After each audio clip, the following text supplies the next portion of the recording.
I call this meeting to order. Welcome to our council meeting for March 24, 2026.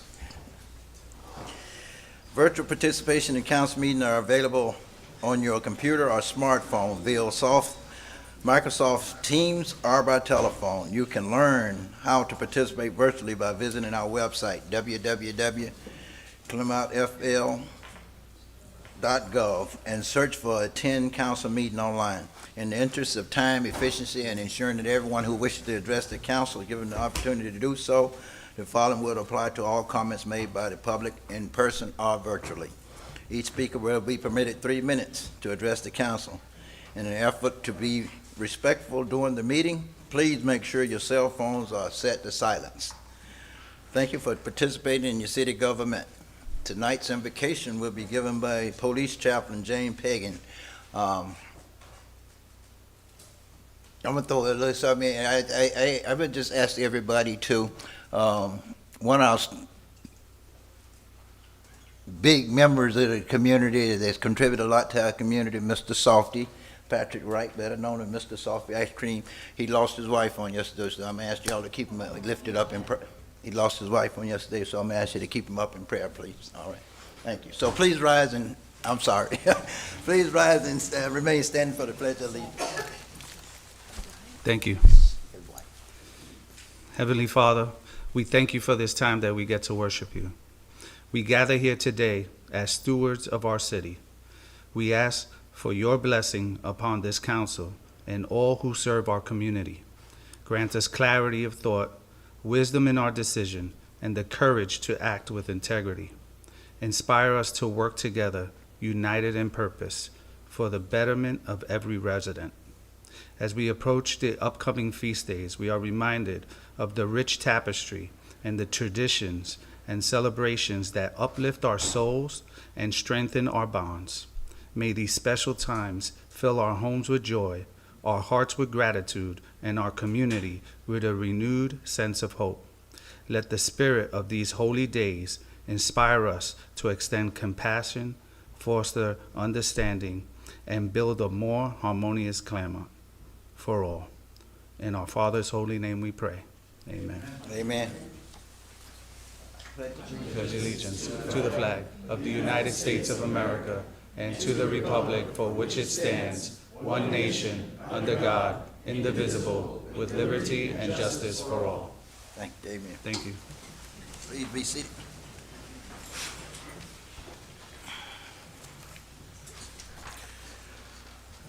All right, this afternoon we have a proclamation for Testicular Cancer Awareness Month. Yes, ma'am. Whereas testicular cancer is the leading cancer in men between ages 15 to 44, although it can occur at any age from infancy to elderly, and whereas according to Testicular Cancer Awareness Foundation, approximately 9,720 individuals will be diagnosed in 2026 with testicular cancer in the United States. And whereas according to Testicular Cancer Awareness Foundation, approximately 600 deaths will occur in 2026 caused by testicular cancer in the United States. And whereas public awareness can increase early detection, and whereas if detected early, testicular cancer is over 95% curable, and whereas early stage testicular cancer can be detected by performing monthly self-exams, and whereas it is important to recognize those that have been affected by testicular cancer. Now, therefore, I, Tim Murray, Mayor of the City of Clermont in the state of Florida, do hereby proclaim the month of April 2026 as Testicular Cancer Awareness Month. In witness whereof, I have hereunto set my hand and caused the great seal of the City of Clermont to be affixed this 24th day of March in the year of 2026. Thank you. Next item on the agenda is public comment. If you wish to address the council in person, please come to the microphone and state your name and address. Once in-person comments have concluded, we will move on to virtual comments. If you are participating online on Microsoft Teams and wish to provide comments, please raise your hand and you will be called on to unmute your microphone when it is your turn to speak. If you are participating by phone, you will press *5 on your phone to raise your hand. When called upon, You will press *6 to unmute your microphone. For all virtual participants, if you wish to comment on other items on the agenda, please stay on the Microsoft Teams or on your phone, and please raise your hand when your item comes up on the agenda. This portion of the meeting is only for items that are not on the agenda. In the interest of time, efficiency, and ensuring everyone who wishes to address the council is given an opportunity to do so, each speaker will be permitted 3 minutes to address the council. To avoid disruption of the meeting, speakers should avoid inappropriate language, personal attacks, and derogatory statements, and direct comments to the council. Everyone is requested to be respectful of each other, even when we disagree. It is now public comment. Anyone wish to speak to anything that's not on the agenda?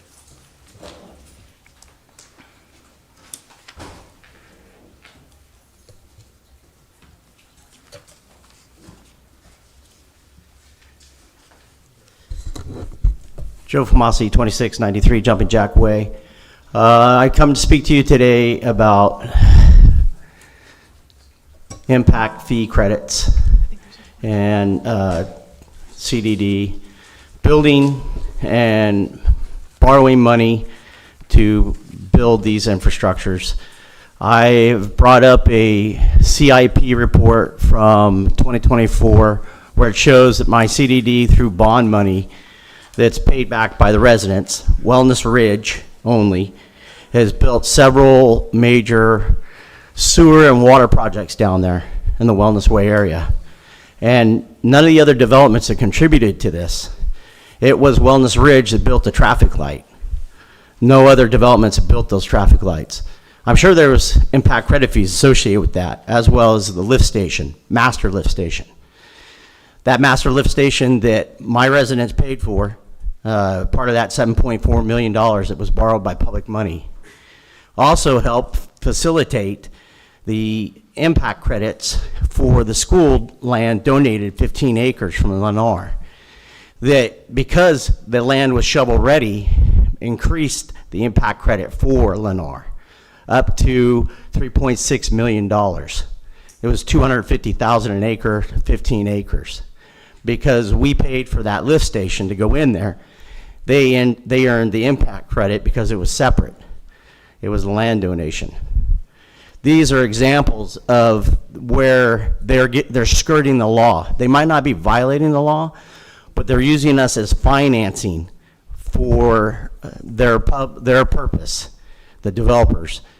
When is it the growth pays for itself? That doesn't mean one neighborhood pays for everybody. That means that we all contribute in the Wellness Way towards those particular impacts. And I am asking for a more fair system that not only leave it on Wellness Ridge to pay for it, we have Parkside Trails and Olympus that didn't contribute to those master stations. I'm still waiting on information request from the prior city managers, comments and email exchanges with the CDD on that particular issue. I put it in December 21st, and I'm still waiting to hear back. I know they're working on it. 945 emails are associated with this. So I understand it's a large file, but I'd like to see it. I'm very interested in how this all came about, how one development built everything and not the rest of the Wellness Way. Thank you. Thank you, sir. Anyone else?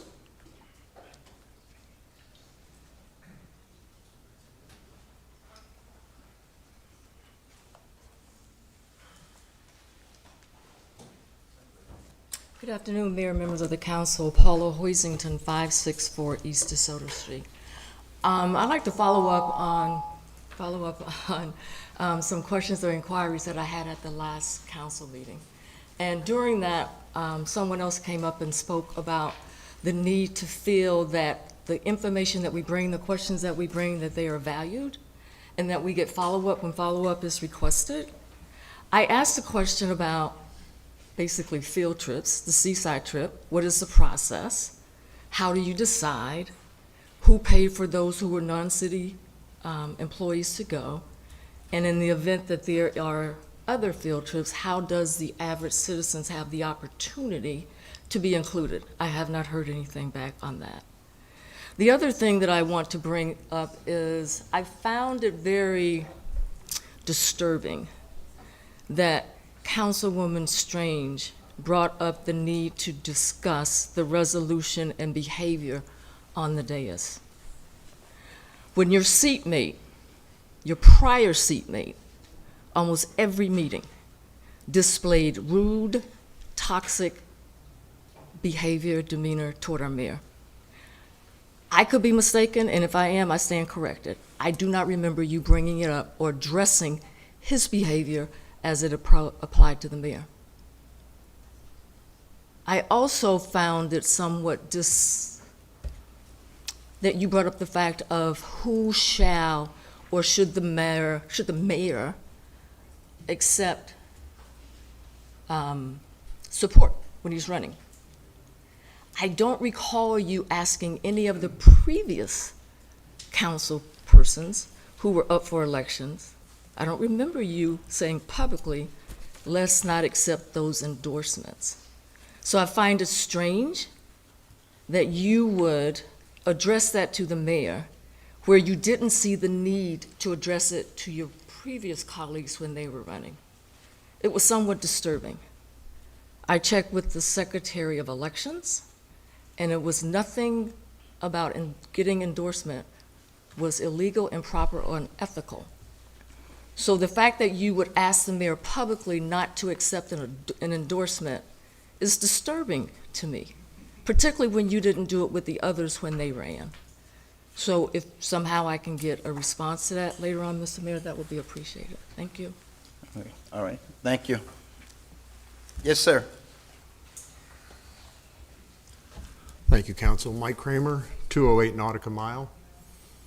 So I left a few minutes early from the last meeting, and I really wish I hadn't, because I get to listen to Mayor Murray discuss the potential of eliminating the Planning and Zoning Board and putting a special magistrate in place. Can I inquire, how many of you started on one of the special boards, Planning and Zoning, or any boards? I know for sure Brian did. So the majority you have. You see the value in it. It's a great opportunity for people to get involved. You want to eliminate community involvement? Eliminate the boards. I know that people get up there and pontificate and use it as a bully pulpit. If you don't like the way the board's operating, train us better. Give us the feedback. If there's one or two members on that board who are taking up time and just ranting on, pull them aside. I know we don't like to do public, we talked about admonishing people in public, and we don't like to do that. Pull them aside. We have a city administrator. We have a lawyer who can say, hey, Mr. Kramer, we're here to talk about a CUP, and you're talking about traffic on Hancock Road. They don't match up. Limit your conversation. You want to see the people at the end of the night every night? We'll still be here if we're on planning and zoning. You want to get rid of us, that's fine. But I think it's a real bad mistake. I'm really disappointed that we would even entertain it without giving any feedback to that board. People come here and volunteer. Same people come here and volunteer every week to be in these meetings with you. Same people come to charrettes. Same people that come to workshops. And Tim, I know you really support these boards. So I'm really hoping you guys can get behind this and figure it out.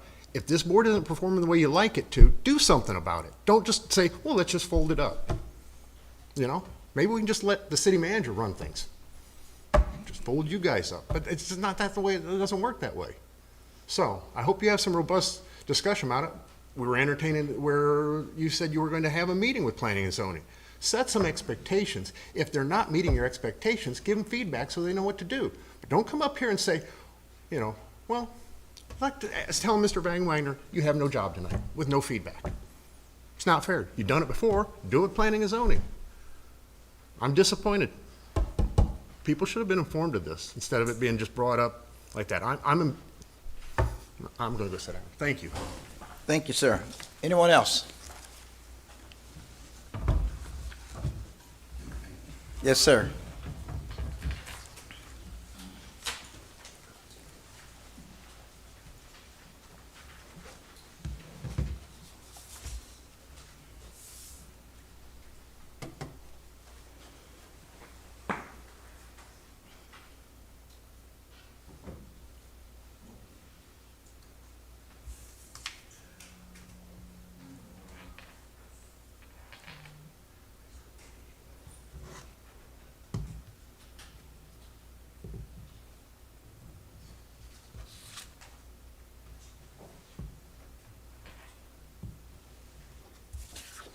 Good afternoon, No.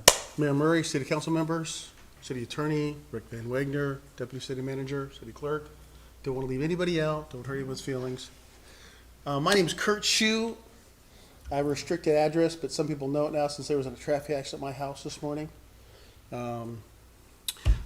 This past week, in the great city of Miami, one of the largest cities in the great state of Florida, there was a summit, and Jeff Bezos brought up the point with the city manager. And I think there are people in every community here in Clermont, around the United States, that are visionaries. And I think Jeff Bezos is one of those, along with a lot of other people like Elon Musk.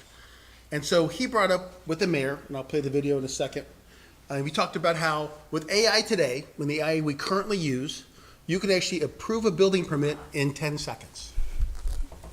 In 10 seconds. I know right now with current technology, AI systems can understand and articulate 50 to 100 years of human knowledge. They can conceptualize it in a day and articulate it. Jeff Bezos also said this past month he's going to lay off 600,000 people in the next 3 years because of robotics and AI.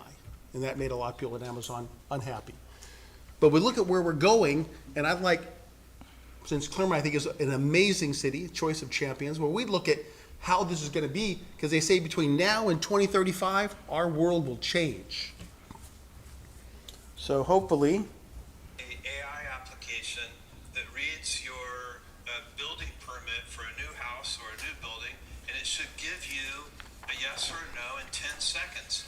And if the answer is, and if the answer, and if the answer is no, it should tell you the 6 things you have to change Tell you why. to get a yes. And why does it take months and months and months to get a building permit? It doesn't make any sense.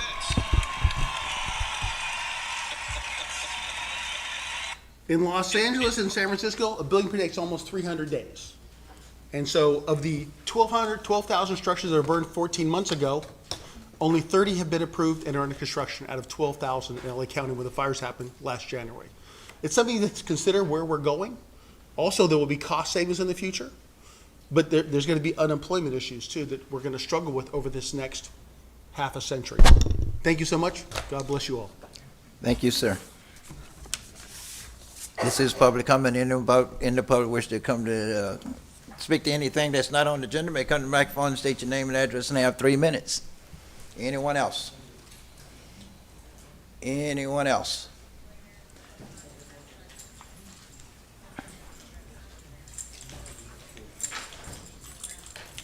Mr. Mayor, council members, I'm Dennis Allard. I'm from 1792 Nature Cove Lane here in Clermont. I'm here by way of encouragement to our men and women of our law enforcement, fire, rescue, and our military.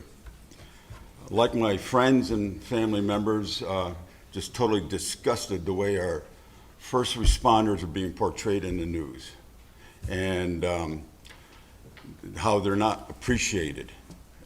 I grew up with law enforcement in my family, and I still have law enforcement in my family. So I have a total high respect for them.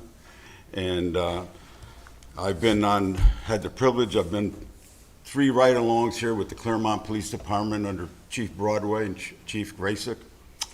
And most recently, I had what apparently was an attempted break-in in my house on March 14th, 2026. And so I called the police at about 6:07 a.m. and inside of 2 minutes, flat, 2 squad cars arrived in the neighborhood with their spotlights on and patrolled the neighborhood. And I got a courtesy call from Officer Reynolds, which was great, to report that.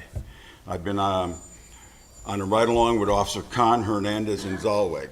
And this May, I will be eligible to apply for another ride-along, and I will. I'd like to read an excerpt of, real quick, of the late Adrian Rogers, who had a message on Christian citizenship. And this is what he said. And this was preached in July 5th, 1998, and he passed away in 2005. It's about time we said a good word for the policemen. I'm sick and tired of policemen being put upon, which meaning taken advantage of as a result of one's good nature, expected or asked to do too much. A policeman is many things. He is a son, a brother, a father, an uncle, and sometimes a grandfather. He is a protector in time of need. He is a comforter in a time of sorrow. His job calls him to be a diplomat, psychologist, a lawyer, a friend, and an inspiration. He suffers from an overdose of publicity, brutality, and of dishonesty. He suffers the notoriety. He suffers far more than unfounded charges. Too often, acts of heroism go unnoticed, and the truth is buried under all the criticism. The fact is, listen to this, less than half of 1% of policemen ever discredit their uniform. That's a better average than you find among clergymen. A policeman is an ordinary guy who's called upon for extraordinary bravery for us. His job may seem routine, but the interruptions could become moments of stark terror. He is the man who faces half-crazy gunmen. I'm sorry. Go ahead. Finish up. He's the man who faces a half-crazed gunman, who rescues a lost child, who challenges a mob and risks his neck more than we realize. He deserves our thanks. A policeman stands between the law-abider and the lawbreaker. He is the prime reason your home hasn't been burned, your family hasn't been abused, and your business looted. Try to imagine what would happen if there were no policemen around, and then try to show them the respect you really have. Offer them a smile and a kind word. See that they don't have to be magicians to raise their families on less than adequate salaries. We think policemen are great. We thank God for all the little boys who they wanted to be a policeman. We hope you feel the same way, and we hope you show it so that there will be enough good policemen to go around. He is the minister of God to thee for good. He is there to restrain evil. And my end note is, whether you see a member of law enforcement, fire rescue, or military veteran, it takes less than 10 seconds to approach them with a smile and extend a hand of friendship and thanking them for their service. And as a volunteer at the Lake County prison for the past 8.5 years, recently I've been seeing a lot of FHP and other law enforcement come to use the shooting range to keep up their qualifications and to hone their skills. And even though the compound sounds like 4th of July, I thank God and take comfort to know that they are doing this for me and those around us. Thank you very much. Thank you, sir. Anyone else? Anyone else in the chamber? If not, I close out the public comment in the chamber. I think we have one online. Go ahead.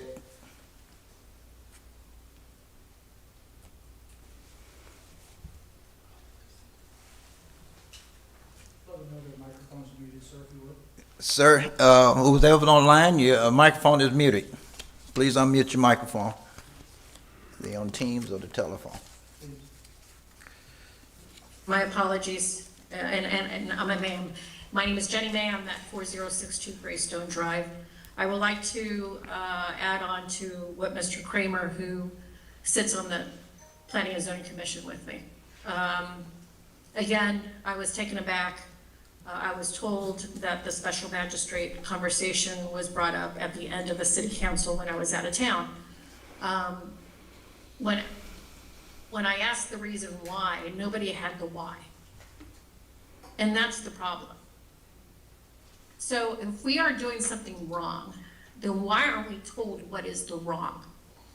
Because I believe that the 7 people who provide their volunteer work, who give up some time from their work, from their families to do, you know, have a noble cause, to do their civic duty, to serve on a commission, should know the why. So if maybe 1 or 2 people are being unruly or rude or whatever it is, because I still don't know what the why is, then why eliminate the entire commission of 7? We are dedicated volunteers. I am a dedicated volunteer. I have not only served on the Planning and Zoning Commission, but I have also served on the code enforcement. And I truly, truly believe that we have a great commission. There may be times that people may ask too many questions or maybe out of line, but that's where the staff or the city attorney should, step forward and let us know, or even stop us. But to literally just tell us, hey, they're doing such a bad job, or they're doing a bad thing, or they're scaring away good developers or bad developers. I mean, without having the why and telling us what the why is, then how do you eliminate the problem? So, I mean, I would appreciate if someone, and I know we have a meeting, I think, coming up, but at least let us know what we're doing wrong, so that we can kind of eliminate or improve, like Mr. Kramer says, give us the training. But we are dedicated people. We give our time. So I hope that you take this all in consideration. And just, special magistrates is not the way to go. Especially, I think they brought up Wildwood. I mean, Wildwood is a small city. I mean, we are a growing city. And to be able to have the citizens speak in front of their peers, their residents, their neighbors, is better than having them speak in front of a legal attorney who probably has no vested interest in our city. So I just wanted to just come online and just let you know that, please, no to special magistrate, and just, have some respect to the commissioners who do serve and provide their times away from their families to serve. Thank you very much. Thank you. Anyone else? No one else online, so we're going to close public comment and move on. Mr. Van Wagner, are there any changes to the agenda? No changes, Mr. Mayor. No change to the agenda. So the next portion of the meeting, the consent agenda, which contains items that have been determined to be routine and non-controversial. If anyone in the audience wishes to address a particular item on the consent agenda, now is the opportunity for you to do so.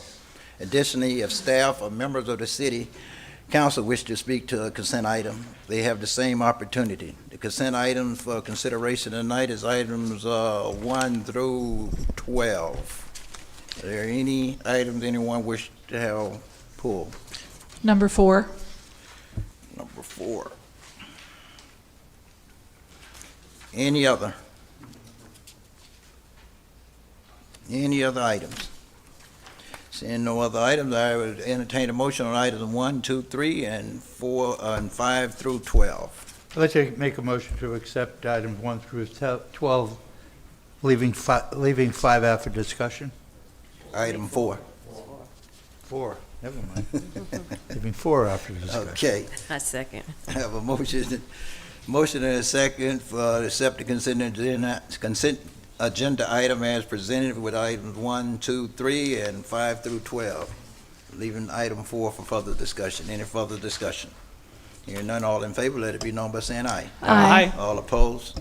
Chair vote aye as well. Motion passes 5-0. Item number 4, resolution number 2026-008R. Yes, ma'am. I pulled this because I'm against it. Okay.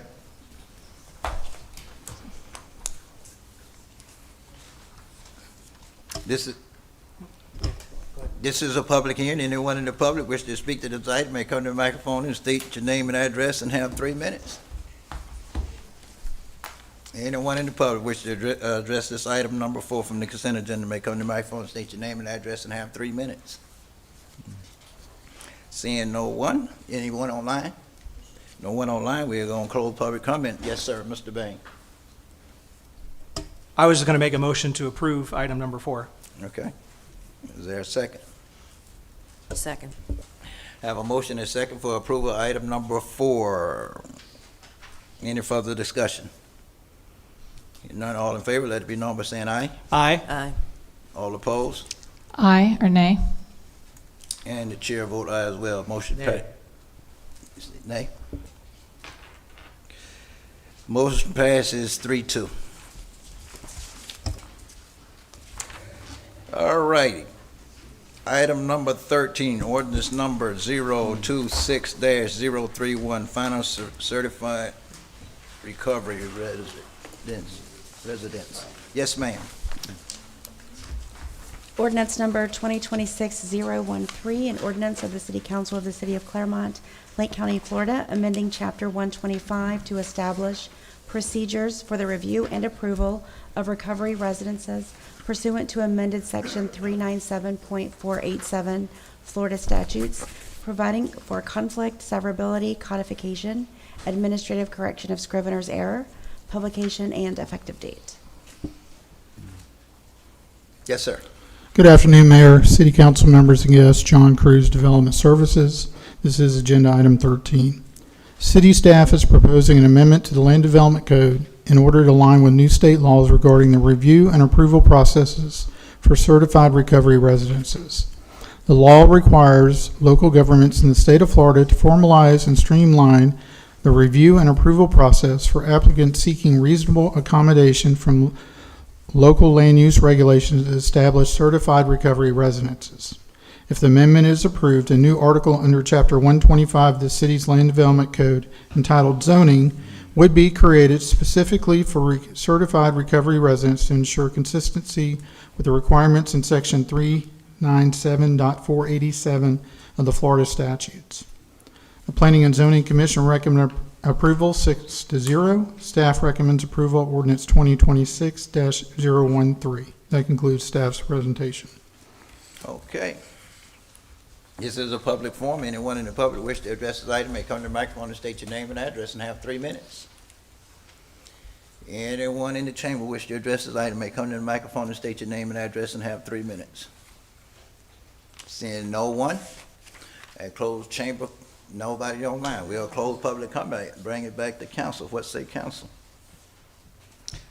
I was against this when it came for the first reading. I remain against it, not only because this is another example of the state of Florida telling us how to run our city, but also because when you look at the requirements of what we as a city and our city staff will have to do, I don't believe that we're currently equipped to provide this level of service. So because I see it as, once again, state overreach into our local government, I'll be voting against it today. Okay. Anyone else? If not, I entertain a motion.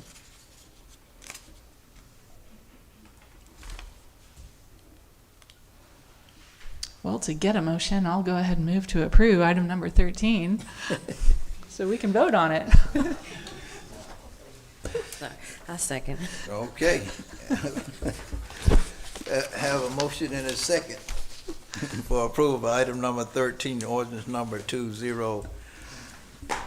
I would like to ask our attorney, we have to approve this, I'm sorry. 2026-013. Yes and no. I mean, so I don't want to give you that lawyerly, but the state does require that we pass an ordinance like this that does create a method by which we bypass any attempt by the city to prevent recovery residences from operating. So it doesn't have to be this specific form. There could be changes made. Maybe you don't like this way of doing it, but we do have to pass something like this, and we have to do it soon. Well, What does soon mean?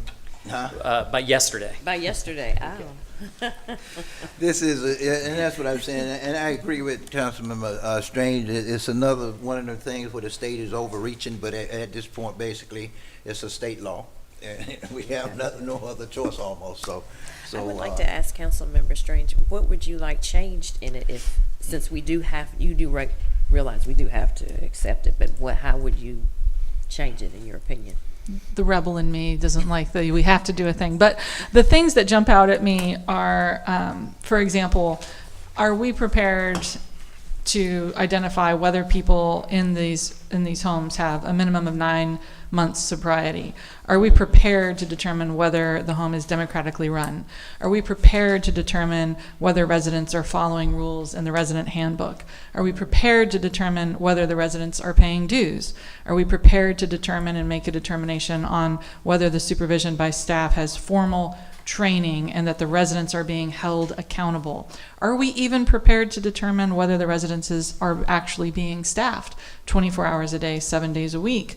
Are we prepared to determine whether clinical services may not be performed or are being performed at the residence? I think there's a lot of oversight here that, I mean, at the risk of asking I'm seeing a no from our development director here, and I just think that if there is absolutely loose language, I could get behind it. I just don't know how we enforce this law. And if a law can't be enforced, I don't think it should be on the books. I get that, as the city attorney, I certainly understand that. I think what this ordinance does, and a lot of local governments have kind of adopted something very similar to this. In other words, we aren't reinventing the wheel. Is it's kind of deferring those concerns to the certified recovery residents. So it's this process of certification that we're hoping and assuming works. That the credentialing entity, the Florida Department of Children and Families, our DCF, is doing its job. Okay. As long as it's doing its job, theoretically, we shouldn't have to do our own compliance checks. But What if they don't do the checks and stuff? Does that come back on us? What is, what do you mean, Councilmember? like what you just said, like say they're not doing all of the different checks that's listed on there to make sure that it's staffed, 7 days a week, 24 hours a day, the people are meeting whatever their requirements are. I think the answer is it might. I mean, it depends on the level of supervision we want to have. If we get word that there are concerns, we report that to the DCF because Okay, they're the okay. credentialing authority. So the state wouldn't hold us for that then? Oh, no. Okay, I just want to make sure. We won't have any liability as a result of this. Now, is this a precipitation of what's going on in other parts of the country with these type of facilities where supervision was lax, if not even there? I don't know about the rest of the country. I think that this arises from the fact that many local governments struggle with the location of facilities like this or other homeless shelters, for example. It's not in my backyard, right? So a lot of local governments are I'm not saying they have bad reasons. I'm just saying it's harder and harder for these places to exist. So what the state is doing is it's overriding our control over it and saying, well, you're going to have them, period. And we're going to make it easy for them to exist. And I think, that's my view of what the public policy from the legislature is. Right.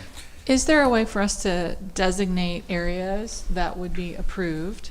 Is there a way for us to say, we will rely solely on DCF? And is there a way for us to add a clawback in the event that maybe a certain number of police calls come to a place, or some sort of standard where we say, okay, you've given your notice, there's some sort of teeth that we revert back to the original zoning if the entity who got the benefit of the looser zoning fails to uphold their end of the bargain? Well, we can revoke approval on this. There is a provision at the end where if we can put reasonable conditions of approval, and if they violate those conditions, they go away. If they don't maintain certification, they can't be there, and it will revert. I think that they've even tried to find a way around that, which is, the 180 days. Yeah, exactly. So we can tweak parts of this for sure. I mean, if you don't like that 180 days thing, we can take it out and see what happens. So it's up to you, just like we've passed things in violation of SB 180 before too. I mean, and nothing has happened. So thus far, and the law is going to be amended. So I'm not sitting here saying that the form of it matters as much as the fact that we do something. So what you're saying is that you could eliminate that 180 and then pass it without the 180. Sure. And then see if it goes back and it sticks. If not, then it becomes the law. Among other things, yes. The way I view it, Councilmember Strange, also is I think in answer to your question, I don't believe it really falls on us to check a lot of those things. We may be concerned about them, and maybe we establish staff to check on some of them, but this is a credentialing entity issue. It is something that is outsourced to the DCF. I see it as taking a lot of responsibilities away from us. Okay, It does. and putting it in their hand. And you asked the question about it fall back on us. I think it fall back to the state under these circumstances if we pass what was here. So all the concern I really have with it even is the fact that, as Mr. Wall said, they're making it easier for these facilities and everything to exist. Are they going to fund the facilities? How do they get funded? Okay.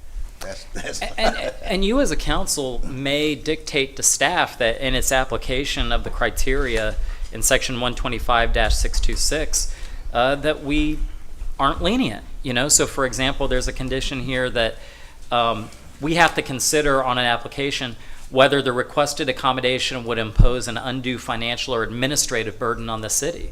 You could give us guidance on how to interpret that, or maybe staff comes up with it, staff self, saying, look, we're not giving it, it's gotta be very clear. If there's any burden, we think that's undue. So I don't think the hands are completely tied. But whatever guidance we have in interpreting these criteria, we'd have to be consistent, that's all. Okay. Could we add any sort of condition under the revocation that if an arrest is made or a number of arrests are made, then that would be considered grounds for revocation? Yes. Oh, okay. I mean, this kind of goes to what we talked about at the workshop about. If it violates the nuisance statute, Yeah, for example. And that's what our nuisance statute is. I mean, if there's a certain number of arrests for certain crimes within 6 months, nuisance, we can seek abatement. I think that's a very good idea. You could absolutely incorporate that. Could we put any sort of restriction on the number of bodies in a room?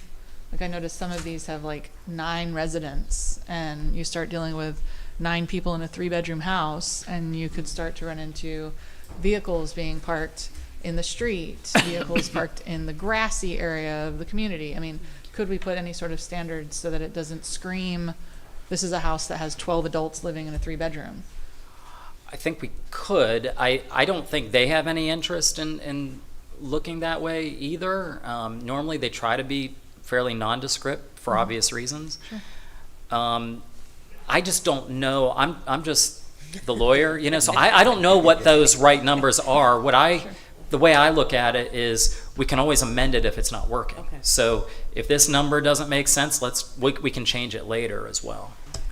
That was going to be a question I was going to ask is, could we do something similar to like what we did with the original golf cart trial?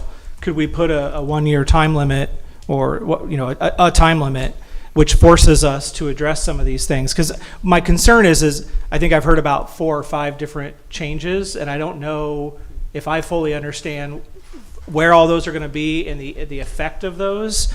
But I also, from watching the Planning and Zoning Commission meeting, heard the city attorney say we really do need to get something on the books at this point and try to figure out how to move forward. So I wonder if we could move forward with a 1-year, this is in effect for 1 year. It gives time for us to give the feedback that we just talked about here to the city attorney. He can look at, is that feasible? Isn't it feasible? What are the options available to us in those things? And if we need to, then come back with a revised, it doesn't have to be a year, it can be 6 months if he comes back with a ordinance that, more aligns with the spirit of where we are here. And then we can actually then just take that time limit off. Does that sound like something we could agree to? Yeah. So that we can get something on the book. So if so, I'll make a motion. Time out. I got a motion on the floor already. Well, actually, I like you do? I like the That's right. direction, and if you're comfortable, let me see if I can amend this in a way that might make us all a little more happy. So I'm going to move to adopt item number 13, ordinance 2026-013, with the following amendments: adding a subsection 10 under section 125-626A that allows city staff to rely solely on the representations of DCF in determining the applicability of this ordinance on a particular situation. That'd be subsection 11. You're right, it's Okay. 11, thank you. I wrote over 10. Okay. Amending section 125-627 to add to amend subsection B to be 30 days rather than 180 days, to add a subsection C to include violation of our existing nuisance statute, to add a subsection D to prohibit on-street or off-driveway parking, and to add to section 7 a 1-year sunset to this ordinance. A second. Mr. War, the one there about off-street parking, that could be a problem, right? That is exactly what caught my attention, because to the extent that it is treated as residential, Right. I can't do that if it's otherwise permitted for residential. And throughout other residences throughout the community, throughout Correct. the city. Correct. See, you're restricting that one community with that. So if No, we you can't do that. We have to do it for the whole city. Does our current code allow for parking in the grass areas of any neighborhoods? Yes, you can. What can I do? You can proceed or take that out. Take that part out. And I guess I would just go back to maybe we approve what we have here for because that was a lot. That's what I was trying to avoid at this point, because you just read off, I think, 5 different things, and I was still trying to find the spot where the first one was when you finished with the 5th one. So I think I hear what you're saying. I think there's good intent to try to figure this out to make this better, but without all of those recommendations in front of me, I'm gonna vote no unless we can just either table this with those until those ordinances come back or those amendments come back to the next meeting if we're able to do that procedurally, or just put it in as is for a year and come back with revisions. Well, I would vote no to that. So either way, it'll be at least one no vote, and I respect that because I would do the same.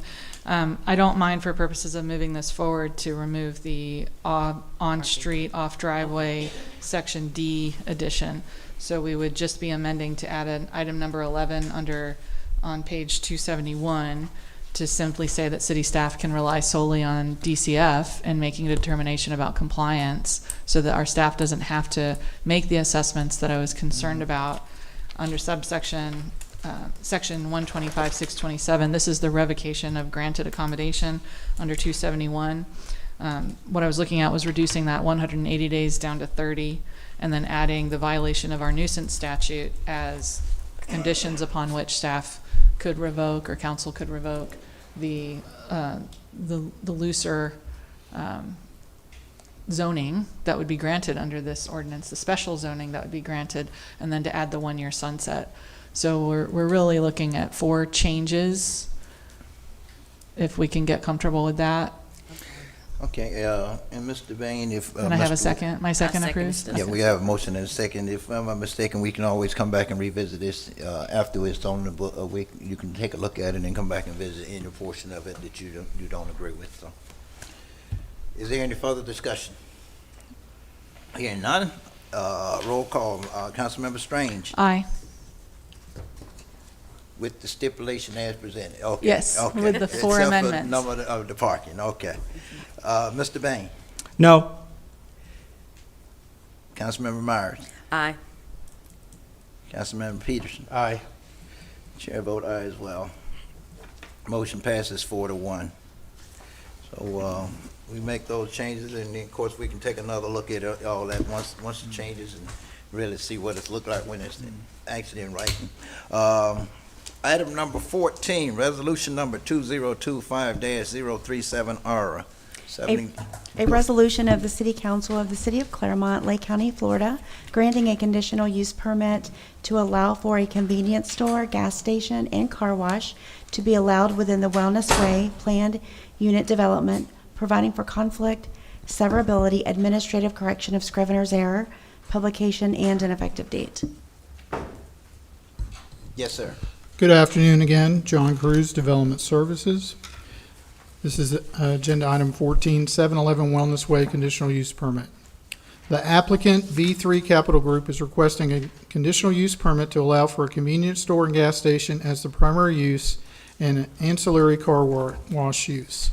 The subject parcel, approximately 6.69 acres, is located at the southeast corner of the Wellness Way and Schofield Road intersection. The property is governed under the Wellness Ridge PUD ordinance number 2019-06. The request would encompass the entirety of the subject parcel with the future intent to split off the proposed convenience store, gas station, and car wash during final site plan approval. The proposed use will be located on the west side of the subject parcel.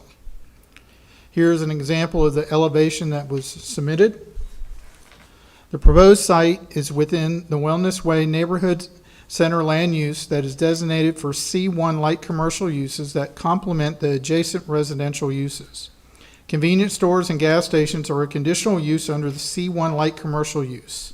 Car washes are not permitted as a conditional use under the C1 light commercial district and are specifically prohibited by the ordinance 2019-06. A review of the current convenience store and gas station locations within the city indicates that majority of them are located along an arterial roadway, such as US 27 or State Road 50, and they're located within the C2 general commercial zoning. In addition, a review of car wash locations indicates that they are also located along arterial roadways such as US 27 or State Road 50. All these uses are auto-dependent and are more desirable along roadways with higher levels of service.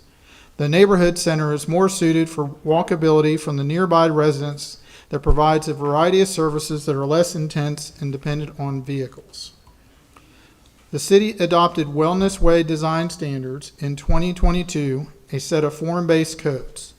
While the original PUD was adopted prior to these standards, the applicant's request for a conditional use permit can be subject to these standards. The proposed project does not meet several of the design standards. One such standard is 2.3.2 that requires buildings on corner parcels be located up to and address the corner. Another standard is table 2.2.2 that doesn't permit these uses in the neighborhood district. The proposed convenience store, gas station, and car wash would be more appropriate in the multi-use district that fronts US 27. When evaluating a request for a conditional use permit, the Land Development Code, Section 101-212, requires specific development standards that are required to be met. Staff has reviewed the application as submitted in accordance with the development criteria and finds that the proposed use is in conflict with PUD Ordinance 2019-06, the land development regulations for C1 light commercial, and the Wellness Way design standards. The proposed at this particular location, since there are several standards within the Wellness Way design standards and the city's comprehensive plan for the neighborhood district that are in conflict. In addition, the character and type of development at this location is auto-dependent and does not reinforce the neighborhood district's walkability for uses with the adjoining residential neighborhood. Now on the display is an overall site plan, and to the left of the site plan is the 7-Eleven along with the car wash and the convenience store. Action to date. The Planning and Zoning Commission recommended denial 5-0 at the October 7th, 2025 meeting. Following the Planning and Zoning meeting, the applicant requested a continuance to their application in order to address questions brought up by the Planning and Zoning Commission. The applicant made changes to the proposed plan and provided the updated concept plan to staff for review. Staff found the changes to be minor and included an increased landscape buffer on the south side of the property. The car wash was relocated to the east side of the project, and adjustments to the proposed access from Wellness Way were noted. It was determined by staff that the changes were non-substantial. Staff has reviewed the updated plan, and staff's recommendation of denial still stands based upon the analysis. The primary issue is the proposed use is not considered desirable at this particular location, since there are several standards within the Wellness Way design standards and the city's comprehensive plan for the neighborhood district that are in conflict. Staff recommends denial of the conditional use permit resolution number 2025-037R. That concludes staff's presentation. Thank you. Is the applicant present?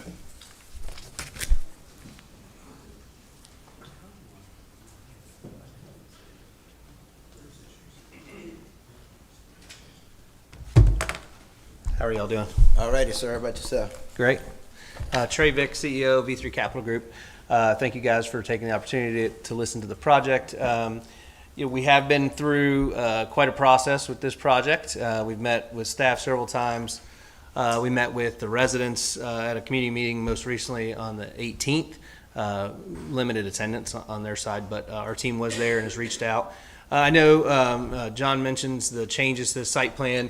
I would just call out a few things. I know it'll be open to public comment, and we'll, I'm sure, have more to discuss. But, well, actually, is it possible to just put the site plan that you had there? So, he mentioned non-substantial changes, and I think that that's fair, and that's part of why we're here and didn't go back through P&Z. But the changes were very intentional. I think that's what I just want to call out. So if you look at the buffering towards the south, where the spine road cuts through and the green space, that buffer that exists within our standards is a 15-foot landscape buffer, a 25-foot building setback, which that landscape buffer is part of. So effectively, you could build a building within 25 feet of that property line. What we're showing here is substantially greater. It's 175 feet from the edge of our property line all the way up to the building, with that landscape buffer being twice more, really almost 300% of what was required. The idea there is listening to the residents' concerns from our last P&Z meeting about not having enough buffering there, having a commercial use in their backyard. All those factors were certainly taken into account, and given the value of commercial real estate, I mean, it's a substantial use of property, but in an effort to make the residents realize we're not trying to just ram this down everyone's throat. We're trying to have a comprehensive view of it. The second move was moving the car wash to the right of the building. That was probably the biggest change in terms of keeping buildings away from the residents. That actually oriented it perpendicular with the main road, but we also buffered both the front and the back of the car wash to deal with light. We also have it facing towards the main street, so you won't have headlights facing the cars or the houses. You won't have the noise, or will be managed as well as it can be with landscape buffering. And then all of the tanks, vent stacks, anything fuel related is all at the farthest point away from the residential homes as possible. So I draw those key points of adjustment that was made, keeping the rear frontage road there to provide additional buffering, pedestrian connectivity across the entire site being accommodated there. It certainly was not something where we didn't hear what the concerns were and do our very best to address them. So I'm sure there'll be more comment. I'll be back to talk, but I just wanted to lay that foundation. So, All right. Thank you, sir. thank you. And should we have any other question, we will call on you at a later time. This is a public hearing. Anyone in the chamber wish to address this item may come to the microphone and state your name and address and have 3 minutes. Anyone in the...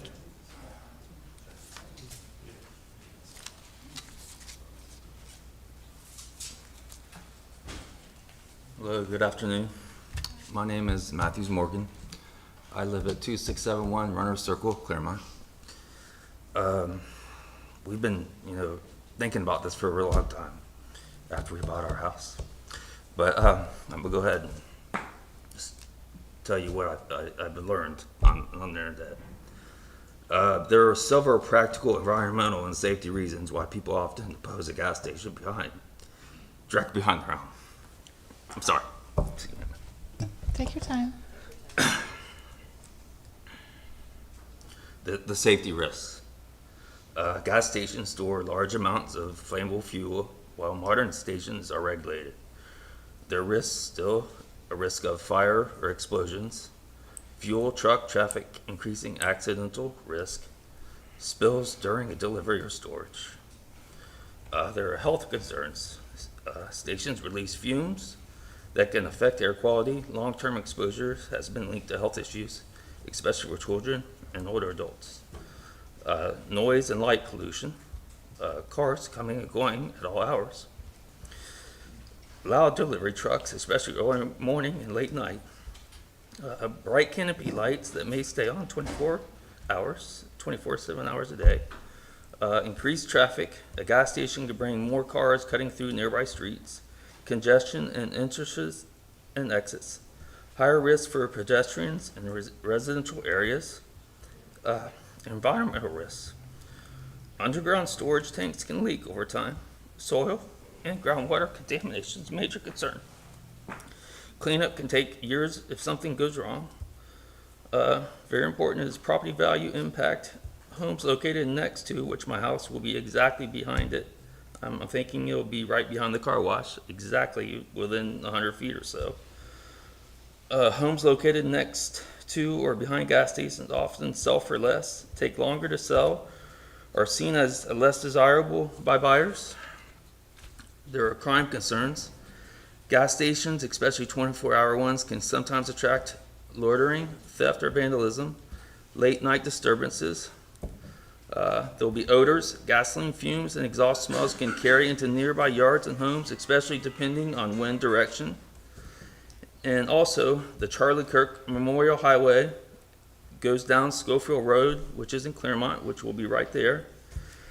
Wellness Ridge promotes and represents a healthy style of living, and that certainly won't be doing that.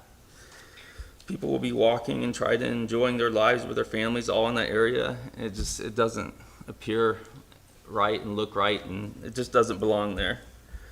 I clearly oppose this project for the health concerns, the safety risks, and the property value impact. I ask that you deny the plans to build this 7-Eleven. It has been extremely challenging for me to buy this home due to my disability. And I ask that you do not build this 7-Eleven to destroy the dreams of my wife and myself. Thank you. Thank you, sir. Yes, sir.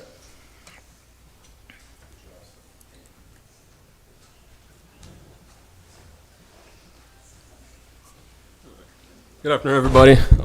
My name is Luan from 2659 Runner Circle. I wrote something down for you here. I live directly behind the proposed 7-Eleven. I'm going to show you guys a picture of where my lot stands at.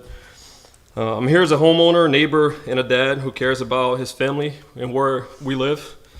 Right now, our neighborhood is quiet, safe, and honestly, one of the main reasons why me and my family chose to live in that neighborhood. It's the kind of place where people walk their dogs, kids are outside playing all the time, and you don't have to think about what is going on during the day or late at night. That's the peace of mind. The peace of mind is a big deal for all the residents, I believe. Bringing a 24-hour business, and even if it is not a 24-hour business, a long, working period, I don't know what you want to call it, but it's going to be a long hours business. In a convenience store right behind our homes is going to change that completely. It's not just about having a store nearby or convenience. It's everything that comes with it. Increased traffic, we have tankers coming to fill up the gas tanks, headlights shining into our homes. Even if it is not directly into our homes, it is going to be an annoyance. Constant flow of people in and out and constant flow of traffic. By being honest, places like this just don't bring customers. They bring issues, loitering, noise, trash, and over time, real safety concerns. That's not just assuming anything, that's something that we've seen happening in other places as well. I work in construction. I drive from Hernando County, Alachua County, Sumter County. I drive everywhere and I do construction everywhere. I'm yet to see a gas station built behind or in front of a home. If you guys can show me one gas station like this anywhere nearby where we live, I'll be impressed, because I couldn't find driving everywhere in the state of Florida, in Central Florida. We're not against growth. We understand the city is developing, and that's a good thing, because we have other spaces, we know there. But not every project belongs in every location. A 24-hour gas station directly behind a residential home is just not a good fit. It's not a good fit. At the end of the day, this decision isn't just about a business, it's about people. It's about the families who live there and who will deal with the consequences of every single day long after this meeting is over. We're asking you to really think about that. Think if you would buy a house, would you buy a house behind or in front of a gas station? Just think about that. If you would be in our shoes, would you do that? Would you be happy with that? Whatever, if you change it, if you make it prettier, if you put a buffering zone, it's a gas station regardless. If you can just, I don't know how it works, but if you can just show real quick, I just want to show you what my backyard looks like. And this is not the second floor, this is my backyard. He can help you. Oh. You can take a picture off of it. Go ahead, bring it over here. We'll take a picture off of the video feed. Okay. This right here. Yeah, I just want to show you guys. This is the stop sign on Wellness Way. Schofield into Wellness Way.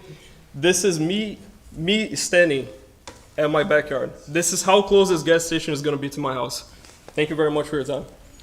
Thank you, sir.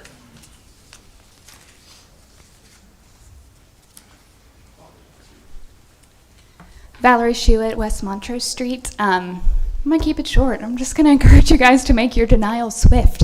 you know, and from someone who's not a resident of Wellness Way, I want to share that perspective. I feel for the residents of Wellness Way. We hear about it every council meeting, and it's so much bigger than a not in my backyard. That's obviously an understandable perspective for the residents, but this is not what they were promised, and we need to advocate for better development. Thank you. Anyone else?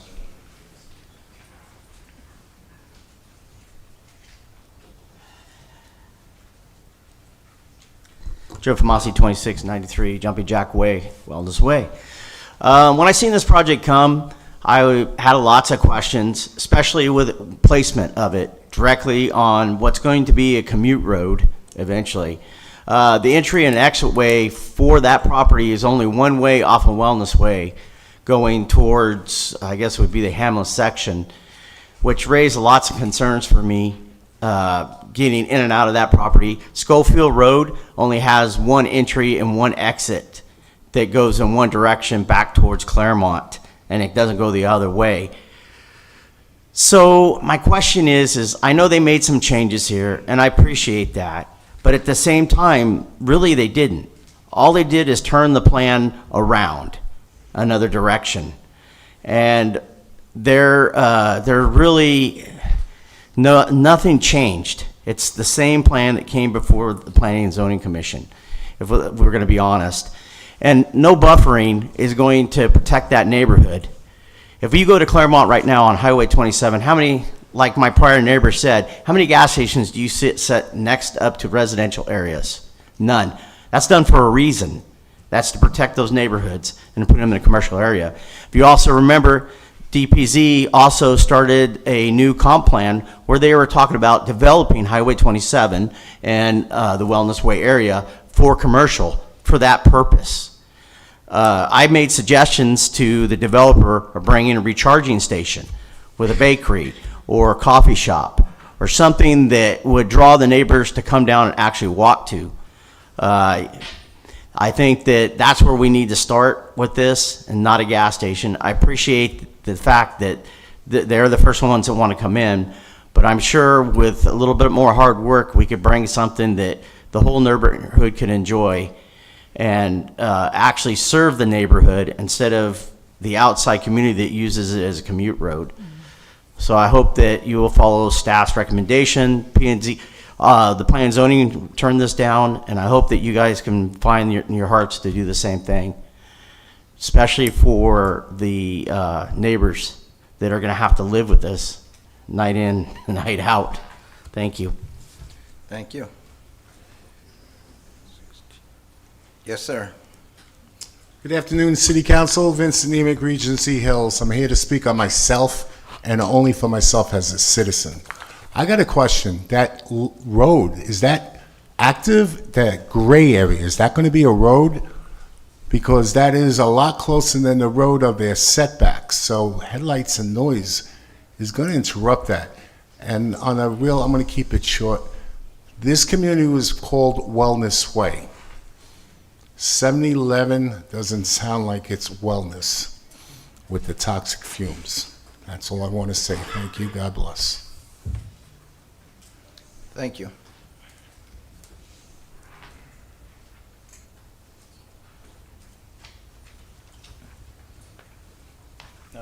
Michael Curtis, 2725 Runner Circle. Sorry, I'll make this quick. This is kind of my nightmare speaking in public. So same thing with that road. It's just, I live right against that road, and that road looks like it's going to dump out into our neighborhood. Right there's a model home to the right, and our amenity center is just above that to the right, just off of this picture. There's children riding bikes back and forth all the time. Tanker trucks are coming into our neighborhood. That's just another thing that's not safe. I don't want a 24-hour business behind my house, to be completely honest. A wellness community would have, Pilates, coffee shops, walkable places that we could go to, convenience stores would be fine, like a small grocery store, something like that, but not a 24-hour 7-Eleven. So that's all I have to say. Thanks. Thank you. Anyone else?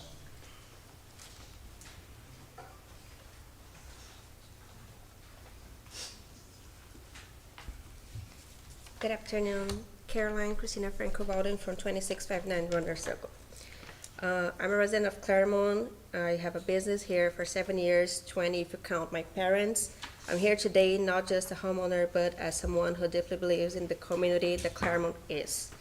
My home is directly behind the proposed location of this gas station. I'm one's wife, so you've seen my home directly behind the station, the gas station. There is only a vinyl fence separating my backyard from this development. So this is not just a distant concern. This is my home. This is my family's home. We are a residential street filled with families, children, babes, dogs, and I'm a mother of a young daughter. She's just one, and she plays in my backyard every single day. This is the environment that we chose to raise our family. When I purchased the home, I understood that there would be a commercial area over there, but I would expect something that aligned with a family community, coffee shop, small restaurants, any wellness development over there with operating hours, something that belongs with the neighborhood like ours, not never ever a 7-Eleven or anything that is 24/7. A gas station brings constant lighting, noisy traffic, often operating late and at night hours and early in the morning, and this is again our backyard, so it impacts our safety, our peace, and our quality of life. And beyond that, there are real concerns about health and environmental impacts. This is not the kind of development that should be placed directly behind homes, especially in a street full of young families. I chose Clermont for a reason. This city is known for being welcoming and respectful. It's a place where residents feel heard, like right now, and it's a place I proudly talk about everywhere I go. As an entrepreneur, a woman who built her business here with much pride, I represent Clermont with love and respect everywhere I go. And today, I'm asking the same respect in return from you guys. This decision should not be based only because of profit. It should reflect the voices of the people who live there, people who have their families there, who invest their lives in this community, us. We are not against development. We are just asking for responsible developments that respect the people who already call this place a home. Thank you. Thank you.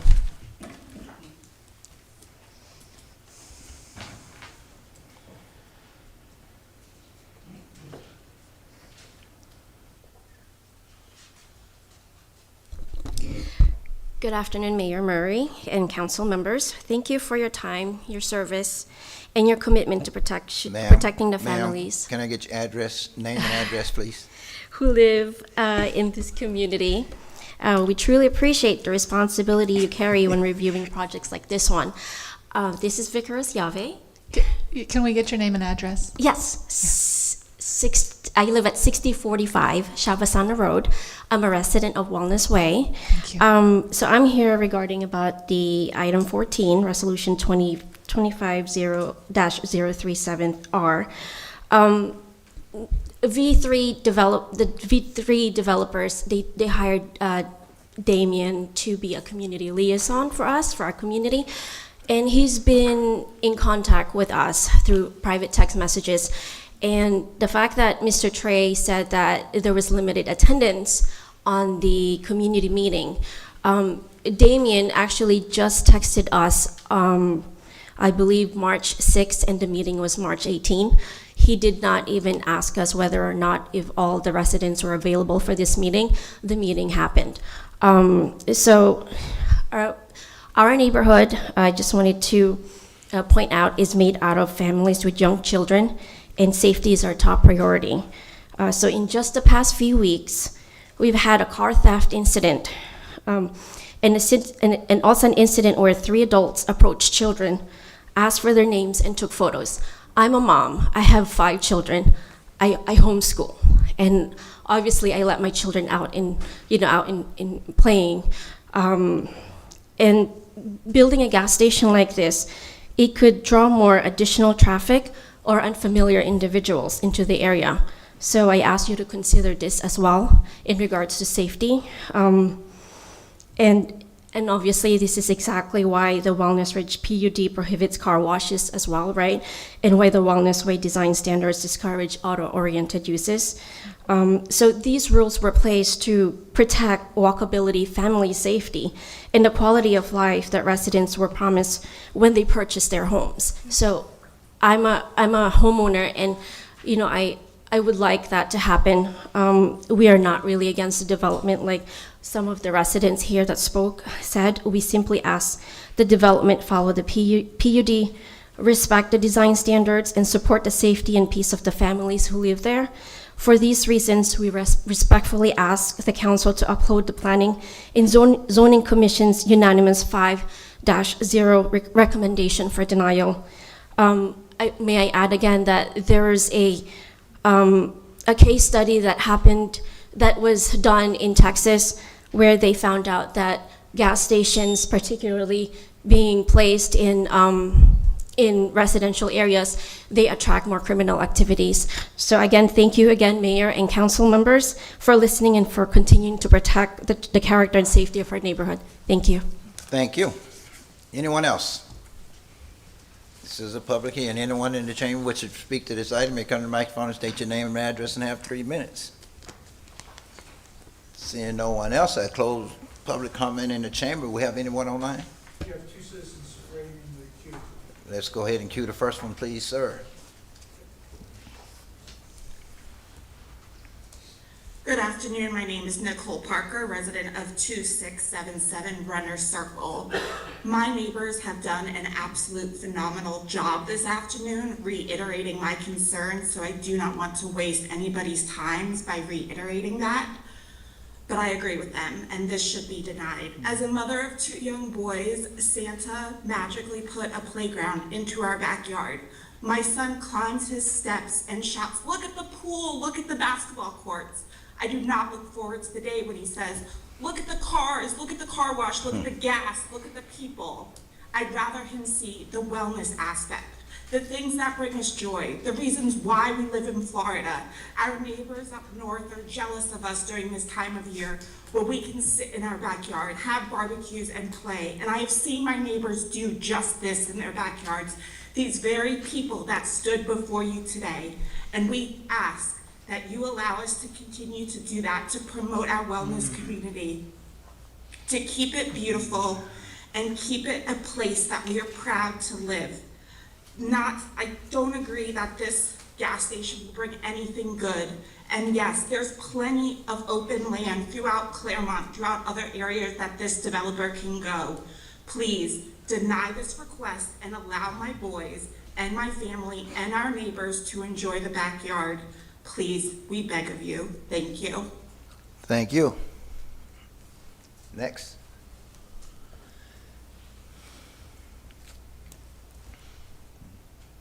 Hello, this is Anna Sinclair, 575 West Mineola. I am not a resident of Wellness Way. I just thought that I would speak up about this particular issue. And I'm going to focus on the code. We have a code for a reason, and of course, residents can petition for exceptions. But when you are granting an exception, it should be something that's so great, so amazing, that the code could not possibly have included that. None of us could have thought that. A gas station with a car wash is not that. It is not an exceptional development. If anything, I have yet to hear the resident who has unironically said, "Hey Anna, you know what we need more of? Car washes." Like, we have enough of those, I think. And this particular development is not congruent with the Wellness Way vision and the Wellness Way code. So I would ask you to please deny this CUP. Thank you. Thank you. Anyone else, Mr. Wayne? That's it, sir. That's it. Since no one else is online, we're going to close public comment and bring it back to council. What say council? I don't understand if we, why have standards if we're not going to ever follow standards? I mean, and I know they were allowed to bring this up to council to vote, but it was 5-0 in planning and zoning, and our own department's denying it, and yet we still want to entertain it. I mean, this is bad development. I mean, it's plain to see it is, and yet we're going to consider it. So I'm a definite no on this. Well, I actually think you raise a valid question, and I feel I don't want to run anyone through the mud here, but Mr. Vick, I have the same question that Mr. Peterson has. We have the code that we have down there. We have requirements that we have street-facing buildings. We have our staff's communications, our planning and zoning communications, and full disclosure, in our case, our own communications. That I met with you, a year ago, plus or minus a month or two. I'm in the Spring Games time warp. But I had the same conversation. So I'm also confused why you went through this process if you were told this is not what we're looking for as a community.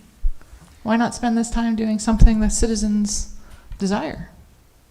Well, to be clear, this isn't against the PD. The PD doesn't disallow what we're trying to do. The PD actually predates the wellness way standards that keep getting referenced. So really, by us doing this and going through the CUP process, the city actually has the opportunity to implement some standards into it that don't exist and aren't governed by this property. And look, I appreciate everybody's comments, and we did meet directly, and I've met with several of you one-on-one, and in an effort to absorb comment and absorb feedback and try to make adjustments where adjustments can be made. This was always going to be a commercial property. Before there was a single home built there, this was 6.7 acres of commercial land. It doesn't have the buffering standards that are in your PD now. It doesn't have a lot of the things that you guys have built into it after this land was commercial and after this PD was approved. So we've done our best to marry the two. This isn't us being maverick developers and just ramming something through. We've made a lot of changes since the 5-0 meeting with P&Z. We've met with a lot of people. We've talked to a lot of people. So it's not us being cavalier about it. It's us having a national tenant who's respected in the credit markets, respected in the community. People probably went to 7-Eleven today, and they want to be here, and they want to be in Clermont. They want to add to the tax base, and we're trying to do development responsibly. I know that the vast majority, there were some that spoke that weren't immediately behind this, but the vast majority, it's literally not in my backyard. And I think that that's relevant and important, and I respect that. But there will be commercial in their backyard, and this is the greatest opportunity to create those big buffers and to address those things, because without this, we can put much more intensity, because that's what we'll have to do if we can't have the income stream from a good tenant like this that's generally an unintensive building use. Without that, we can build bigger buildings, more traffic, closer to the residences, all by code, all by standards, and never come back up here. So it's not actually, this is the much harder route.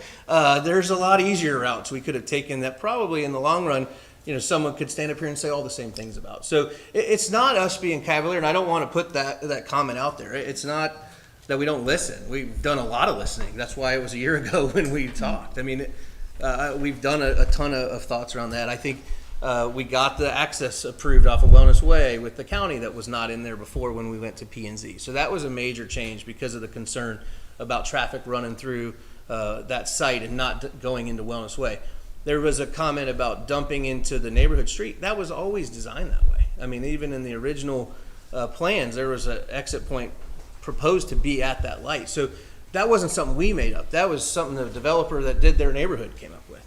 I know there was a lot of concern about the vinyl fence. We didn't build the vinyl fence. That's what the home developer built. So we'd burn that site. We're helping with buffering. We would do a lot of things and want to do a lot of things to help it better. But if nobody wants, I mean, if the thought is that we're just not listening, I can't really agree that that's not the case. We've done a lot of listening. Well, and that's why I wanted to ask you. I mean, that's kind of the hard, obvious question that if I don't ask you, then, I could not ask you. But I'm hearing from the residents that they want a place they can walk to, that they can bike to. And what I'm hearing from you is you worked really hard to separate your property from the residents. And I'm not hearing that that's what they want. I think what they want and what was anticipated in the Wellness Way plan was to have commercial development that could be enjoyed by the residents who live behind the way that doesn't require you to get into your car. It seems to me it's a missed opportunity, and I think the fact that you came out a year ago, I think you want to do something good, and that's why I'm giving you the opportunity today, because you don't have community support for a vehicular project, and it's not in the code to be anticipated for it. So I wanted to give you a chance. No, and I appreciate that. I would say too, like the vehicular nature of that site, Wellness Way is going to be a primary arterial road. It's going to be a very, very busy road. Connecting from 27 to 429. That's why these retailers want to be there. We're trying to bring services to the community that they want. This is one that gets used. It's a daily use type thing, and I think that there is positive that comes with it. It's not necessarily as negative as it says. And then we have other land that's going to be a lot of other things that come here. So, anyways, I no need to belabor the point. I would like to just ask you a question because I haven't met you before. Would you want this in your backyard of your home? The way it's designed, yeah.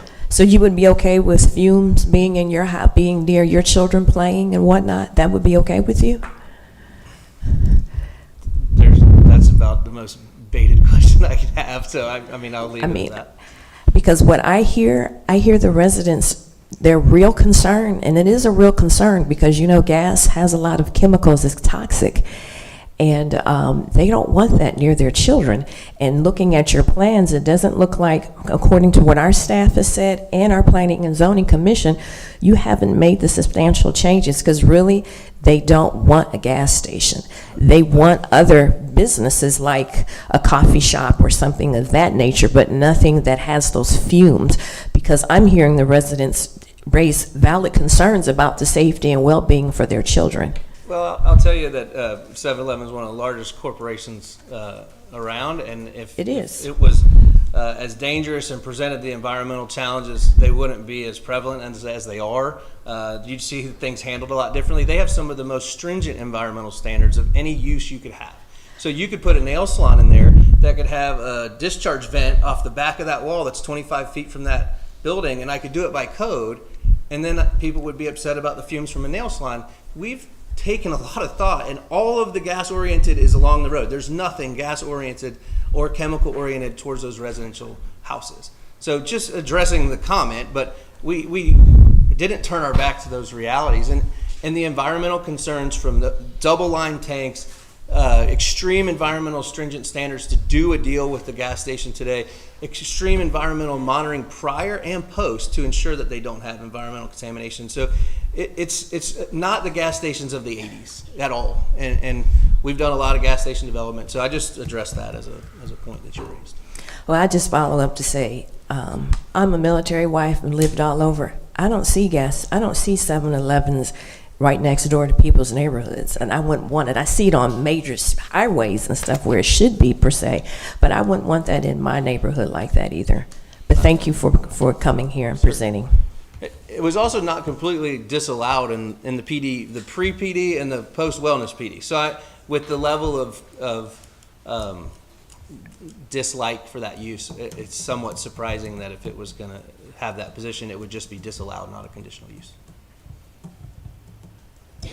Yes, sir. Thank you, Mayor.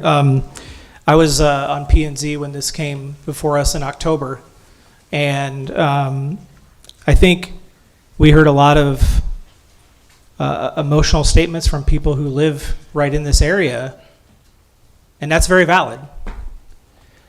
We also, up here, just like at P&Z, we also have to look at what the code says and consider those emotional comments, but what does our code say? And when we look at a CUP, we look at compatibility. And the fumes, the noise, the environmental, the traffic, the ingress, the egress, it's not compatible.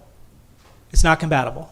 So I'm not going to get into whether or not it could be allowed, should be allowed, shouldn't be allowed, would be allowed if we didn't consider something. It's not compatible based off of what the CUP standards are. And I'll also use the same analogy I used at the Planning and Zoning Commission. If I'm really, really hungry for a peanut butter and jelly sandwich, and I really, really want a peanut butter and jelly sandwich, I'm going to go look for that. But if I get to the point where it's between passing out and eating that tuna fish sandwich that's in front of me, I'm probably going to eat that tuna fish sandwich. But we're not there. We have the ability to set the standard for how all commercial development looks in this entire area. It is not compatible, and unless there's any additional comments or when it comes time, I would make the motion But I would hope that my fellow council members would join me in voting no. I think it's time.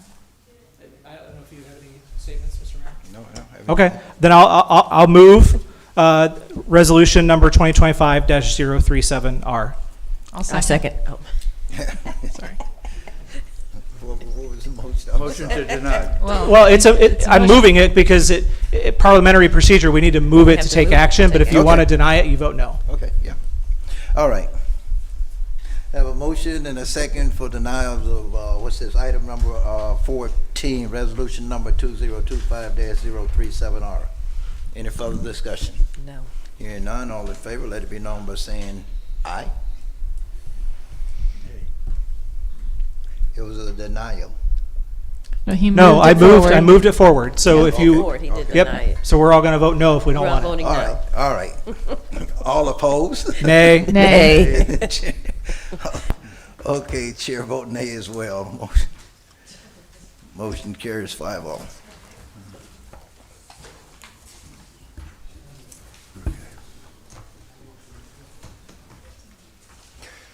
All right, item number 15 for consideration of resolution number 2026-005R. A resolution of the City Council of the City of Clermont, Lake County, Florida, granting an amendment to the conditional use permit, Resolution 2012-21, Resolution 2022-003R, and Resolution 2023-011R, to include the expansion of seating area within the property, providing for conflict severability, administrative correction of scrivener's error, publication, and an effective date. Good to go? All right. Good afternoon, City Council members and guests. Nick Gonzalez, Development Services. This is agenda item 15.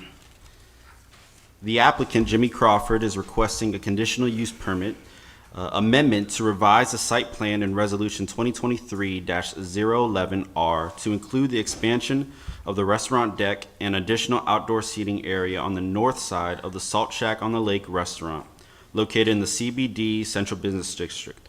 The property is located at 846 West Osceola Street, formerly known as Lily's on the Lake. The proposed amendment includes an enlarged deck footprint 32 feet deep by 78 feet deep, and the addition of new outdoor seating to accommodate increased dining capacity.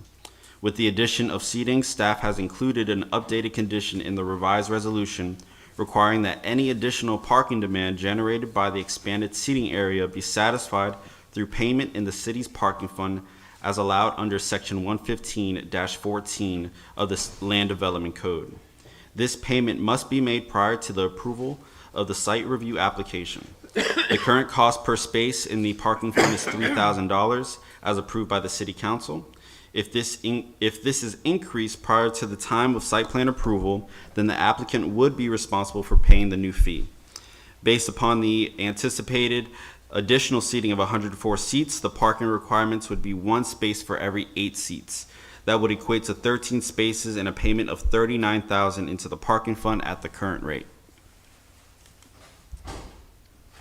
The project does not require approval from the city regarding lakefront impacts. The applicant has already secured permit approval from the proposed improvements from the St. John's River Water Management District.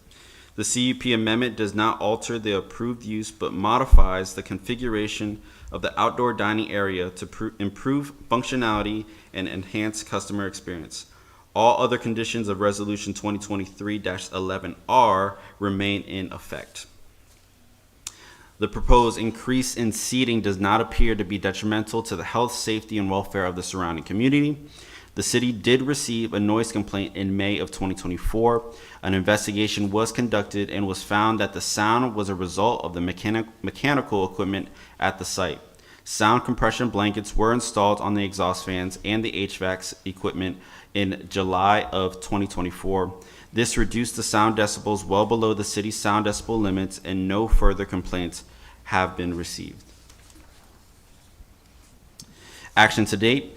The Planning and Zoning Commission recommended approval 5-1 of Resolution 2026-005R with 3 conditions.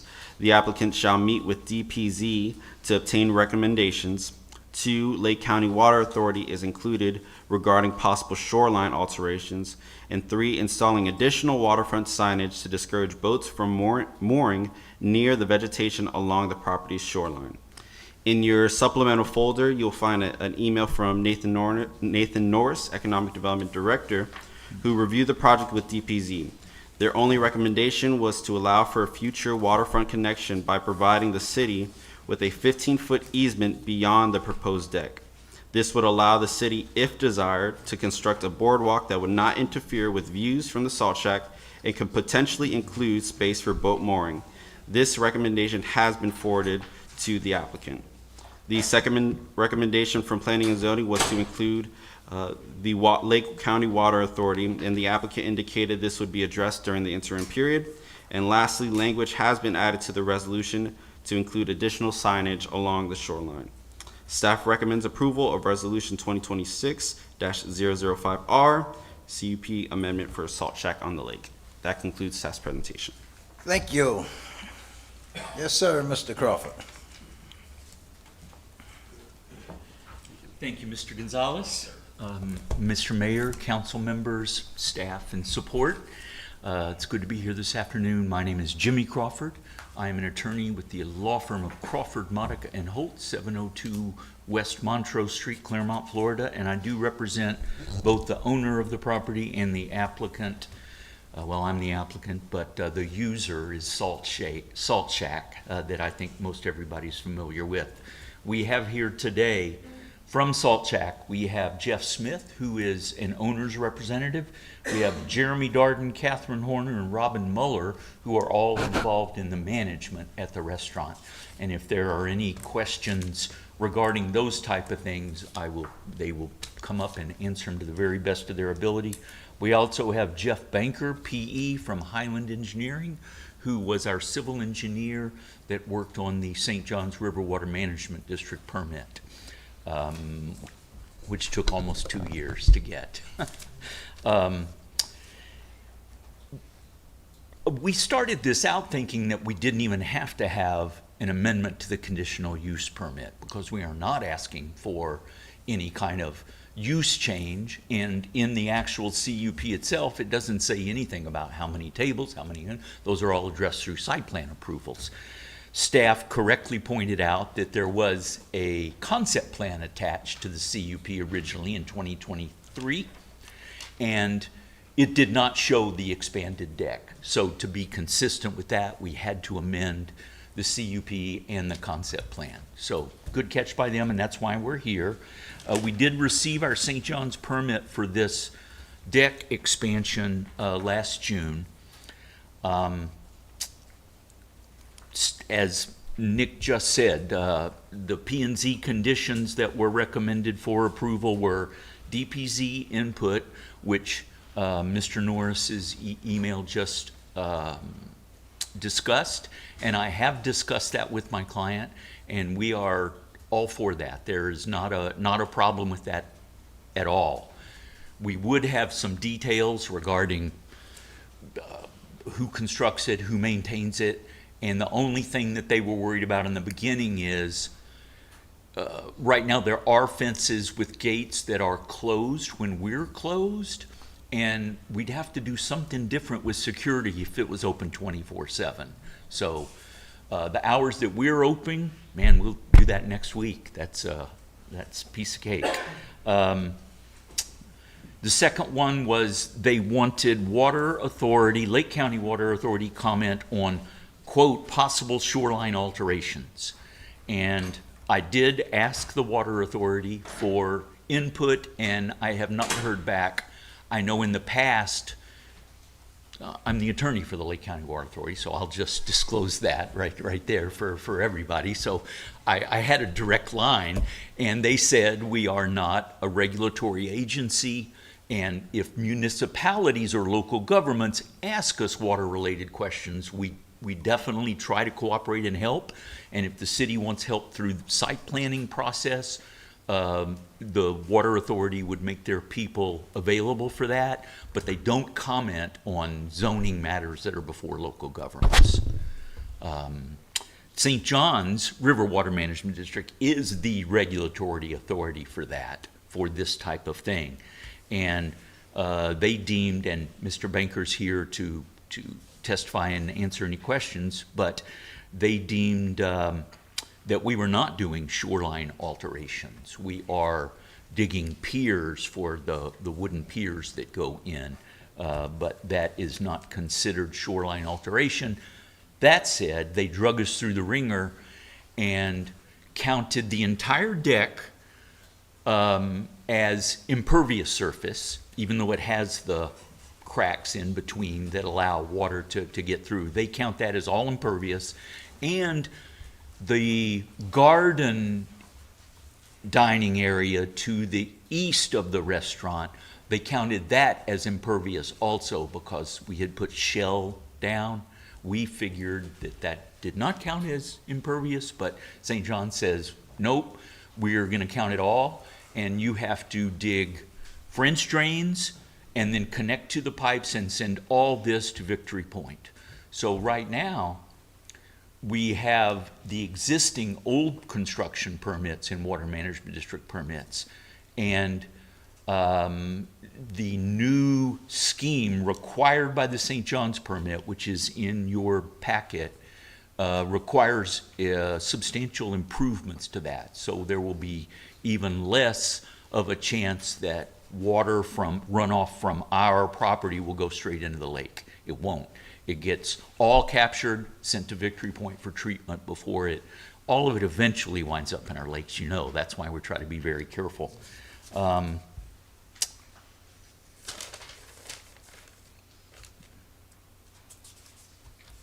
There is also a roof gutter drain system.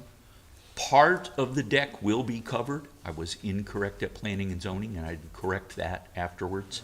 But it is the same. There is a gutter and drain system that takes all of the water straight down into the French drain, straight into the pipes for Victory Point. So, in summary, we agree with the staff and P&Z conditions. We've been open almost 3 years now. We believe Salt Shack has shown themselves to be good corporate citizens and a substantial asset to downtown and the city of Clermont in general. We ask you to support your existing businesses and employers.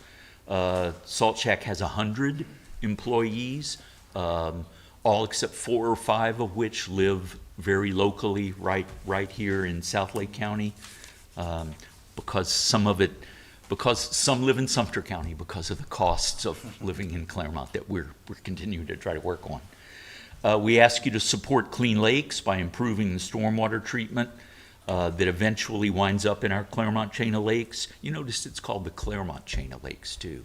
It's not even the South Lake County chain. We're the only one that touches almost all of them. Now, probably all of them. And support continued enhancement of our irreplaceable, I had valuable, and I scratched it out. I'm going like, you know what?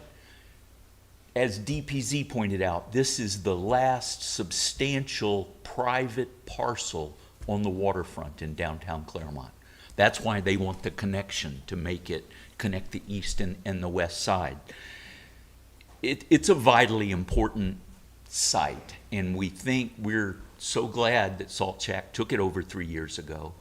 And we believe that their history has proven that they'll do the right things.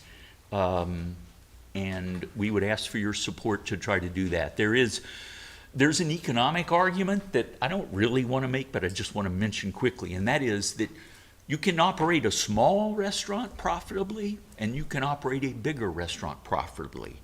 That middle one, where you have 65 seats and 100 employees, that's the hardest. We're not adding any employees for this. We've trained them already, and they want more hours anyway, so we're going to be doing that.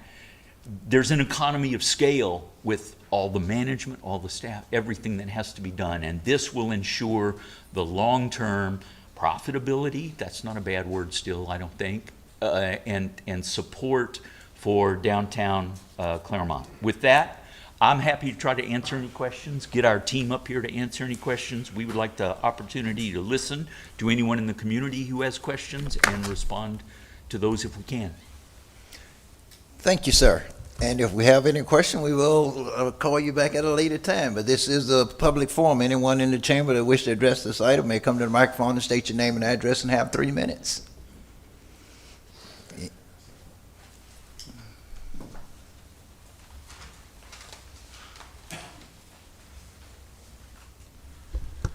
Good afternoon, Dan Wyatt, 1108 Peregrine Street. I do want to comment a little bit on the whiplash boom from 7-Eleven to Salt Shack. 7-Eleven about 2 million locations, Salt Shack is on their second, so bit of a difference in scale here. Another thing I want to point out, you turn over and look over there, you'll see Jeff, Jim, Jeremy, Catherine. That's the Salt Shack executive team. This is a local business employing, like they said, about 100 people. I think that's something we have to foster. I can tell you from living in this area for a while now, there's always going to be an Outback. There's always going to be, an Arby's. There's always going to be another McDonald's.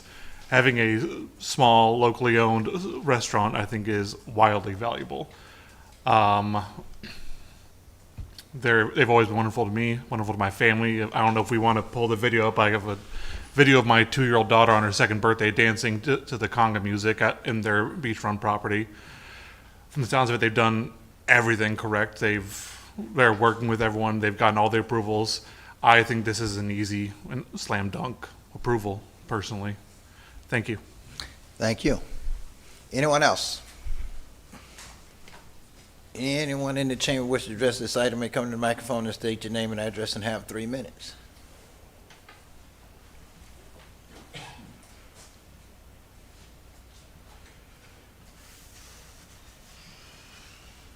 How you doing? I'm Steve Green, 18710 Downway Road.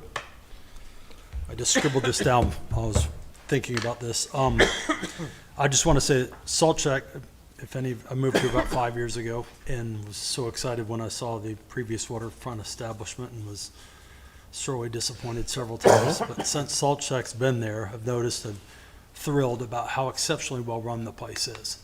And you see that consistently over the last 3 years. I jotted down some thoughts about that. We see that definitely Salt Shack is a very professionally managed, customer-focused business. This is proven out by the consistent quality of their products. Now we're 3 years in. A lot of places come in, they open a business. The first year they do great, and then it just falls off when they start cutting costs. We're not seeing that with Salt Shack. It's consistent quality, consistent customer focus, good quality food and service. But we also see this is proven out by that consistent quality of their products, their service, and the resulting clientele that comes to the establishment. Makes the place just such a much better place to be. Further, there's also proof in that if you, having worked in the restaurant business before I went to college, a key thing you see is poorly run, poorly managed restaurants often have lots of turnover. And what I see here is the other day I was just noticing how many people are still there that were there from day one. So many of them. That's another support of how the place, how well and efficiently it's run. That means they take good care of people. Their people take good care of their customers, take good care of the business. This is the type of quality business I think Clermont wants.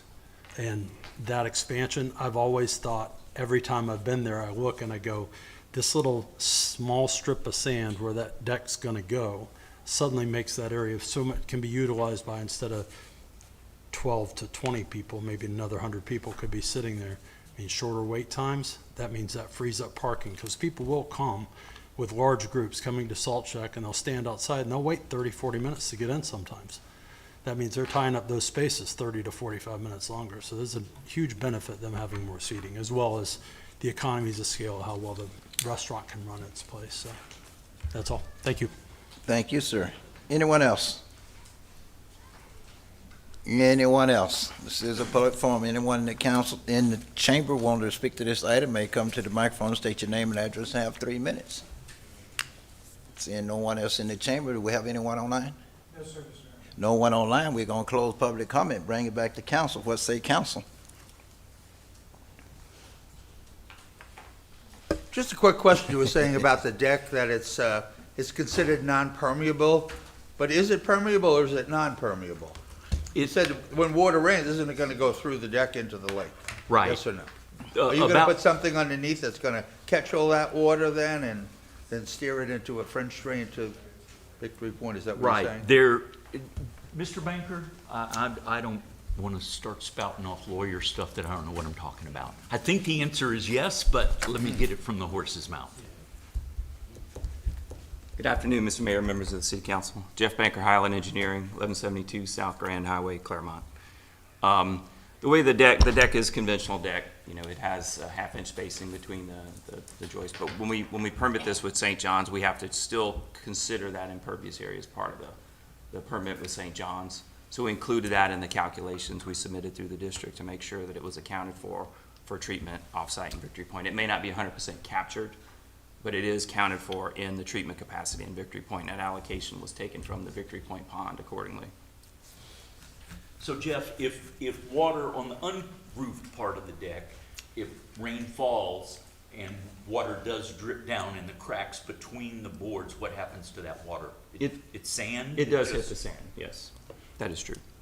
But the additional impervious area is counted for in the Victory Point basin. So the treatment capacity has been removed from the Victory Point pond to account for that added impervious area, to ensure that treatment is provided, even though it's not directly provided for on-site.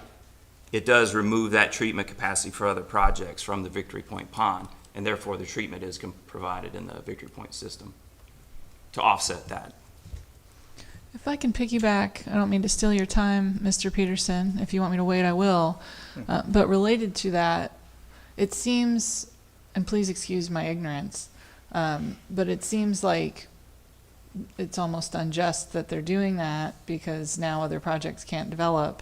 And the reality is, if there's food, when there's drink on that deck, and that deck is washed, that food and drink is going to fall into the sand and presumably into the lake.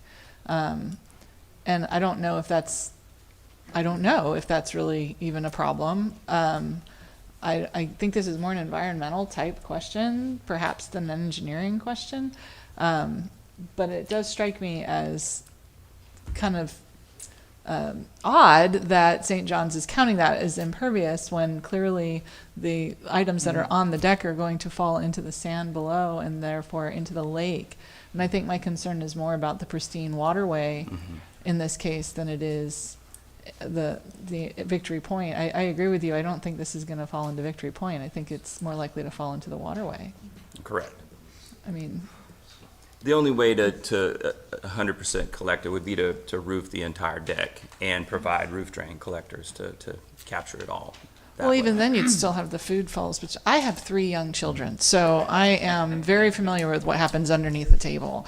And it is messy, and we always tip extra for that reason. But I don't know, I worry about the pristine waterway more than I do in this case about the water But retention. before this, right now, the way it stands right now, when it rains, it's going right into the lake. So what you're proposing is you're gonna be building this deck, and it's still gonna go into the lake, but St. John's Water Authorities, you're gonna have to pay some kind of fees to them to compensate, almost like a carbon footprint that you would if you had a gas guzzling Learjet that's flying over. More or less, the impervious area is accounted for, even though it's not directly contributory to the Victory Point Pond. It is accounted for to ensure that treatment is provided for that percentage of imperviousness. I'd like to have Catherine Horner, who is, I never get your title right, not General. Chief Operating Officer. COO, okay, there we go. Name and address, please. Catherine Horner, 16616 Sounding Shores Drive. This question came up at Planning and Zoning, and Catherine did a good job because she's the one that's responsible for making sure everything gets picked up and cleaned up. And if you've been down on the waterfront at any time, I've not seen litter or, I spilled a margarita there once, but beyond that, nothing. No, thank you for the opportunity to speak today. We know that Clermont takes the pristine community really seriously. And when we came into the community, we knew that we had to ensure that we had the process and procedures to make sure that we were cleaning up anything that was on the ground, trash, as we would in our other property. But we know how important it is, and we definitely have the team, the process, the procedures to ensure there's no trash. We're sweeping up, wiping up, cleaning up as often as we possibly can. We have assistants on staff for the servers throughout every shift that help with pre-bussing trash, drinks off of the tables to ensure that they don't fall onto the ground or that there's no litter or anything left. And we would ensure that those same policies and procedures are happening in the expanded deck as well. And to be clear, my concern is the underneath of the deck, an out of sight, out of mind situation where, the deck is elevated. Right now, you've got the beach, so you can see the trash. But as things fall between the cracks, maybe that's a pun. I think the cracks are pretty small. So the napkins, the cups, any of the, anything except for maybe liquid or a crumb wouldn't fall through there. Okay. And we would try, as we do in the rest of the restaurant, just to ensure if something does fall, so it doesn't have the opportunity to fly off or get into the lake, that we would make sure we've got a team on the deck that's assisting the servers to clean up and make sure that we're doing everything we can possible to ensure that something like that doesn't fall through the cracks. And is there any sort of language that you would be comfortable with including in the CUP that would commit you to some sort of beach cleaning? I'm concerned with the beach cleaning more than I am the deck. I believe you about the deck. It's the beach that I'm concerned with. Absolutely. I mean, the beach that we're utilizing now on the property, we clean up twice a day. I mean, we have a team that comes in the morning before we open. They clean it, and before we leave at night, there's a process to do it. Those processes that we have internally would be the same exact ones on the deck, but we would be more than happy to include it, the language that we have internally as well. Okay. Can you work on that? That's good. And I did just confirm with staff, the deck is between 6 and 7 feet above the sand level, so it is quite easy to have everybody except your tallest employees go under there and twice a day or more as needed cleaning. Anyone else? Well, One of the things DPZ said was that you were gonna give us an easement so that there could be a boardwalk under the deck or next to the deck, on top of the deck, or floating next in to the the water? deck, between the ordinary high water line and the edge of the deck. Right. And it doesn't have to be a boardwalk. It could be an unimproved walk in the sand for, Right, okay. but we are committed to, as long as we can work out the security and the hours of operation, we're committed to cooperating with that. It's good for us too. Have people come by and go like, wow, I want one of those. Yeah. Because it appears from the sketch that the deck is going right to the water line. Is that not correct? It's not correct. Okay. The water line, as you know, of that lake varies a lot. So you go off of the ordinary high water line, a very official line, OHWL, set by the Water Management District. And then there is a little flood zone above that. And what your code said is in CBD, if you have waterfront property, you can build down to the flood zone line, but not into it. So that's where we stopped. So when water is high, it might not be 15 feet, but from the ordinary high water line, it's that plus a little more. Okay. did you have something, Mr. Bay? Okay. All right. Well, I'd just like to say, wow. I guess I'm the only one around up here that was here when Salt Shack came in here, when we went out and bought Salt Shack in here in the place that was there before, which was a real problem for the city, okay? And I'm happy that Salt Shack came here, but if I'm not mistaken, when we first brought them in here, it was part of their plan were to eventually put a deck out there and everything. I think the plans somewhat changed away from the original concept, but I still admire it. And I thank you for clearing that up for me, because one of I heard the comment about food falling underneath the deck and everything, and I thought I read it was gonna be about 5 or 6 feet off the ground, which means they got plenty opportunity to go underneath and clean, and I would imagine they'll do that on a regular basis, because you have to be careful, folks. If they don't, then you have to worry about rodents and all these other things. Sure, And this yeah, we gotta restaurant, beat we the don't need raccoons to it. So, everything, and as Catherine just said, we're fine if the city wants to include language that says it shall be patrolled at least twice a day. Yeah. And if it becomes a problem, you send code enforcement out and we ramp it up even more. Okay, well, that's just, another thing, I know you said you were willing to accept the recommendation from DPZ. This is a private piece of property and everything, so I want to thank you for accepting that proposal and willing to work with us on that, so. You know, DPZ is so good at the macro community stuff, and they don't comment as much on the individual site plan stuff, the site stuff. And so I was really happy with that comment that came back, because it's really both. Right. It deals only with our little bitty site, but it also deals with the entire downtown waterfront. Right. So we're happy to help, because we think it's a win-win. I still have a concern, though, that, as you stated before, about security, because we got gates that lock all that off now, and that leave you. So once you put that passway through there, we have to look at making sure we lock it off in some kind of way to secure your property and everything. So we've only been a day or two at talking about this issue, but our initial conversations were, we'd sure like it not to be open in the middle of the night when we're not open. We're 11 to 10? Yeah, just outside of our business hours, it would be hard for us to maintain the security when no one's on property after we're closed. But we love the idea of having the gates open anytime we're there. Obviously, we get there early to prep and prepare, and normally there a couple hours after closing to clean up and prepare for the next day. So it's not a lot of close time, but just when we're not on site. And I would just like to close with say thank you. When we was out talking and trying to get you in here, you've lived up to everything we said in the PUD and everything we talked about and all. And you've been a very, very Mr. good. Mayor, the old restaurant was interesting in that Chinese curse way. Maybe you live in interesting times. To say the least.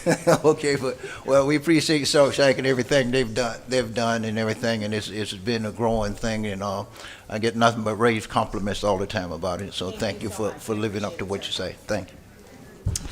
I move to approve item number 15, resolution number 2026-005R, subject to the following conditions: that the property owner grant the city a 15-foot easement for a boardwalk with the specific location and terms to be determined at some point in the future, that the applicant install additional waterfront signage to discourage boats from mooring near the vegetation along the property shoreline, and to ensure that the property in and around the deck is maintained in such a manner as to protect the pristine waterways status of Miss Lake Mineola, which shall include beach cleaning not less than 2 times daily.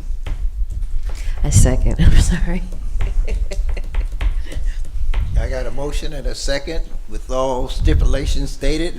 You want to read them again? No, that's okay. Any further discussion? Hear none, all in favor, let it be known by saying aye. Aye. All opposed? And chair vote aye as well. Motion passes 5-0. Thank you. Yes, sir. Mayor, I would like to move that we take a 10-minute recess. I have a feeling the next 3 items may take a little bit of time, and rather than each of us individually getting up and going, if we could just maybe take a recess for 10 minutes and allow folks to go. There you go. Okay. All right, it's 5:03. We'll be back.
If I can get everyone to take their seats.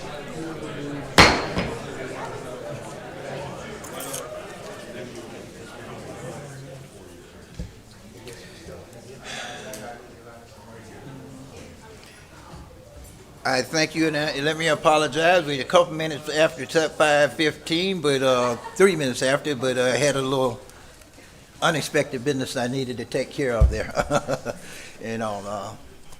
But anyway, we item number 16 is for ordinance introduction. Yes, ma'am. Ordinance number 2026-011, an ordinance of the City Council of the City of Clermont, Florida, amending ordinance 2022-018 to expand and contract the boundaries of the Wellness Ridge Community Development District located within the City of Clermont, Florida, describing the boundaries of the land to be removed and added from the Wellness Ridge Community Development District, and describing the new external boundary of the Wellness Ridge Community Development District after expansion and contraction, providing for all other conditions to remain unchanged, providing for severability and repeal, providing for administrative correction of scrivener's error, providing for an effective date, and providing for recording. Thank you. All right, this is an introduction, but I'm quite sure everybody up here on the dais want to hear from the public. Yes. Okay. So in that case, I'm going to open up to the public. Anyone in the chamber that wish to speak to this item may come to the microphone and state your name and address and have 3 minutes.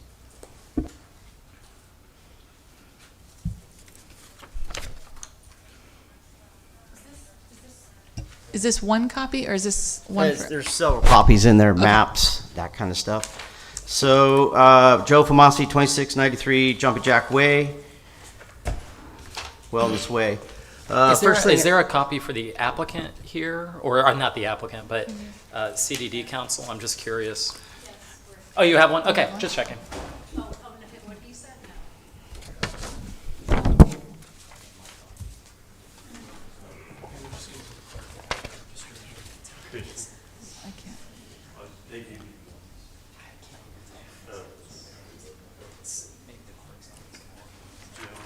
Yeah. Yeah, these are individual. The first one is the 2026 budget, the maps underneath, 2026 budget. I just want to make sure CDD council has a copy since it's being presented at this hearing. It sounds like it's all things from public records. Yes. Okay, okay, all right. I'm just not sure how to break it apart. Yeah, no, I know. So, Joe, is it just for the clerk, or did you want each of us to have a copy you of can something? each have a copy, or I made it all for the clerk, which can pass it out Perfectly at your fine. convenience. Okay, thank you. So this is the district that is in blue. Is the outline of the expansion area that they want to add to the district here. This is a picture perforated.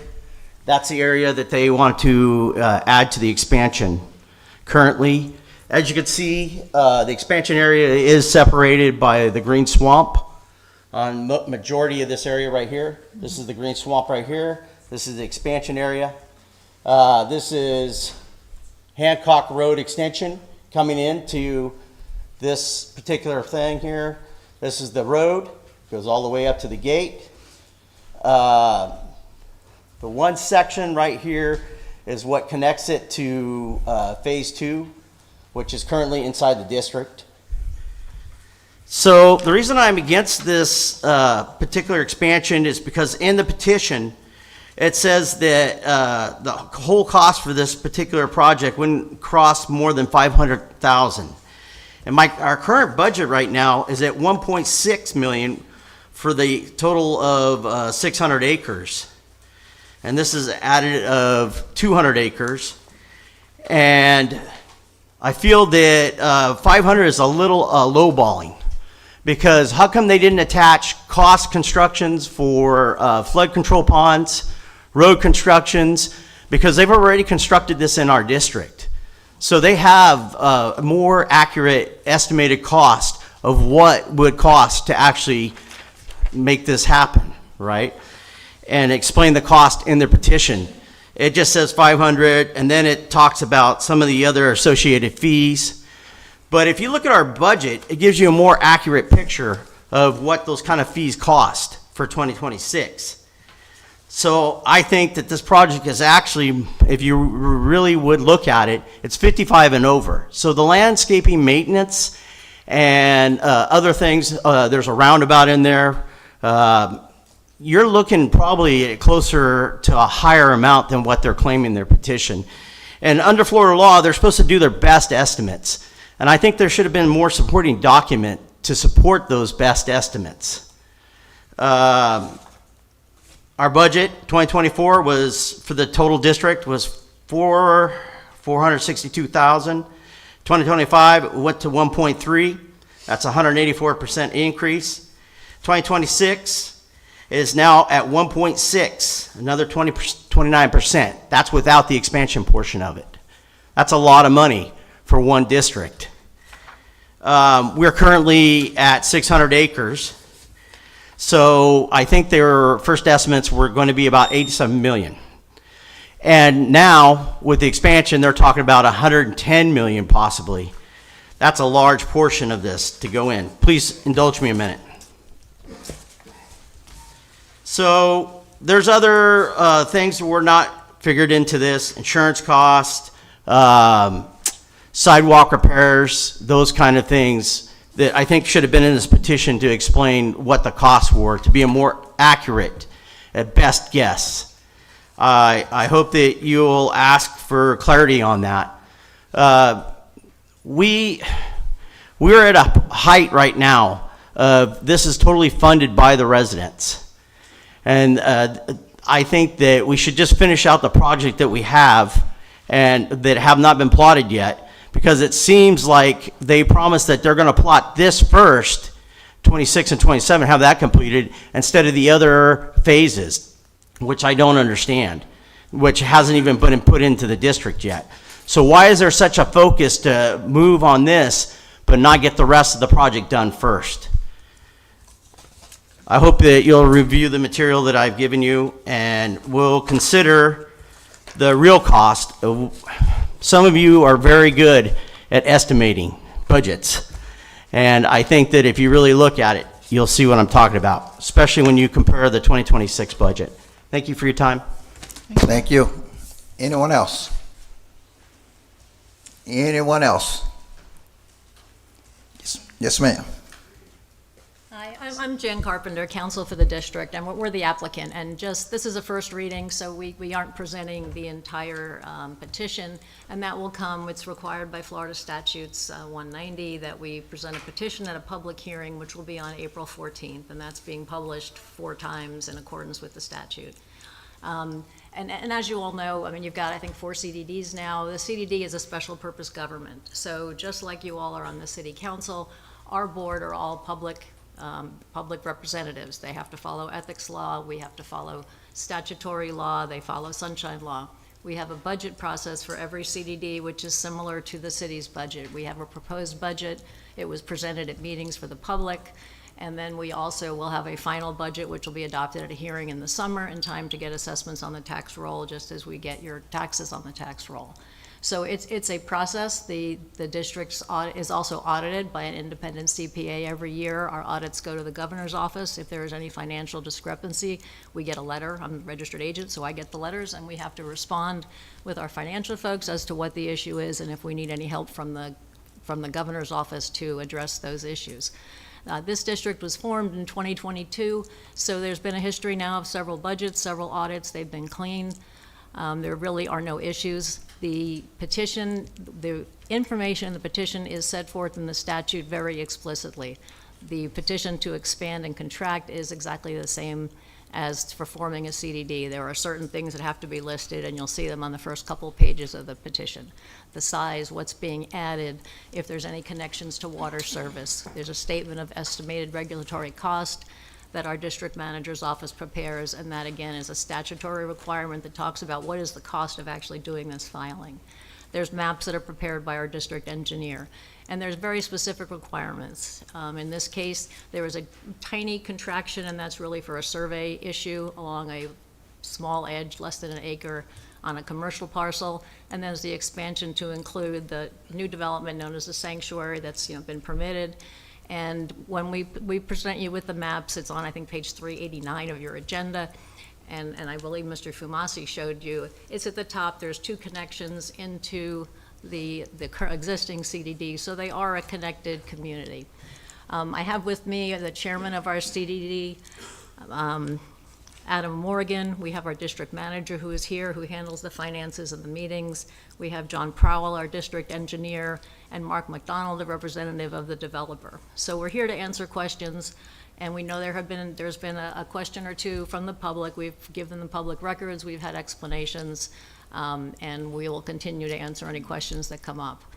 And again, if you have questions, we have our whole staff here, our developer here to answer any questions, and then we look forward to seeing you all in April when we present the actual formal petition, and are happy to answer anything in the meantime as well. Thank you. I will have questions, but do we want to get through public comment first? Yes, if I may. Okay, great, thank you. Thank you. This is a public, anyone else in the chamber wishing to speak to this may come to the mic.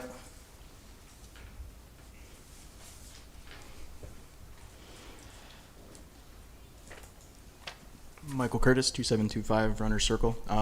Pardon my ignorance on the subject. I'm kind of just hearing about it, and I know this is opening statements, so I just wanted to come up, and I would love much more clarity on this, because this is kind of shocking to me that we're one of the few CDD developments in that whole area, and that it seems like we're responsible for a lot that I'm hearing about now, so I'd just like much more clarity on that. So thank you very much. Okay, thank you. Anyone else? Anyone else in the chamber would like to speak to this? Seeing no one else, I close down the chamber, public comment. Anything on, anybody online? No, at this time. So we are going to close public comment and bring it back. Ms. Strange, please. Oh, thank you. Yeah, I have a couple questions for council or for the applicant, whoever wishes to answer it. My questions are coming from a place of a desire to be good neighbors with and good representatives of the people of Clermont. I see two questions jump out at me that I'm looking for as we move forward in this process. One, I'll say them both, and then you can respond however you wish. One question is, why expand? Why not keep the CDD boundaries as they are? And then the second question is going to be more of a statement, to which I would love to, one, bring your awareness to and perhaps get responses, is that the general feel I hear from citizens in the district are feelings of injustice in the payment of the fees associated with the CDD, with the HOA, with the MSTU, while the developer, from the perspective of the public, is getting impact fee credits for the payments that are being made by the citizens, not by the developer. So those are kind of the two issues that are in my mind as I'm moving forward, and I want to bring them to your attention so you can speak to them. Those are big issues and good questions, and they have some pretty fair answers. The reason why bringing a new development that's connected to another in another development is, one, economies of scale. If you are adding a new area, and in this case we're adding an area, and one of the requests from staff was to add in the ordinance that the new area, the district would not accept any roads or anything that's going to have the huge impact on budget. So it's going to be a lower cost to the CDD. So with not having another administration for that area, we are ultimately hoping it will lower the cost, because those people have less amenities, less improvements that will be funded by the CDD. So overall, when we're adding 699 homes to 1850, that's a large chunk that should hopefully keep the assessments as moderate as possible, if not lower them. The other advantage, of course, is having a CDD. You have the government behind it, so you're getting bid prices for all your maintenance. You're having, again, the public records, the sunshine, the budgeting, all that, as opposed to having an HOA next door to a CDD, where then you have two different forms of administration. So those are the main reasons for doing it. I mean, if you had to have two separate CDDs, then you're adding a whole nother level of administration and cost to the new area, and at the same time, you're not getting that economies of scale of putting it all together, since it would obviously be less expensive to do maintenance for both areas, the stormwater system's connected.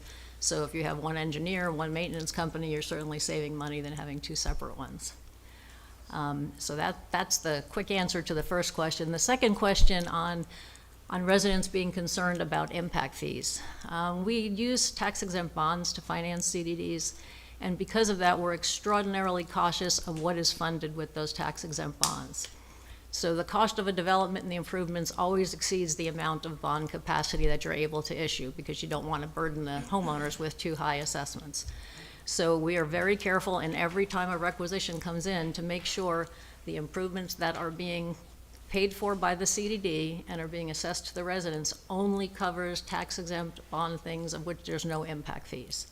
If the developer spends their own money to finish up, because there's never enough money of CDD money, they use their own money to fund the balance. If they get impact fees for that, that goes to whatever they spend. But nothing that the CDD has done and has built had any impact fees come back to it. If they did, we would have to take those as the CDD as an asset and sell them. So we are extremely cautious, and we have tax lawyers reviewing everything whenever there's a draw or improvements. So I think there's sometimes a misconception when people hear they got impact fees for this. Well, the developer had to do that because they built something else, or they had home permits, so they got impact fee credits for education or something else. So a follow-up, you've raised another question in my mind. Sorry. What are the amenities or services or infrastructure that this particular CDD is providing to the existing community and for the proposed additional community that aren't otherwise covered in the city taxes, the county taxes, or the county MSTU that the residents pay? I'll have our district, yeah, okay. Yeah, generally, it's the improvements of the CDD, landscaping, public parks, those sorts of amenities. But here, Mark McDonald will give a better, more comprehensive answer. All right, thank you for your time. Mark McDonald, Lennar Homes, 6675 Westwood Boulevard, Orlando, Florida. All right, so a couple different questions. So to answer Ms. Strange's question, the amenities that are provided throughout the Wellness Ridge CDD in the original boundary that was approved in 2022, 2022, are all of the park spaces, all of the landscape buffers, every common area tract within the development, including the wetlands, stormwater ponds, are all owned and maintained by the association, with one exception. I'm sorry, CDD, thank you for that correction. With one exception, which is our amenity site, the 10-acre amenity site, which includes our clubhouse, fitness center, 2 pools, basketball, pickleball, soccer. That site is owned and operated by the association. Everything else within the development, every park space, tot lot, dog park, is owned and maintained by the CDD. In the expansion area, only the infrastructure that's outside the gates, because these are private streets, gated community, only the infrastructure outside the gates is going to be maintained by the association, which essentially is, the CDD, which essentially is the main boulevard coming in from Hancock to our guardhouse. So it's our east-west street called Leisurely.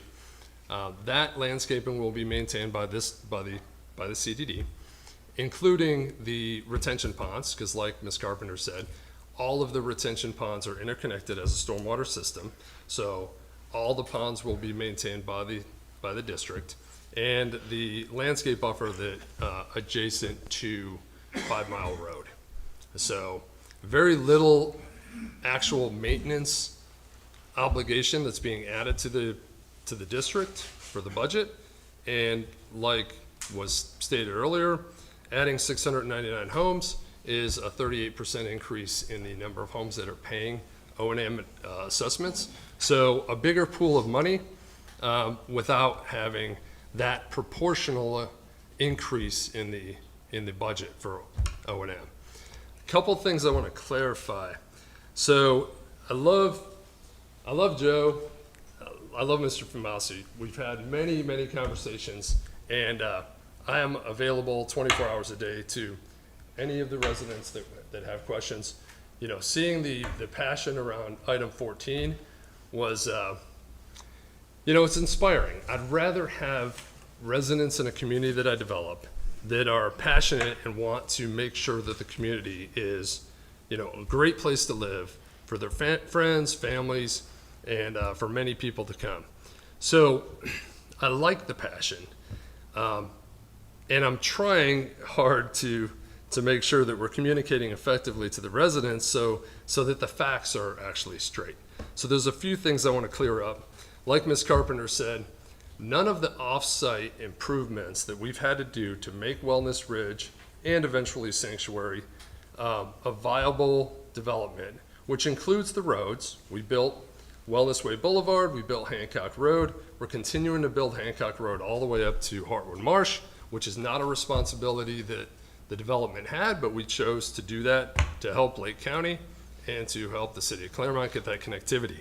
So in exchange for building the main roads, we have a road network agreement that provides impact fee credits for the cost of construction of the roads. What happens at that point, so we're building about $20 million worth of roads, and we can consume about $5.5 million in transportation impact fees on the site, permitting the 2,500 homes total, 2,550. So all of those improvements are done by Lennar with Lennar's money, and then we get impact fee credits that sit in a balance sheet. Those credits will be used at some point in the future on other projects within Lake County, but they were not reimbursed. The cost of that infrastructure was not reimbursed with CDD funds. Same thing goes for the utilities. We had to extend the utilities 4 miles up to the plant. We did that at our cost. We have a utility agreement. The city pitched in $3.78 million of impact fee credits for utility credits of the $21 million cost to extend those utilities. Not a dime of that was paid for by the CDD. The only infrastructure that the CDD reimburses the developer for are the eligible infrastructure items within each assessment area. So currently within the development, we have 3 assessment areas. The first one is phase 1. The second one was phase 2 and 3. The third one was phase 4 and 6. That is why you see a bump in the budget, the annual budget, every year. Every time we add an assessment area, which means it's in the boundary of the district, we're adding the debt onto that property. That property now becomes, after it's platted, the responsibility of the CDD to maintain the common areas within that property. So unlike an HOA, similar to an HOA, but an HOA does a build-out budget for the entire community day one. So the first homeowner paying their HOA assessment is paying the same thing plus inflation in the future of what all the homeowners are going to pay in the future. The CDD acts similar, but it's by assessment area. So once assessment area 1 was floated, we have a cost to maintain that, and we have the revenue from the assessments that comes through on the tax bills. Once we added assessment area 2, the budget increased, but the revenue increased because now we're collecting assessments through the tax bill for those homeowners or those vacant lots. Then we did assessment area 3 recently, which was phase 4 and 6. That was just, the debt was just floated this year. So now that gets added to the budget for that maintenance. What we will do next is, pending this approval in a few weeks, we will then float the debt on the first phase of Sanctuary, just because of the sequence of development. That's under development now. And then the next phase of Wellness Ridge, which is phase 5, the last phase in the development, that will be the next assessment area, and then eventually Sanctuary phase 2 will be the last assessment area.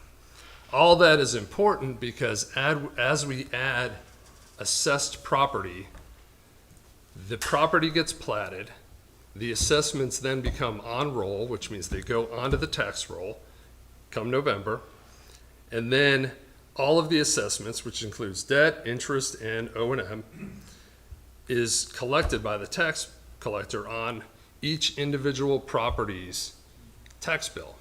So to answer some questions that have come through email, the reason why Lennar, as the developer, is not funding the shortfall of O&M, which was done prior to plat, is because now that all the home sites are platted, in all three assessment areas, Lennar gets roughly 700 tax bills for Wellness Ridge, and we are paying each one of those property tax bills, which includes debt, interest, and O&M for the CDD. So the CDD's revenue from assessments is fully funded for all three assessment areas, and Lennar is paying almost 50% of that through all of our tax bills individually. It's something the residents don't see, but you will see it in the budget when they show how many home sites by product size are paying their assessments, because that's coming from the tax collector every year. Once we add a new assessment area, then it gets platted, then those assessments become on tax roll or on roll, and then come November, we as the developer, we pay, as the property owner, we pay all those tax bills, which, regardless of if homes are closed or not, once homes start closing, the homeowner pays their tax bill, we pay the, hundreds of tax bills that come every November. So hopefully that answered some of the questions, may have generated a few more, so happy to stay up here as long as you guys want. Are you all feeling like you're watching paint dry, or are you as excited as I am? No? I feel like we're in an accounting class. Well, and we are, but I feel if you're willing to indulge me, and if you're not, that's okay. We can do it offline, but I think a lot of homeowners have confusion, and there's something that he brought up that I think we need to be aware of, that the first time I had a conversation with this developer, I learned a few things about this impact fees that I think we all need to be aware of. And I can go straight to that if you want, or I can stop talking. It's totally up to you four, because I know we've exceeded the time on this one. But I think this is an opportunity for us to really understand the complexity of these CDDs and how they work in Wellness Way, if we want to do it today. If we want to do it another day, I'm happy to do it. Let me say this. Mr. Van Wagner, I hope you don't take this the wrong way, anything, but back in January, I sent Mr. Van Wagner a letter, email requesting basically all this type of information in it, okay? And I copied each one of you in it. Because Mr. Famasi has been asking for a lot of these details, and I haven't been able to answer him. Mm-hmm. So that's why I sent the email, trying to get all this information, and I can get a better understanding of exactly what's going on under CDDs and all this here. And I know Kurt and Mr. Wall has been working on this, and I think a couple of council meetings ago, it came up, and I let you all know, and the reply I got back before wasn't satisfactory for me. It was missing a lot of information I was asking for. But the whole reason behind that was to be able to educate the council members on what's going on down there in Wellness Way, because it is a lot, and it is very confusing. Yeah.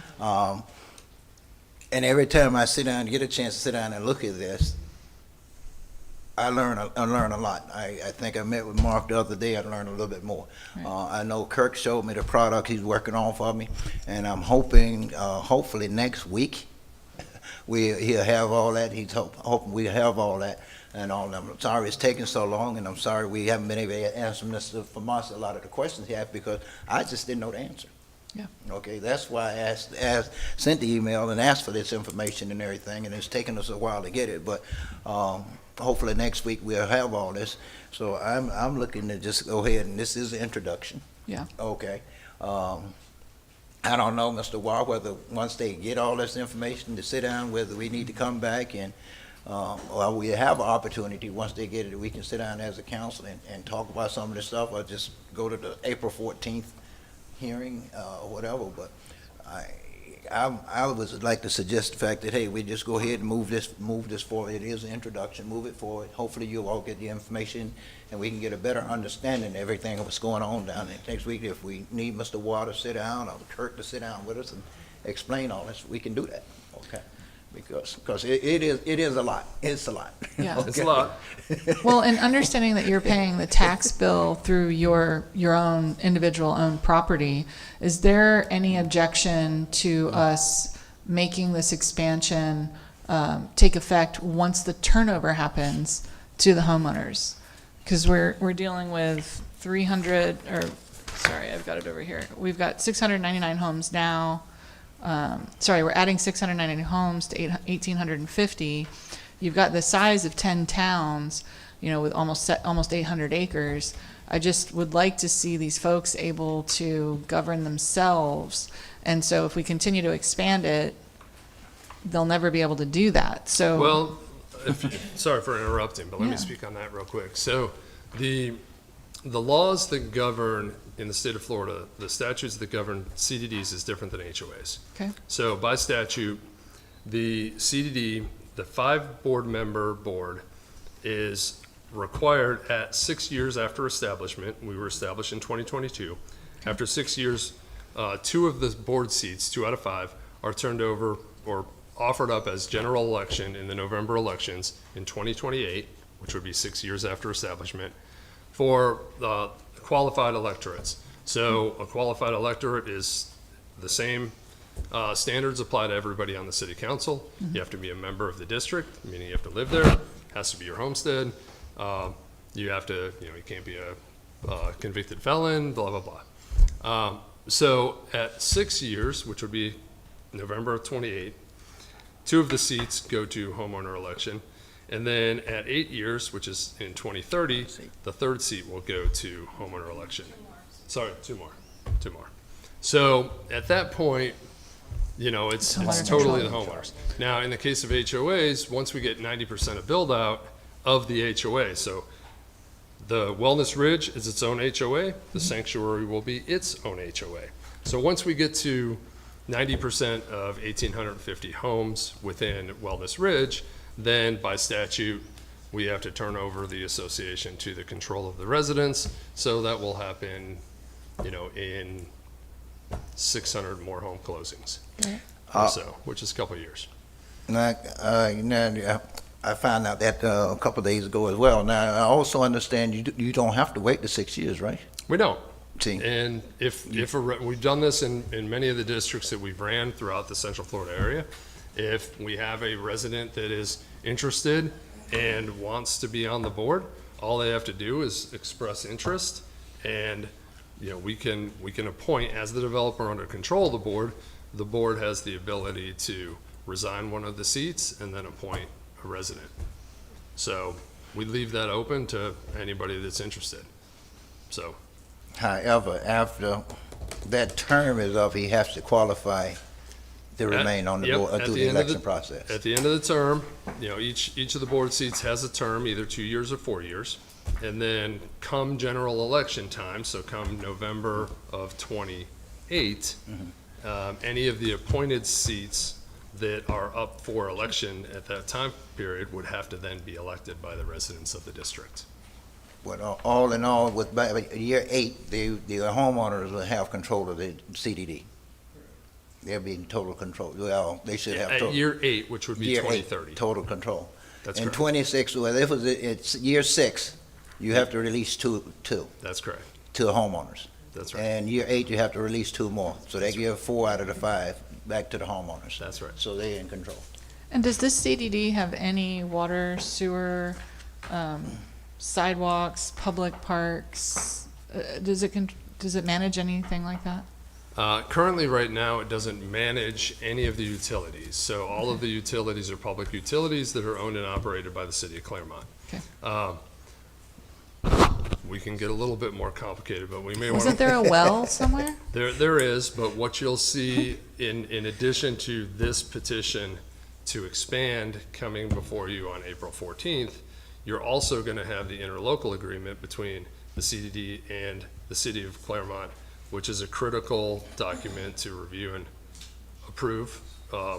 And that really, the main item in that document is the city approving the CDD to operate the irrigation system, because currently we have 2 wells that are built and operational. We can't turn them on and we can't remove the potable jumpers to irrigate until the city approves the interlocal agreement, which then authorizes the CDD to act as the utility provider for irrigation water only.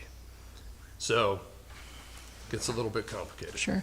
Mr. Wall, in the desire to move this forward and stop me from talking, which is a valid desire, is there anything that we've talked about that if it was amended in April would be considered a material change that would cause us to go back to the start of this that we should be talking about today in case there's a material change, or all the things that we've talked about, things that could be amended between now and April 14th, I think we said? Yep.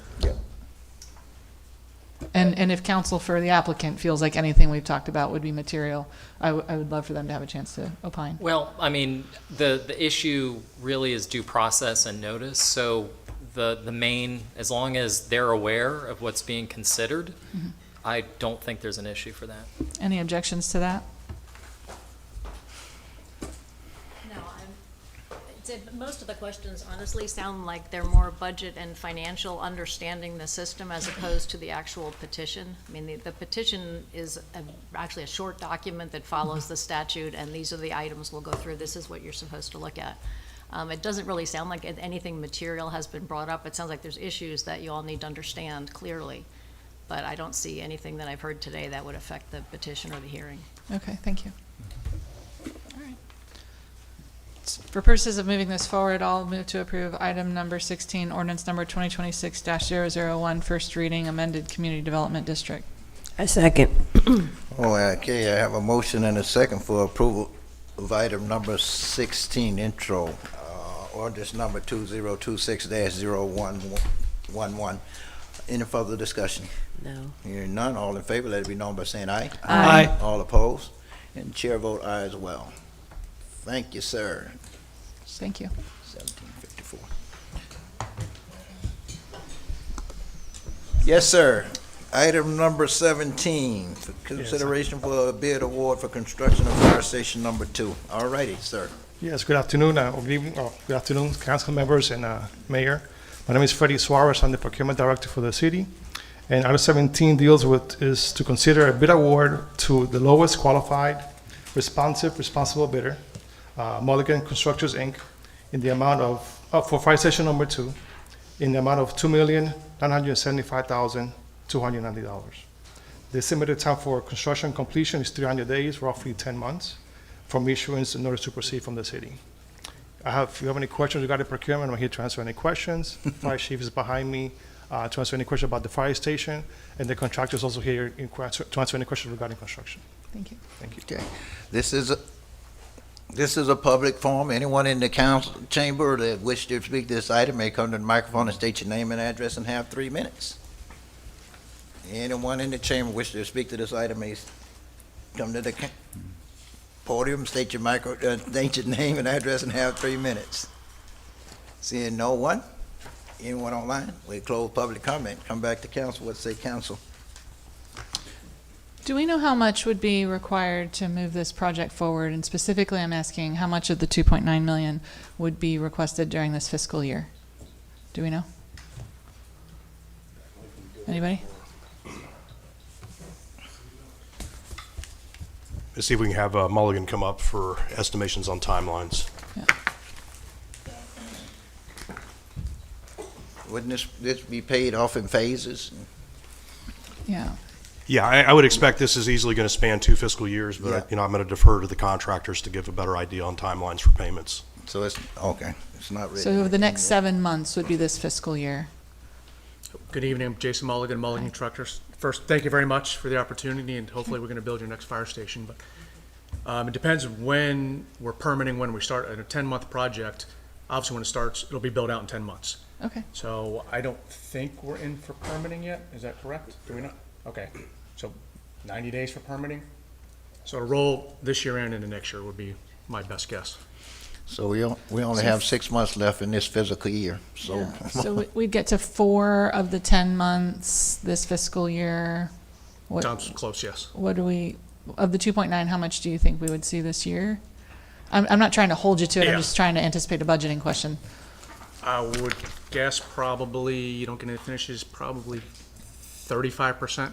Okay, of great, that. perfect, thank you. It's That's what I not, needed. it's not spelled out in the contract, the payments doing certain phases? It's not, Completion. it's all one phase. We provide a detailed schedule of values for all the activities. And as we do the work, we bill 30 days later. and Okay, you guys pay us. so you bill every 30 It's a percentage days? of completion. Okay. You bill every 30 days, it's not? Correct, yeah. We do 30 days worth 30% of you work. receive X amount, anything? We bill you, the work's done, The team walks it, approves the pay application, we get paid typically a few weeks after all the work's done. Thank you. On a monthly basis.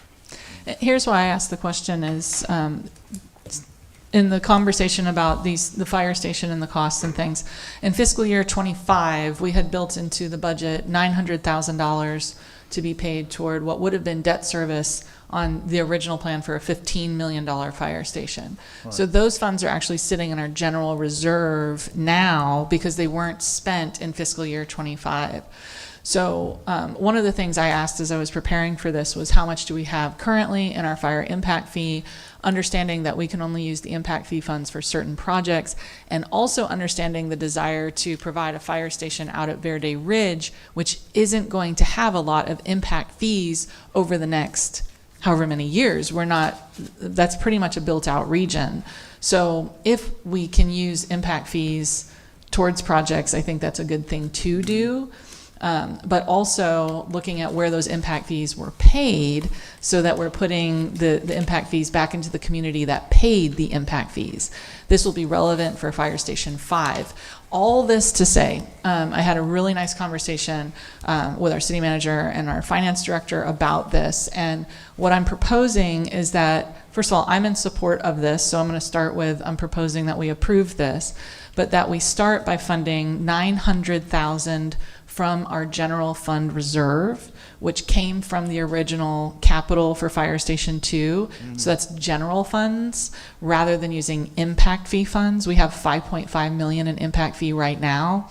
And there is some complication to this, so I'll spend as much time as you want, but if we can start with the $900,000 approval for fiscal year '26, that will get us through fiscal year '26. And then I would ask for your support in directing staff to, by July 1st, come to us as we're in the budget cycle with a 5-year fire station plan on how we pay to build out the fire stations that we need, where we're drawing impact fees, where we have special fees coming in, where we have known grants coming in, so that we can have a 5-year financial as well as visionary plan. So I would, if we need a confirmation of what my motion would be today, it would be to approve this with $900,000 coming from general fund reserves, with the remainder coming from impact fees, unless modified in the future, understanding that my goal is that we have a 5-year plan as we move forward. So that's where I'm coming from. Obviously open to discussion on it, but that came up today, that we did have those funds in the general fund reserve that were set aside for this specific purpose that I would like to be able to use, if you're all willing, for this purpose.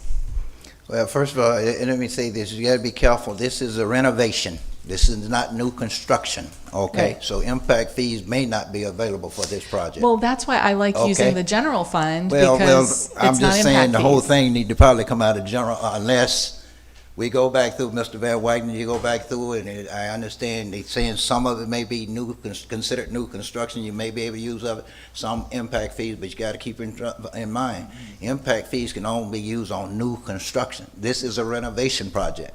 Well, it's based So on new you're right, use. huh? So when Fire Station 2 was built, it was really built to support Kings Ridge. Right. Since Fire Station 2 was built, we've got Southern Fields, we've got, is it Hammock Ridge? There's Regency Hills. There's 3 new neighborhoods down there and a new one coming online. So all of those would have paid into the impact fees and have caused part of the reason why we need a Fire Station 2 expansion. And granted, true, but still, we're not building a new station because of the increase in growth. We are renovating the station, okay? So it does not qualify for impact fees.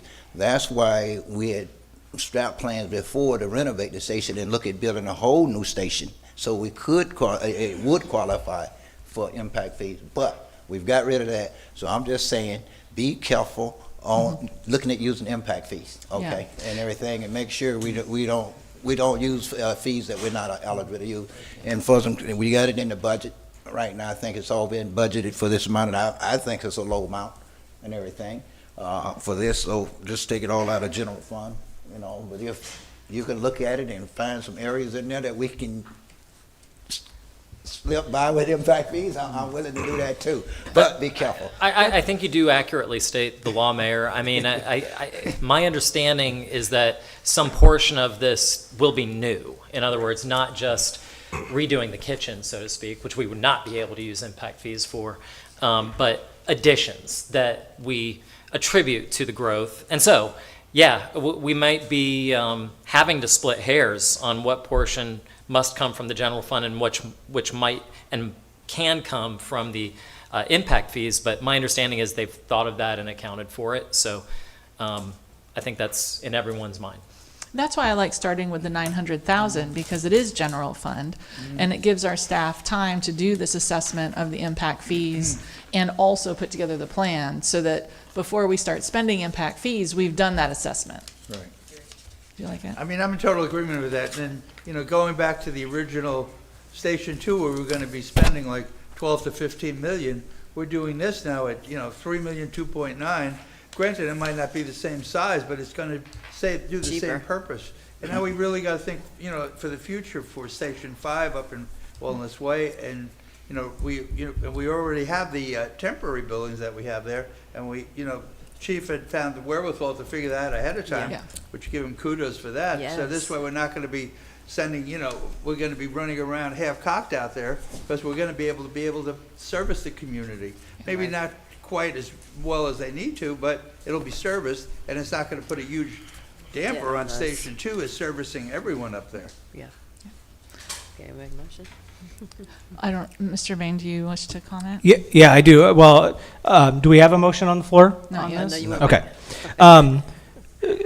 Councilmember Strange, you mentioned a budget amount, and that contradicts what's in our document. So I don't know, Mr. City Manager, if you can answer or if you'd want to have our finance director answer. You mentioned, Councilmember Strange, a budget or a balance of like 5 million in fire impact fees, and according to our document here, the budget is about 1,049,000, and this, if it came out, let's call it 3 million, is going to leave us with about a $2 million deficit in our fire impact budget. So I'm curious, question to you directly is where's your $5 million number, and then to the city manager, what is our actual fire impact fund budget? The fire impact fund is around 5.4 million right now, and the budgeted amount for fiscal year 26 was the $1 million that we see in our packet. So with the price being 2.9, the proposal by staff was to use impact fees for this entire project. What I recalled was in fiscal year 25, we had that 900,000. Yeah, I'm not worried about that. My question is more about the fire impact fee fund at this point. I don't know, Mr. City Manager, if you can answer or have Mr. Borer answer. You want me to take it? We do have projects inside the impact fee fund that have been pledged against those funds. We went through as an exercise today, and just for the exercise, put the entire 2.9 million renovation into the cost for the impact fees. So with where we have today in the impact fees and what we expect to collect between now and year end, we still land in the black within the impact fees. There's not much left in there, but there is, we're not running. Okay, so why then in my meeting yesterday and why in our packet does it show a deficit? That doesn't make any sense to me. This account number says that the current year budget available is 1.049, that the project is 2.975, and the budget ending is negative 1.925. Well, and I asked that question in the meeting yesterday, and none of this other information was ever brought up. Right, and we had to do some research on this to get a clear answer on that. One of the reasons is one of the projects in there was the dirt that we allocated for the training facility. Yeah. That was $260,000 that we put in as a PO. The final bill came in at $200,000, so we saved $60,000 on that project. So those are funds that we'll be able to recover inside the budget. In addition, the finance is predicting that we're going to collect an additional $972,000 in impact fees between now and the end of the year. That's why I'm saying we land in a cash positive position, even with the other projects that have been dedicated. And I think I can help here because he's talking about yeah. this year's budget. I'm talking about the fund budget. Okay, and the so fund amount. my question to the city manager then is on page 437 of our packet, where it talks about the impact fee fund and it gives a project number. 1.049569 is the current year available budget. Is that what is left in the fire impact fee fund? No.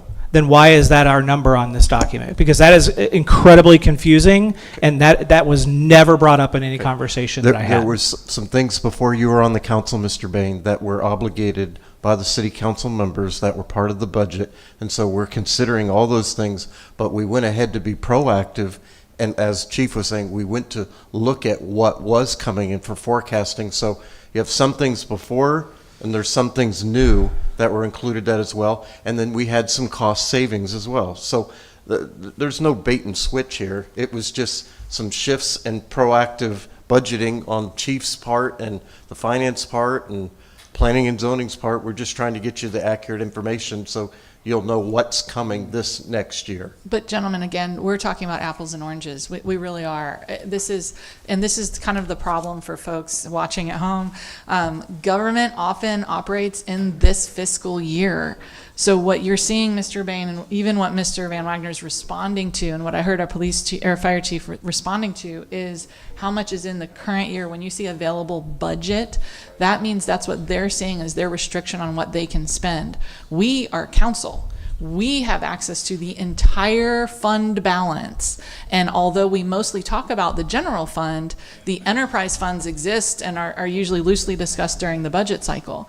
So for purposes of working on a 5-year vision, this was one of the questions I asked this morning when I came in was, I want to see the entire fire impact fund, not what we approved this year, the total fund. And in that fund, I'm interested in who paid what and where, because we're talking about this long-term vision.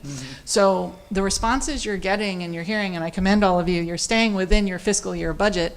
I'm talking about looking at the future and what we have available in the future. And I think it would be irresponsible for them to say, well, we have $5 million to spend. Well, no, because that's not what we gave them as authority to spend. So the question that I'm speaking to relates to what we have, which would require a budget amendment if we were to make changes down the road. What they're answering is what they have this year to spend. So that's the breakdown, and I'm seeing it happen, and I'm feeling for both of you. Well, yeah, I hear that. I do. I guess then, if we're considering projects like this, we should know what is actually in the fund and where those funds are going. Because if we're going to allow a council member to get creative with the budget, all council members should have that ability to get creative with the budget and say, I think it is more of a higher priority for us to spend these fire impact fee funds on a fire station than, say, one of the other projects that we may have approved at some point, right, if that information was readily available in this document to compare and consider. And when I talked about this yesterday, I expressed serious concern about having a budget deficit of almost $2 million in our fire impact fee fund. And we talked about taking loans against the general fund.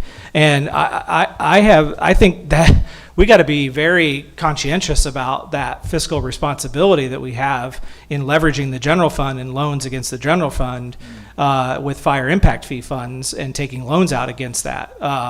Now, I guess, had that information been shared with in relative to this conversation, and it wasn't 1 million, it really is 5 million. We may have allocated or earmarked things, but there's really 5 million. We could have a conversation about that 5 million. Yeah. And I thought the conversation was really only about 1.049, and it sounds like it's not. Yeah. And that's where my frustration comes in. I totally understand that. And it is tricky. Government financing is not simple. I will, for whatever it's worth, you can kind of see here, I'm looking at the our supplemental information. What is this through, Scott? This year-to-date budget report? December. What December? December. Okay, so in December we have original appropriation of the fire impact fee. We have $5,070,000 as of December. Does that sound right? I mean, if we're at 5.3 now, that's probably. Yeah. So these are, I don't know, I remember spreadsheets, so sometimes the numbers stick in my head. Mm-hmm. Consider me a resource, I guess. I don't know what to say, but this is because I'll say us with a capital U, like people in government who are trying to do a good thing. Like we tend to kind of operate in silos, and so we look at things in one project at a time versus holistically. So that's why I bring it up, so that we all are on the same page. And it's also why I propose that we give staff 3 months, because I don't think it's quick. Like figuring out what the Verde Ridge residents paid, what the Heartwood Marsh residents paid, what the Wellness Way residents paid, that's not going to be quick because it's never been tracked like that in our finances. But I think we owe it, as we're growing as a city, to be looking at things as, you know, what is the impact, who paid it, and I'd like to give our staff time to sort through that so that we can all make an informed long-range decision. I agree with that, and I certainly think, I'll only speak for myself, but if I would have been told in a conversation where we were using fire impact fee funds on other projects that, by the way, the effect of this could be a $2 million deficit when it comes time for the fire station, I would be against it. I certainly would have considered that in making that decision. And I think that I'm not making an accusation that it's bait and switch, but it certainly is not all the information. And I think that's the frustration that I have in this, is that we're making siloed decisions about budgets that some people have a total picture on, some people don't, and it's discussed in one way, but discussed in another way, and it's frustrating because I want to see us move forward. As I said a couple of council meetings ago, when I expressed, I may not have been in favor of this plan for a Station 2, but we've got to move forward. I want us to move forward, but now I'm feeling like, okay, we actually have some other funds that we could fund this and not run a deficit. Right. Call me crazy, but I don't like it when I see parentheses, especially when that number's $2 million. Trust me, when it comes to fire impact. We're on the same page. And I certainly would have wanted to consider that information in my decision making in the process, to be able to say, okay, is this worth then not being told we have the funds? We have the funds. That may not be incorrect. It may be in the current year available, but it's not the total picture. And that's, I think, where we're running into the issue here. I realized today that I dropped the ball on the budgeting process on this, because back when we had started this process, the 900,000 was in, and even Scott today, I'm like, it's the last line under the debt service. It's right. It's the very last one. And he's like, it's not there, Allison. So in 2025, when we had started this process, we had that 9 million that was allocated for debt service, which to me is also capital funding. So when we were looking at Fire Station 2, I was looking at, 925, we're not going to do anything. 926, we're barely going to make progress, as you can see. And then 927, when it's finally built, that's 2.7 million. And so some of the communications I had with staff was keep it in that 2.7 range, because that's what we're going to have in our general fund to be able to pay it if we maintain this.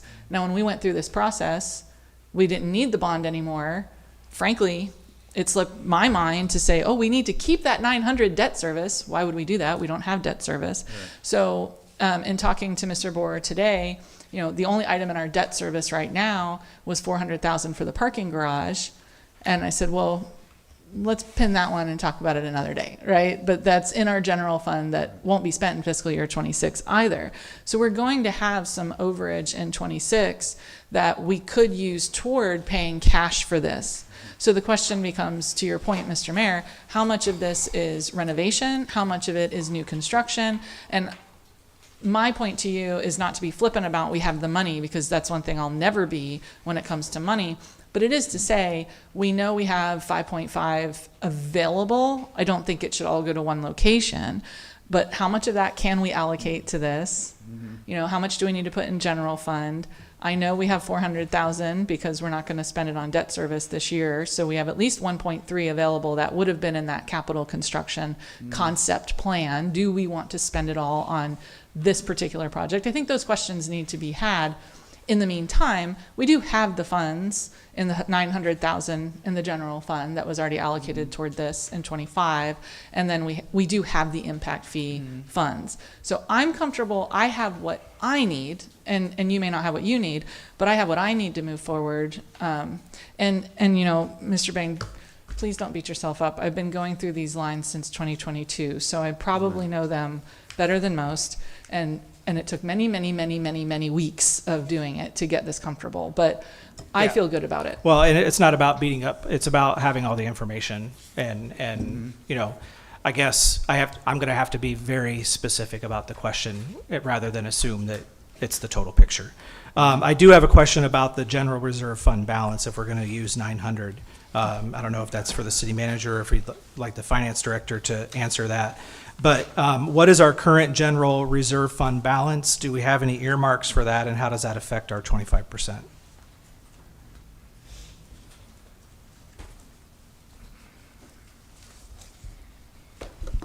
Scott Bohr, Finance Director.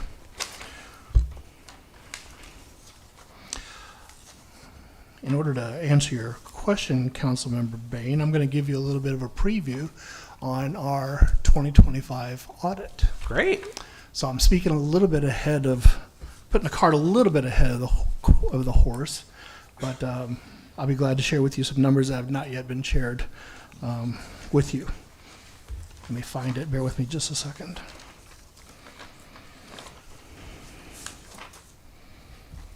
Here we go. Okay, so within the last week, I've received a draft of the 2025 audit, and we're within a matter of days of completing that process. So in order to answer your question, here's the numbers I was referring to. In fiscal year 2025, the general fund has returned a little over $9 million back into the general fund reserves. That is in addition to what was there at the beginning of the year, which includes the $900,000 from fiscal year 2025 that Councilmember Strange has been referring to. So to give you specific numbers, at the end of the fiscal year 2025, fund balance of our unassigned fund balance within the general fund, $36.5 million. The fund balance policy, which is our 3 months of reserves, will equate to approximately $12.7 million, meaning that above and beyond our fund balance policy, council will have available at its discretion approximately $23.8 million to utilize as it sees fit. And do we have we allocated, or previous councils allocated expenditures for that 23.8, the general earmarked for that? The general fund budget for this current fiscal year was adopted as a quote-unquote deficit budget. Right. Approximately $6 million, if I recall off the top of my head. So if you take that off the 23.8, you're down obviously around $17.8 million. Okay. So 17.8 is, if we were say a true balance that's not earmarked or reserved for policy on what we need to keep in reserves, those types of things. That is a certain way to look at it, but keep in mind that our budgets are adopted on an annual basis. Correct. So. Okay. All right. Thank you. Well, staying there, Mr. Scott, out of that fund balance there, how much was, we authorized the Meet Us in the Middle project. So how much did we authorize from general funds to go towards Meet Us in the Middle? Off the top of my head, I do not know, Mayor. So we still got that out there as well. I think when we did the Meet Us in the Middle, we took some from anything that's in the impact. Existing budget would be part of that $6 million quote-unquote deficit that I mentioned. Right. So it's still other things out there. I think we've already authorized and everything that's coming out of impact some of that general fund. Well, I don't think Meet in the Middle was funded or authorized by this council, but at the time we had talked about what we were going to do with EMS, and depending on how it went with the county, if we had to subsidize EMS, it was potentially a 4-year transition until EMS was paying for itself, was early projected numbers, which if they were $4 million a year, that's $16 million. And so that for anybody watching at home, like, why are we sitting on $17 million? That would have been my ask.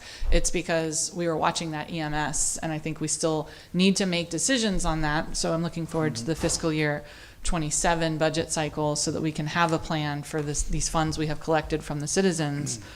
But because that 9 million included the 900,000, I like my buckets. And, you know, if we're comfortable with that, whether we decide to use general fund for fire, you know, public safety, to me, that's consistent with EMS.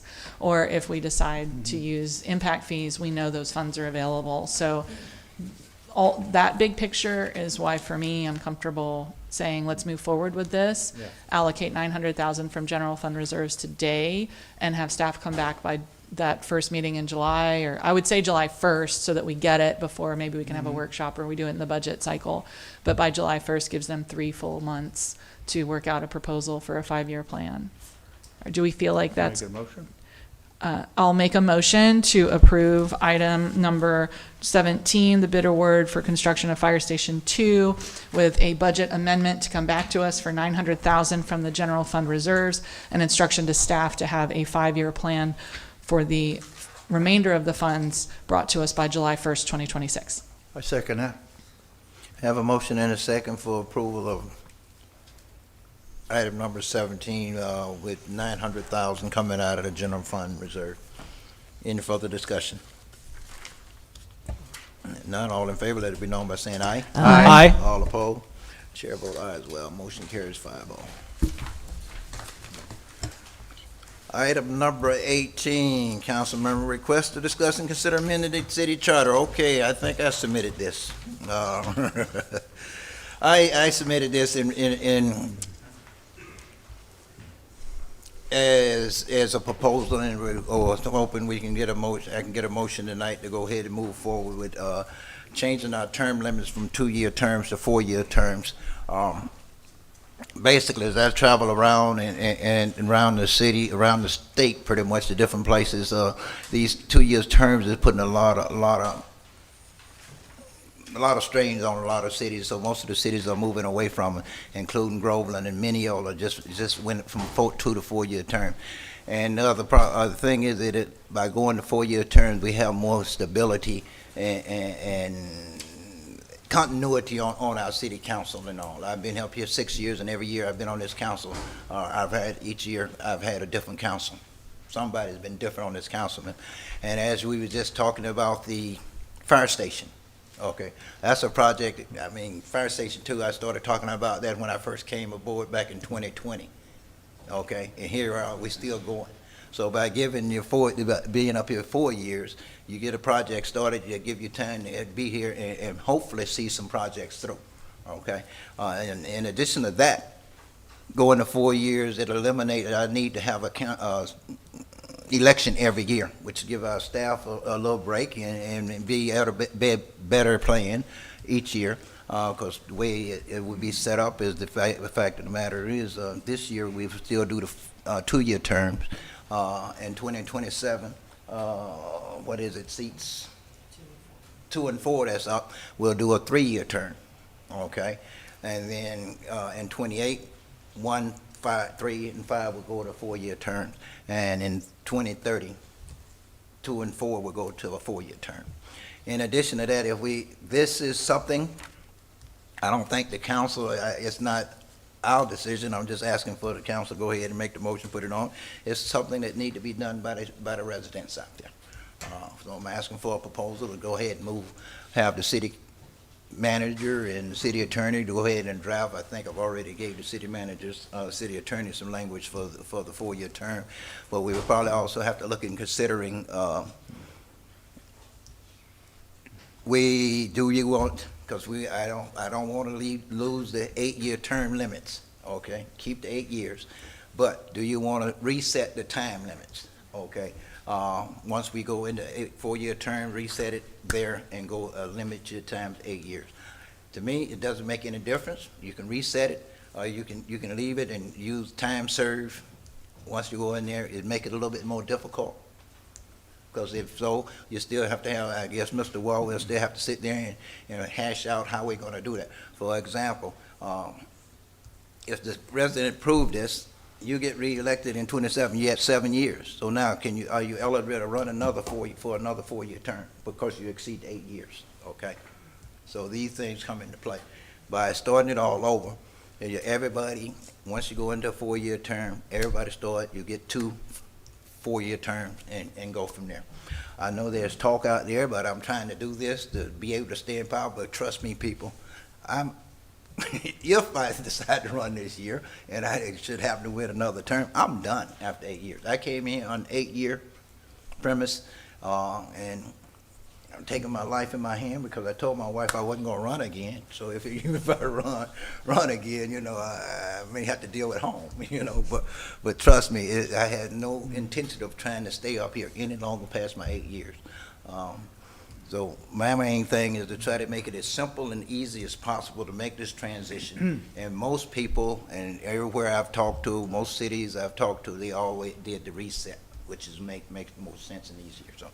So that's where I'm at with that. It would save the city, I would estimate every other year, it would save the city anywhere from, I don't know, I think usually I estimate come in for election around 80,000. For a primary, another 80,000 for the general. So you can say anywhere from 80 to $160,000 a year. Because by doing this and getting it on this every other year, even years with the state will pick up all the cost of elections. Okay, so that's my other big reason to look at trying to save the city some money and give continuity up here. You know, Ms.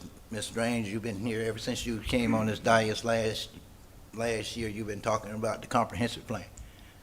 2 years, and it still ain't done that. But I mean, it give you some time to be here and hopefully see some projects through.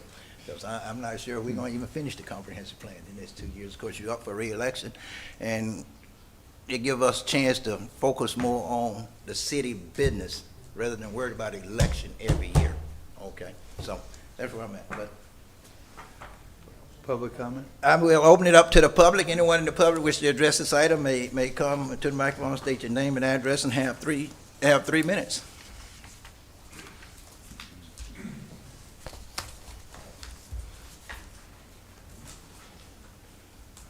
Valerie Shewitt, West Montrose Street.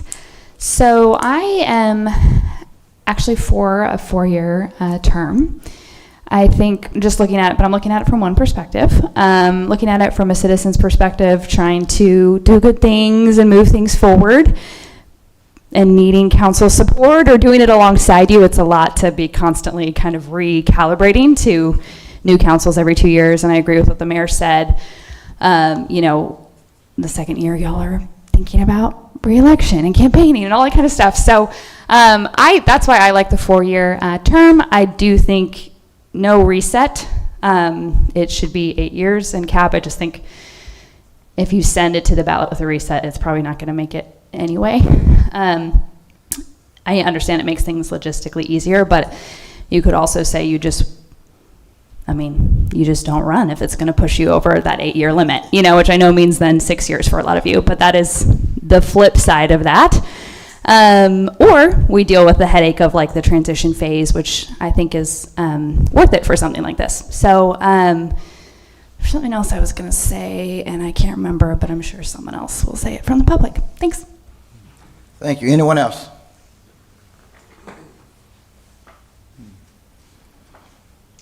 Good evening, Council. Otis Taylor, 3686 Caladesi. I think 4 years is wonderful. You get a chance to know each other. I mean, I come out from here, looking on, where you see so much of, and it's not that you guys are fighting one another. It's just like Brian said, sometimes you get information and another person get information, so it kind of muddies up the water. But when you guys are working together so long, you know each other. You're gel with each other. And I think it makes it nice and smooth. Now, along with that, let's go back to 6:30. I know that wasn't the topic, but I think 4 years would really, really make a big difference in a way people can relate to each other, because come June, half of the ones that's up for election, your minds are going to be elsewhere. Not that that's the way it is, but the fact that you concentrate now on running again for election, and there's other things need to be done. So if we're on 4 years, not only that, it just saves the city. I mean, the whole thing today about all the money and this and that, $80,000 That's a lot of money. And we can save on that, and we can put that toward other things, but 4 years, I think, would be very good for the city, and it'd be very good for whoever's sitting up there, because to make a decision and not be able to see it through, that's kind of, that's not, you know, you want to be able to do something and then leave saying, yes, I done something well. And sometimes that 2 years, government don't work that fast. So it takes about 4 years for government to make anything happen anyway. So 4 years, yay. Thank you. Anyone else?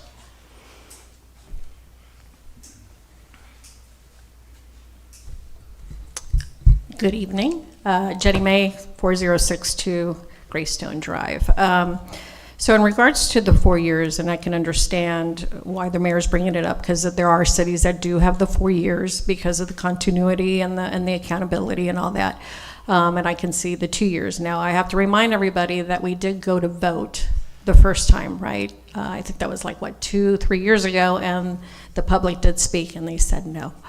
So, yes, it's really up to the residents, but I do want to have clarity because I saw the application that you put in for Mr. Mayor in regards to this, and you did say that you wanted to have a reset. So I'm kind of confused. Now you're saying no reset, or yes, you want a reset, it's just in the application itself. So, but in regards to the reset, I mean, there's councils that go 4 years, there's commissions that go 4 years, there's ones that go 2. It's really up to the residents to speak on. But however, I want to make sure I'm clear in our record, and I want to make sure that you're clear that, you know, that I strongly oppose any language that will allow for any reset of anyone. I think that allowing anyone to reset their term counts, especially if they're already served 8 years, should not be added at all.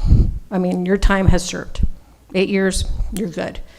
Now remember, the intent of any term limit is not just about time served. It is about preventing the consolidation of power and ensuring fairness and access to public office. I want to make sure that that is on record.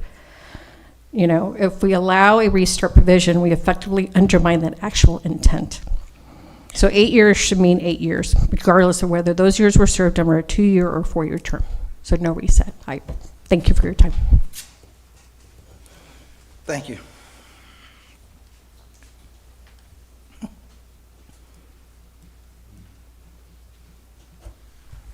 Thank you. Fran Falcone, 3904 Dune Way. I support 4 years with no reset. I don't think 2 years gives you the benefit to do anything productive because you're learning at least the very first year. Thank you. Thank you. Anyone else?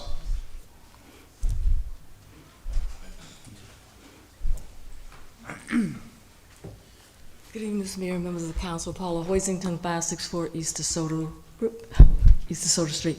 I too agree with everything that was said, that we should go with the 4 years. I'm not sure about the reset. 4 years will give you time to, as you bring in your plans once you're elected, to follow them through, at least see them get further along. And you won't come into an election with 2 years planning to run. Because that's what happens when you only have 2 years. You come in, you try to do something a year, the next year, as Otis said, you're thinking of re-election. So if we are going to do this and put it on the ballot, I would hope that we do a very thorough educational promotion to the citizens so that they understand the value. I don't think people really think about how much it costs to run an election every 2 years, the $80,000 that we're spending.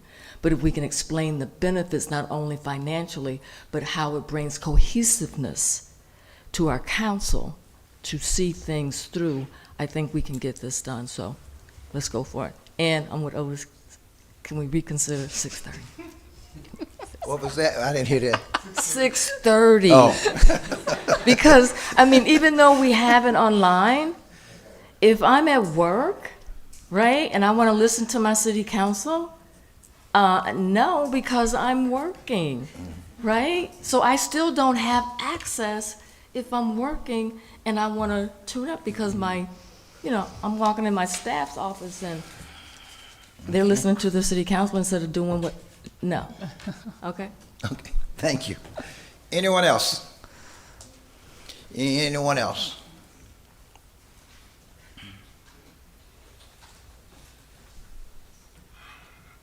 Good evening, City Council, Vincent Nemick, Regency Hills.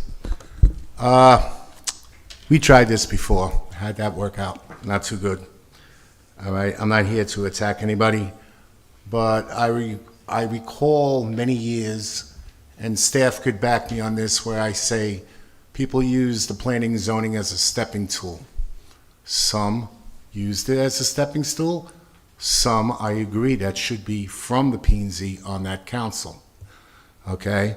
But, as all we could recall, if you are good at your job that you do up there, you'll get reelected. Sometimes, like Miss Myers, her first term, and the second term she ran unopposed because she listened to the people. Okay? And that means she didn't have to run for an election. Okay? We also could get a council up there that spent over $150,000 for a new boat for the lake.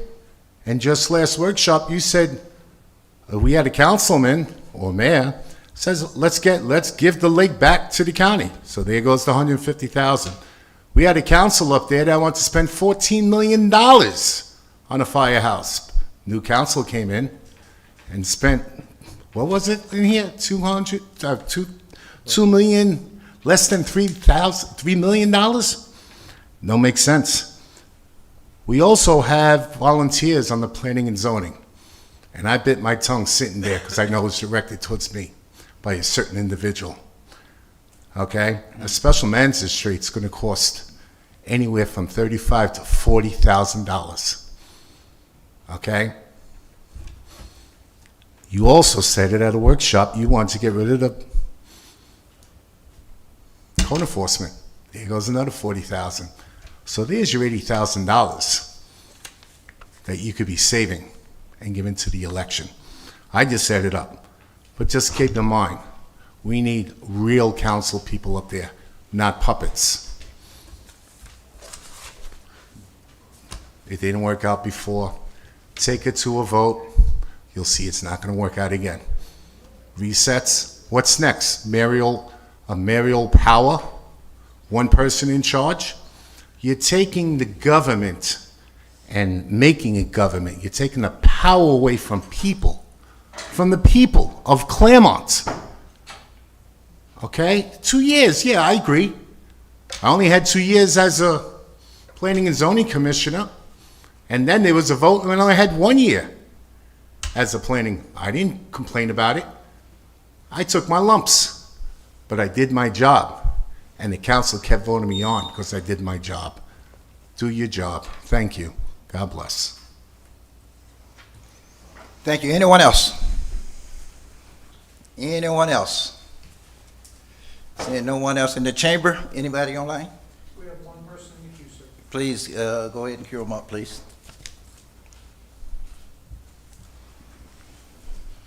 Hello, my name is Anna Sinclair, 575 West Mineola Avenue. I am in favor of a 4-year term. However, I am strongly against a reset. I believe that if you have served, that time should be taken into consideration. I understand that this poses some challenges because there are some members who might be, for example, at 6 years, and then if they are seeking re-election, they would not be able to go for the 4-year. But I think we need to go through a painful transition period wherein a person who is at 6 years has a reduced term. After a few years, we should be able to have all council members on a 4-year term. The reason why I support 4 years is because it brings stability. I understand that there's something to be said for having shorter terms, as we do right now. Right now, every 2 years, we get to decide if a person in council has been doing a good job, and if we don't like it, we get to vote against them. There's a lot of value in that. But if shorter elections do bring a certain level of chaos, and we understand this because otherwise we would be evaluating you every year or every 6 months, like that is what my company does with me. I get a mid-year review and a yearly review as well. And it's always a great review, by the way, because my boss doesn't know that I'm calling you right now, so don't tell her that.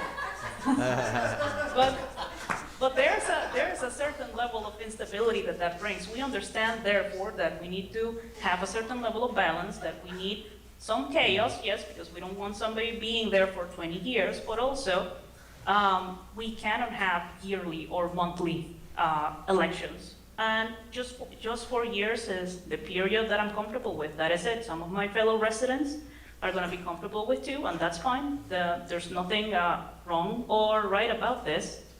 But if we want to, I would be in favor of bringing this again, like putting it on the ballot. But I'll say that if you have a reset clause in there, chances are it's not going to pass. I think this is already going to be an uphill battle, even without a reset clause, even making it clear to the residents that time served is going to be taken into consideration. But if you put that reset clause in there and basically allow current council members to serve more than the 8-year limit, I don't think this is going to pass. Well, that is my 2 cents. Thank you very much. I'm going back to work. Thank you. That's it? No one else? All right, we're going to close public comment, bring it back to the council. Yes, let's say council. Are we getting the city attorney back? Because I had some charter questions for him. Yeah, he's going to be back in just a sec. He has to go take care of an issue. Okay. I'll just save that for when he comes back, because I just have some questions charter-wise. Okay. Here we go.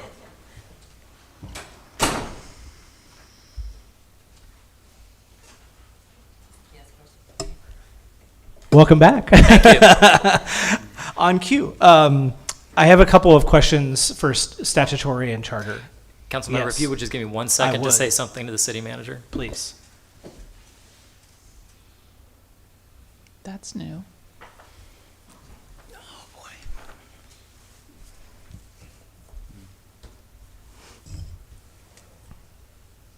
Should I hum music? I'm ready. I'm sorry. Okay. No need to apologize. And do we need a break? Do we need a recess here? Actually, yes, if possible. Okay. A 5-minute recess, if possible. I'll make a motion for a 5-minute recess. I second. Okay, yes. 6:50? Yes, thank you.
I apologize. No worries. We'll pick back. Are we good to pick back up? I am. Okay.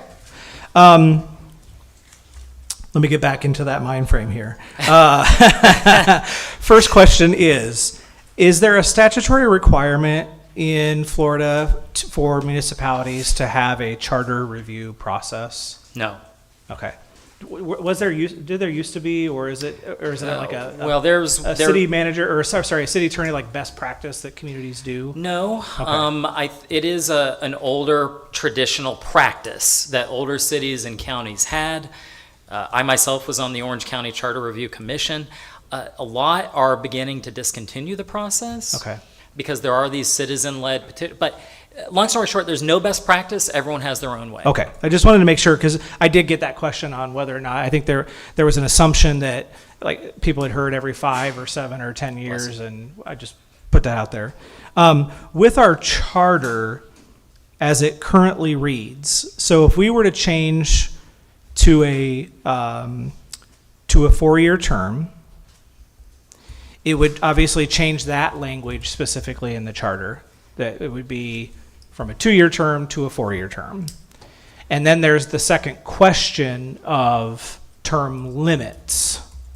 Is that correct? Yes. And can that be handled in one ballot question? I think yes. I think it could. Okay. Yeah, because I think, if I remember correctly, the previous ballot initiative related to 4-year terms asked really 2 questions. One was, do you want a 4-year term for your city council members? And do you want to extend term limits to 12 years from 8 to 12? So 2 to 4, 8 to 12. So that can be done in one ballot question. If the idea has a unifying idea. Okay. So I think here you could make the case that it's a reform of the city council terms. Okay. Is there anything that would prohibit us in our current charter that if we put on the ballot, go to a 4-year term, but do nothing with the term limits? So the 8-year term limit applies. Does the charter say 8 years, or does the charter say 4 2-year terms? Yeah, it does say 4 2-year terms. So we would have to change the language in the charter to be 2 4-year terms. How would we go about if we did not want to do what I'll just kind of call as the restart? How would that language look so that, yes, it would be 2 4-year terms as the max going forward, but not restarting anything for current folks in office? It would require additional language that states, for example, to the extent that any existing council member had already served X years, that counts against that 8-year limit. Okay. And I think that this really should be thought about from the standpoint of what's in the best interest of the city and not people. But it's hard because the reality is there's 5 of us sitting up here, and we're each in various stages of our term limits, and people are going to naturally think about how this is going to affect certain people. If we didn't do any restart, if you will, and just asked, do we want 4-year terms for an 8-year term limit?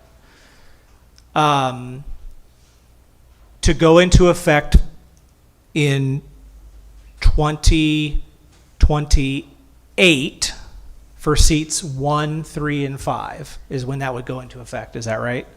For the first time. Yes. As proposed by the mayor in this, it would be seats 1, 3, and 5. So if that's the case, Councilmember Strange, if she were to run again in 26 and be elected, would be up, her position, her seat that she occupies would be up again in 2028. And if it was a 4-year term, her total would be 8 years at that point. Correct. So it wouldn't be an issue for her specifically in that seat, right? Same would go for Mr. Peterson because he was elected at the same time. If we did that related to the mayor's position, if he were to run for reelection in 26, at the end of 26 going into that 28 election, he would be at the 8 years, so he would be not eligible for running for that seat for reelection. In 27, it would be seats 2 and 4. And so at that part, I would have served 2 years if I ran for reelection and got reelected. If we did this as a 3-year, I will then serve in 2030, 5 years. Councilmember Myers will have served 2, 4, 7 years. So really the cutting short, if we don't reset, affects 2 of us. It doesn't affect these positions, but it affects 2 of us. And I want to draw that distinction because I think I don't want to make this decision about what it means for me. I want to make this decision about what it means for this council and for the city. And in reality, I guess I would have the potential most to lose in terms of service. If the citizens wanted to keep me for a 3rd election, they couldn't do that because the term limit, if we didn't reset, I would be at 5 years. I couldn't run for another 4-year term because that would put me at 9 and I would be prohibited. I get that. Same for Councilmember Myers. She would be at 7. She couldn't run for a 4-year term because she then would be at 11. But if the 4-year term is really in the best interest of the city, then I either sit out and run again later or I make different decisions based off that. But I don't want us to get too mired into how this affects an individual per se. It should be about what is the best interest for our community.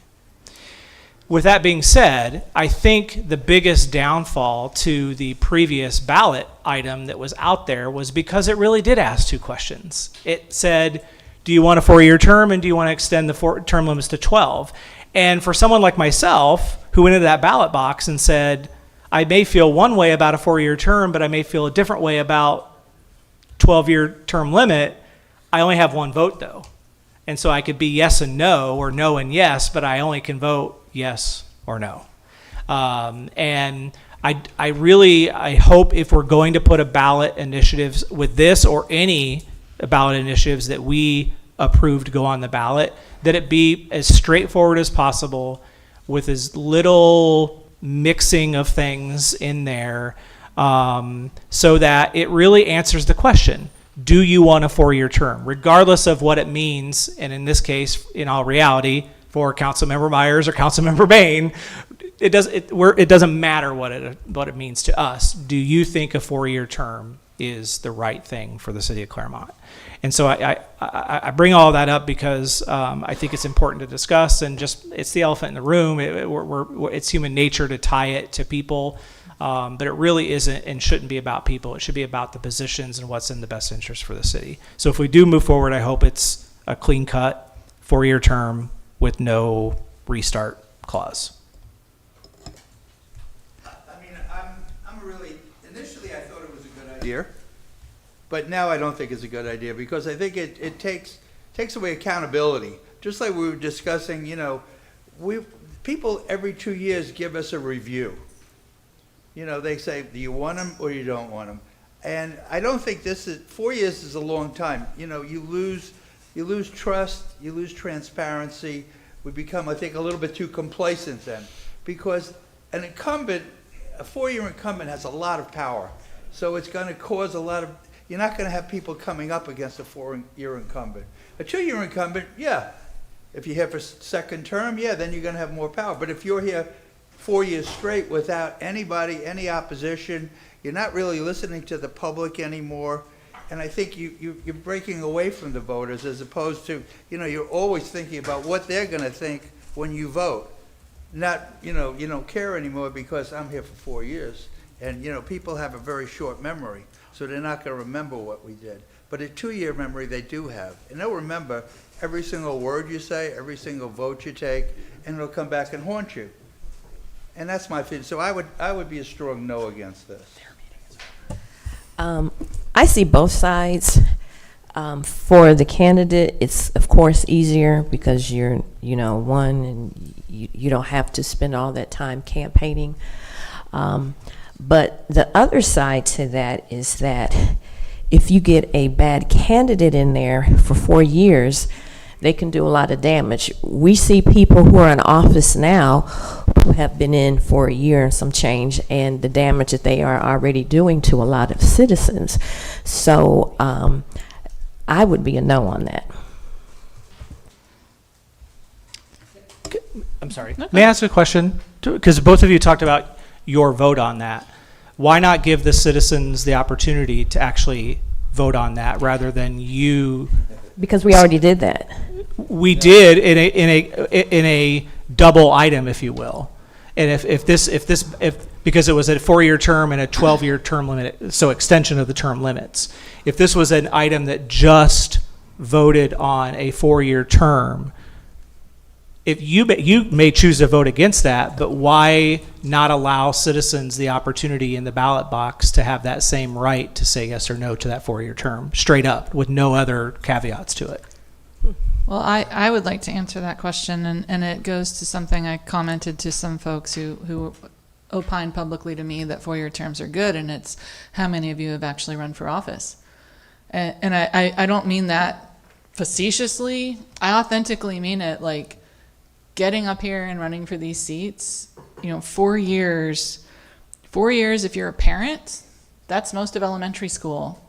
It's all of middle school. It's all of high school. It's all of college.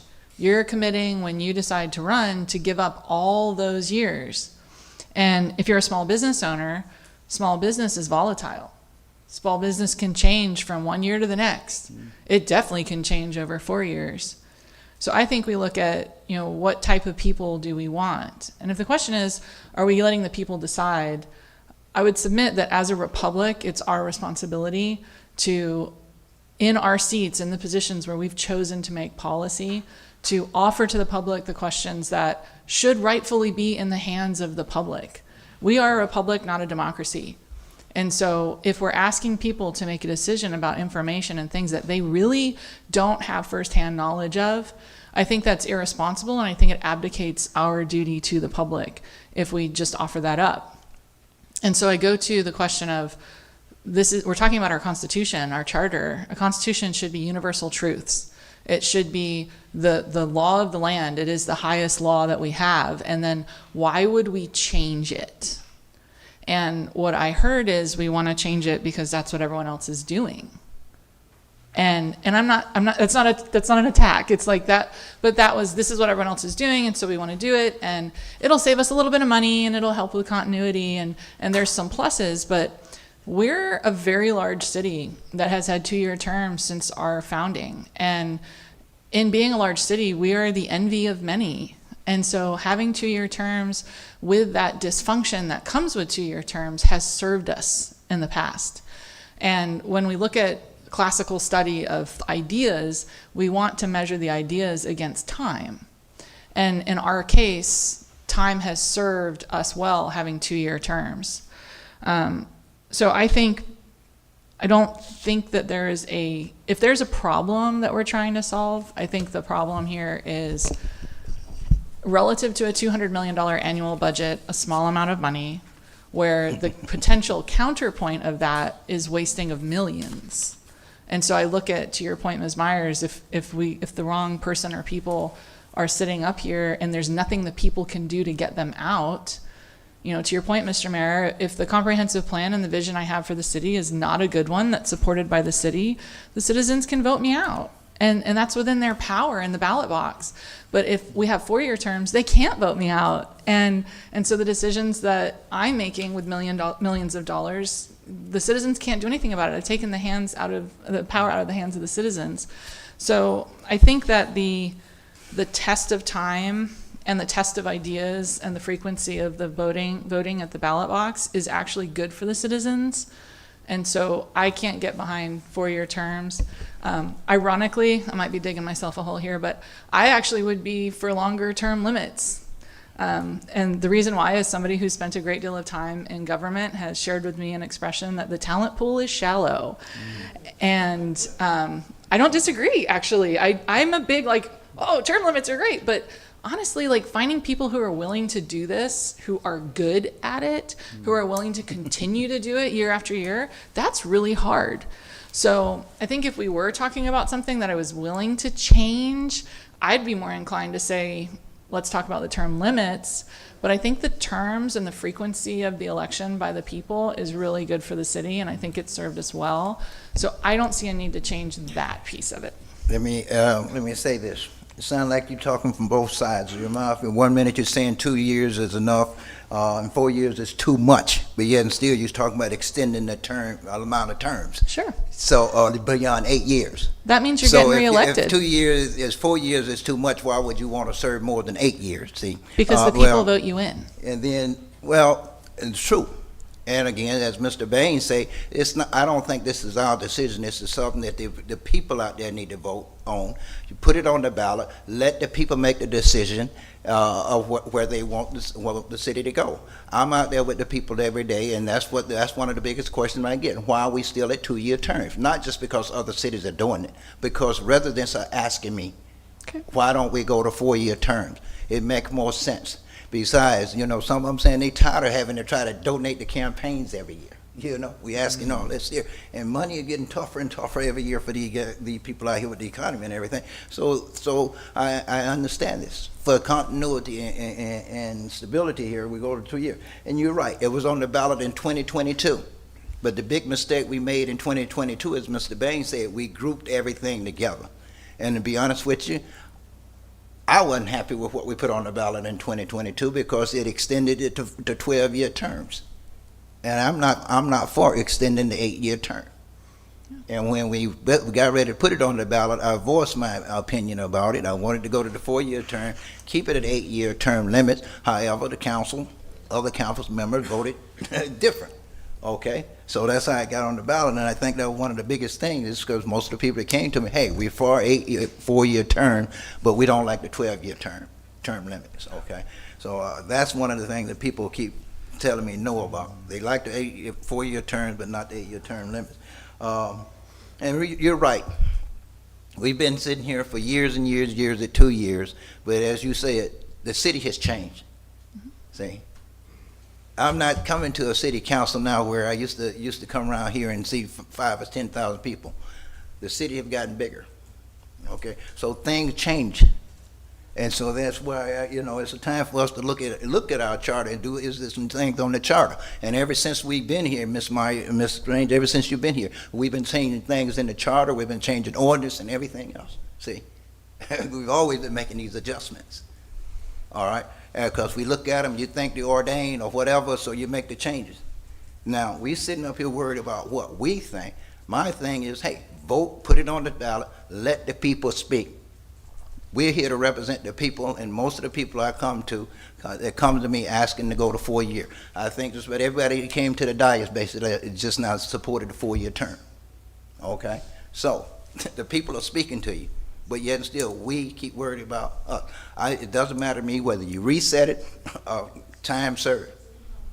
It doesn't matter to me which way you go. My main thing is getting it on the ballot, go to 4-year term, save the city money. For us to spend almost $80,000 for 6,000 people out of 30-some thousand voters to vote, that's a waste of money, off your election.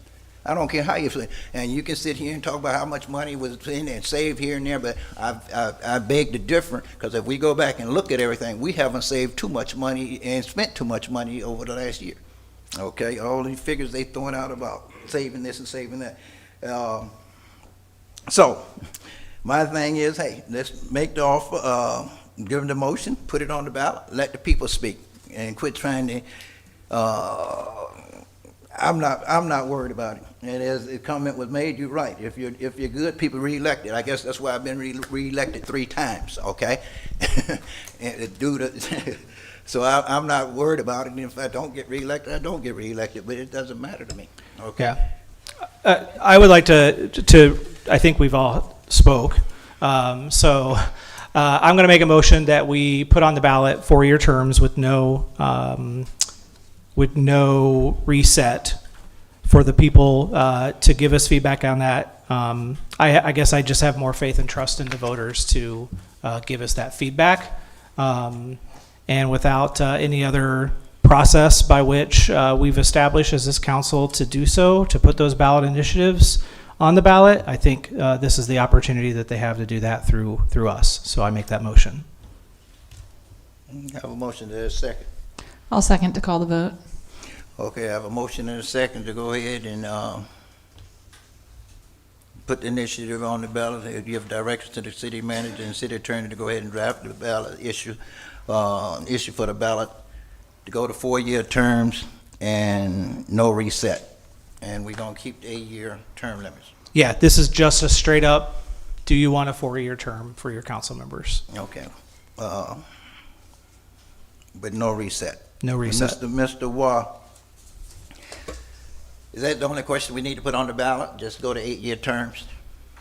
Well, I think what I've construed it, and maybe I should ask for clarification, is straight 4-year terms with a maximum of 2. Yeah, so I knew you were, as soon as you started that question, I knew you were going to ask that. Yes, so the ballot language would be 4-year terms with a maximum of 2 4-year terms. Yeah, to two each. consecutive. 2 consecutive 4-year terms. I don't want to change anything else other than the length of the term from 2-year to 4-year. Yeah. All the other language that makes it equate and be legal all stays the same. Yeah. Makes sense to me. If that's good on the second, it doesn't change my intent, but just to I clarify. understood that's what okay. you meant. All right, thank you. No further discussion? All in favor, let it be known by saying aye. Aye. All opposed? Nay. Nay. And the chair vote aye as well. Motion fails 3-2. All right, reports.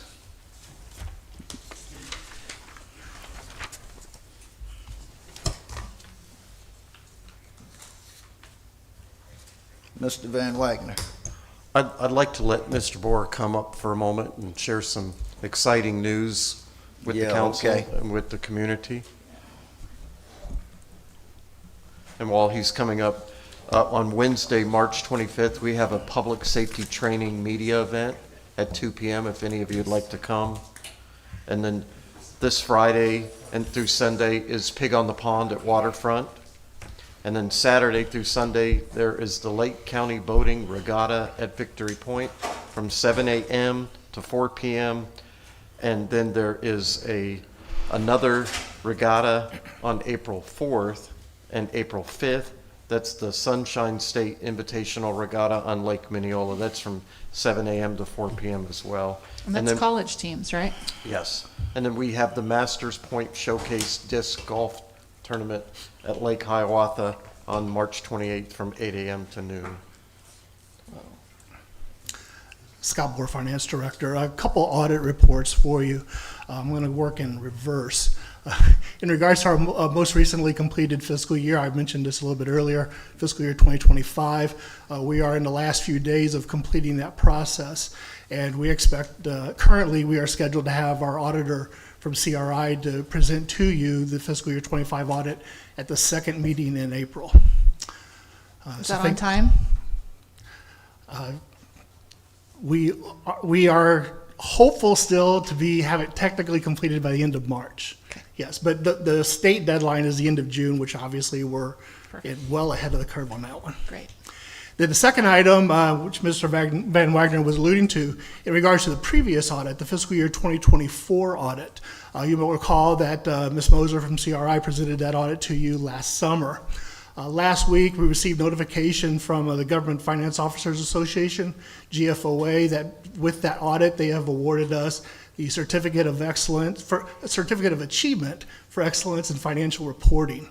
And why we're so happy and proud to share that news is it's the first time the city has been awarded that since fiscal year in 2020. So, thank you. Yeah. So, Finance Department, obviously kudos to the team, very proud of that. Also our external partners and other departments within the city, it is truly a team effort.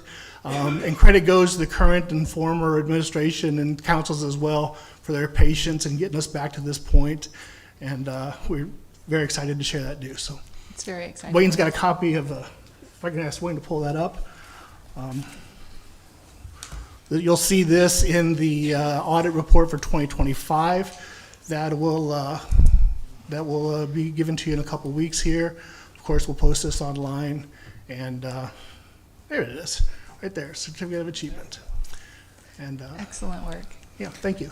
That Great took a lot job, of Scott. work. Thank you. Great job, Scott. I know when you and former city manager, Mr. Botice, bought this whole thing about switching our accounting and new software to me, and I was a little skeptical about everything, but you all sold it on me, and I think it's worked out well, and I think we got a very, very good picture of the finances and everything now. Thank you. And thank you for all the great work you put into it to make sure it got up and going. Thank you. Appreciate that. Thank you. And I'd just like to publicly say to Scott, thank you for all your hard work and your perseverance, because they could have given up on this award at any moment, and they persevered despite the odds and the obstacles of not being able to do this in a timely fashion.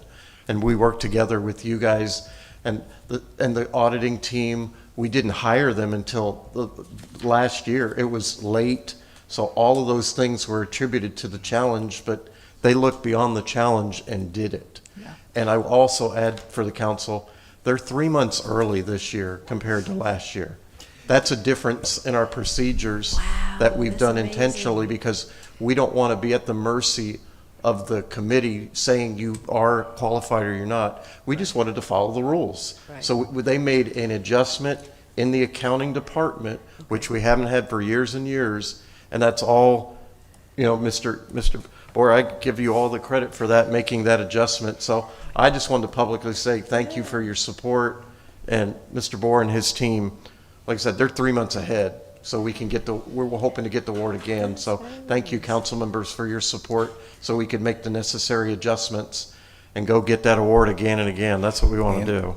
We'll make Clermont proud and our council and our citizens. So thank you again, Mr. Mayor, for your time. And Scott, I know what the work you had to put in, because I know what you came into, and you wasn't quite comfortable taking the position when we brought you in there, but you've done a fantastic job with it, and I appreciate you for putting the effort and time in. Thank you. Yes, sir. Oh, yes, see? Okay. On the city attorney's side, we're working with finance on presenting an investments policy to you in April. We are still consummating the purchase on the 8 acres that you all approved the contract for a while ago, and due diligence has commenced on that. We have a phase 1 survey in progress to determine if there's any environmental issues, make sure that it's good, clean property for us to take. And we are in the midst of I would say, a comprehensive review of our code enforcement procedures as regards nuisances and how we handle those. So we're just in the beginning stages of that. It is going to come to you eventually. We're going to need some direction. But I wanted you to know it's in the works, and if you have any questions, feel free to contact me. Mr. Bain. Thank you, Mayor. The only report I have is that next Tuesday is a 5th Tuesday. And similar to like the mayor having lunch with the mayor and Councilmember Peterson having bagels with Bill, I'm going to host a 5th Tuesday forum. And the 5th Tuesday, so every month there's a 5th Tuesday, quarterly, 4 times a year. I'm going to host a community-wide listening session. And I'll be at various points throughout the community. And this one's going to be on Tuesday, March 31st at 6 o'clock at the Arts and Recreation Center on US 27 South. So I look forward to seeing you there. Thank you, sir. Councilmember Myers. Good evening, everyone. I had an idea that I wanted to bring to council to see what their thoughts were. I was thinking we should, as a city, meet the candidates in September for all of those who are running to be up here, and have all of the candidates have the same questions. And it's at our Arts and Recs or our city center. I don't think it's fair that our gated communities seem to be the only places where candidates get to go and talk to the communities. So my thinking is, if we did this as a city and all of the candidates had the questions ahead of time, and the citizens to come out and they could meet the candidates to see, do they want to vote someone new in, or they want to keep who they have. It would just be a fair ground for everyone. So I would like to see if you all would be in agreement with that. The other thing I wanted to bring to your attention, and I know you may have already heard of this, but there is a phone system where it's pound 919, and a citizen would call and say, okay, I want to know about Clermont, and okay, my trash didn't get picked up. So they would connect them to our sanitation department.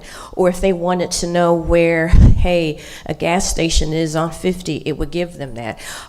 Hey, where can I get dry cleaning? It gives them all of those things. There is a free trial for 30 days, and then it would cost the city $3,000 a month. The city of Winter Garden already has this in place, and the city of Ocoee is in the process of having it as well. It's really neat. I've tried it out. I thought it would be something fun for us to use. It would be helpful for all of our different departments, as well as all the businesses that we have here. It's just one number that you would call, and that's pound 919. And then it would prompt what city. You would say Clermont and what it is that you need help with, and it would connect you to that. And then the other thing I want to say, my last thing, is I want to say Happy Women's History Month. And I would like to highlight our Deputy City Clerk, Nicole Wisniewski. I hope I said that right, Nicole. She serves as the Deputy City Clerk for the City of Clermont, a position she has held since 2022. She has gained experience across multiple government departments, including building and planning and zoning departments, before joining the City Clerk's office in Mount Dora. Nicole has been a member of the Florida Association of City Clerks since 2021 and recently achieved her Certified Municipal Clerk designation.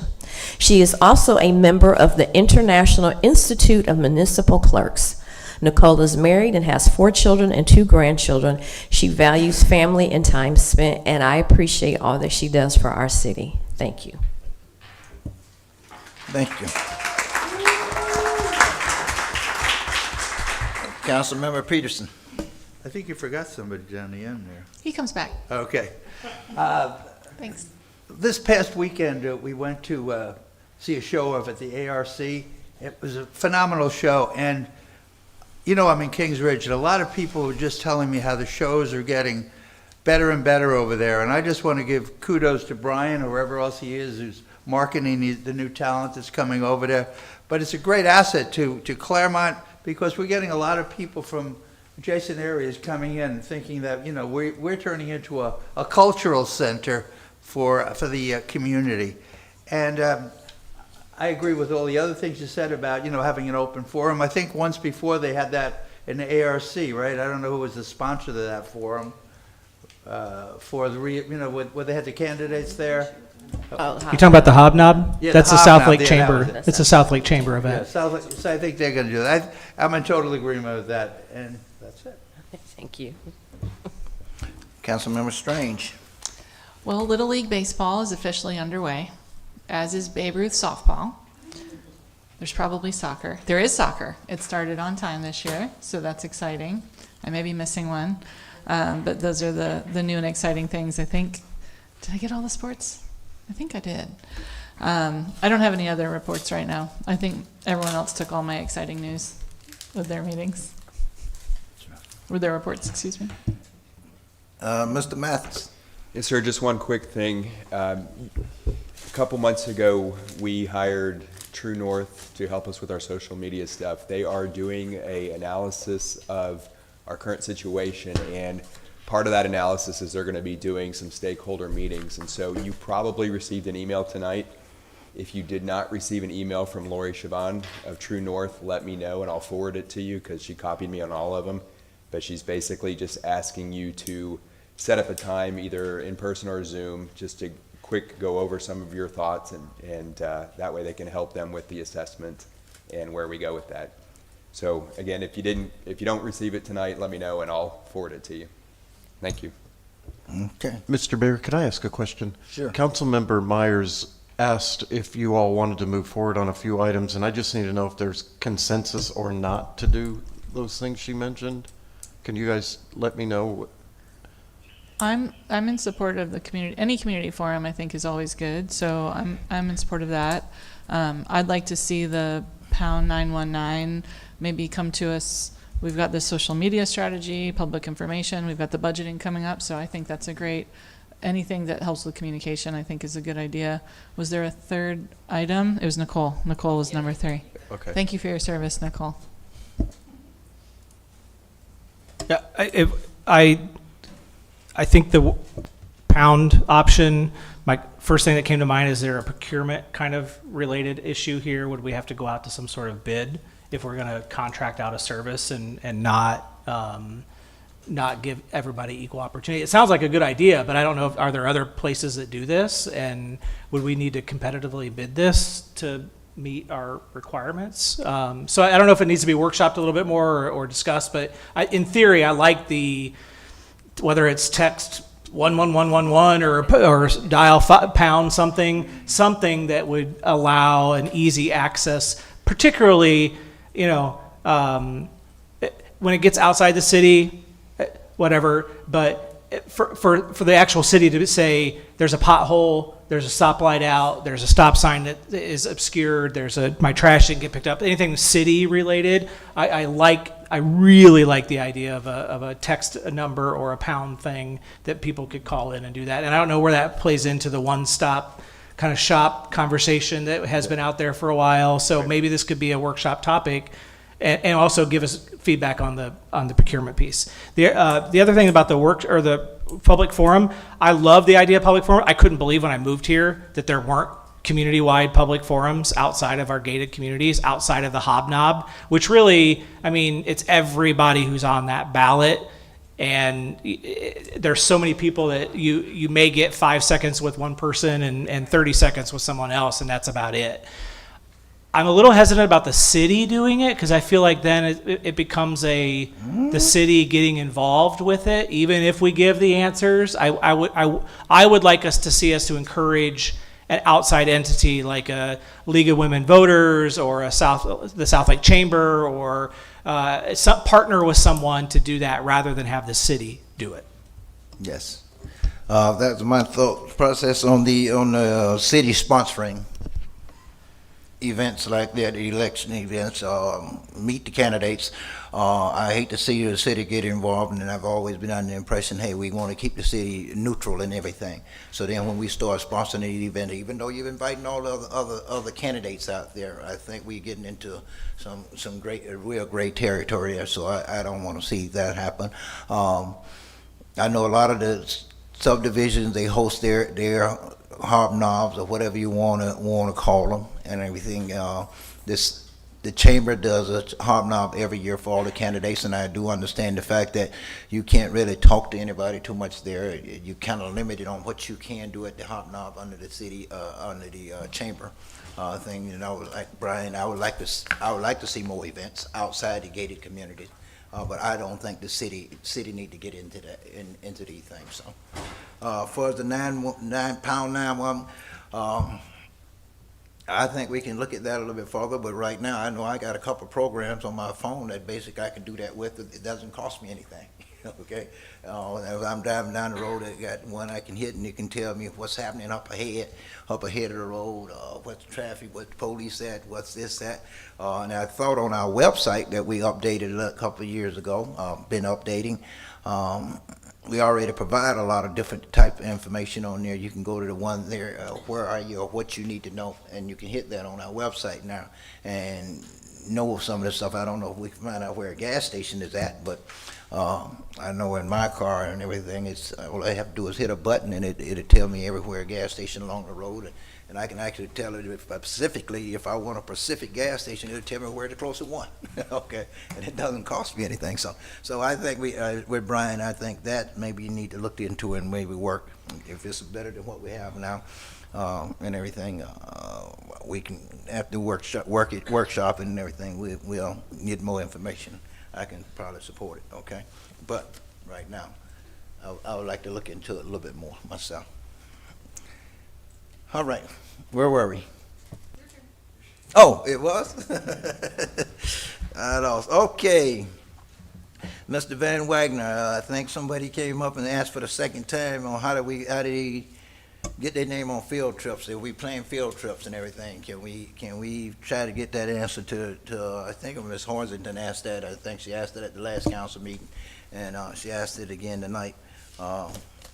When we do field trips and everything, if civilians, people outside city staff is eligible to go on them, how do they get on the trip? So, Would you like me to answer that, or just? please, yeah. Okay.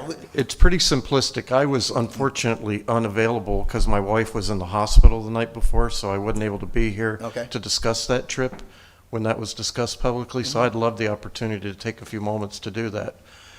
The trip was planned for only staff, and there were a number of staff that were unable to make the trip. Some were sick, some had conflicts, some had family outings, different things, so they weren't able to go.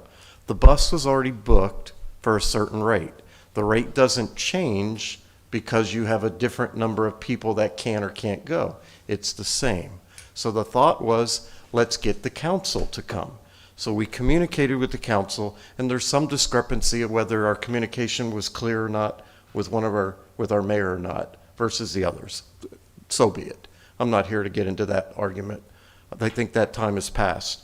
So that was the first answer, was to discuss it with the council members. They weren't available.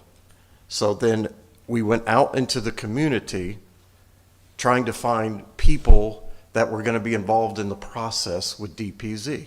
And I think everybody's seen the value of understanding some of the things with DPZ, because nobody knew what that was going to be like until we did that. And then we had all the charrette and all the workshops and the different things. But there was an idea that we would try to work with the Main Street, because those people work in the downtown, a number of those people. So that's why we were trying to work with downtown people that had some involvement with it. But, you know, I, for one, appreciate your bluntness. I find it refreshing, honestly, because I don't like people who hold back and don't tell their truth. So Ms. Hoisington, I respect you and I appreciate you saying what you say. And I was just waiting to be directed by the city council to be able to answer your questions, because I work at the bidding of the council. So I'm happy that the mayor gave me this opportunity. I was just waiting for him to give that to me, and he did that tonight, because I didn't want to get into this topic since it was a past issue. I didn't want to kick up any dust, but I assure you, I wanted to have a conversation about it. Just out of respect to everybody involved, I chose not to.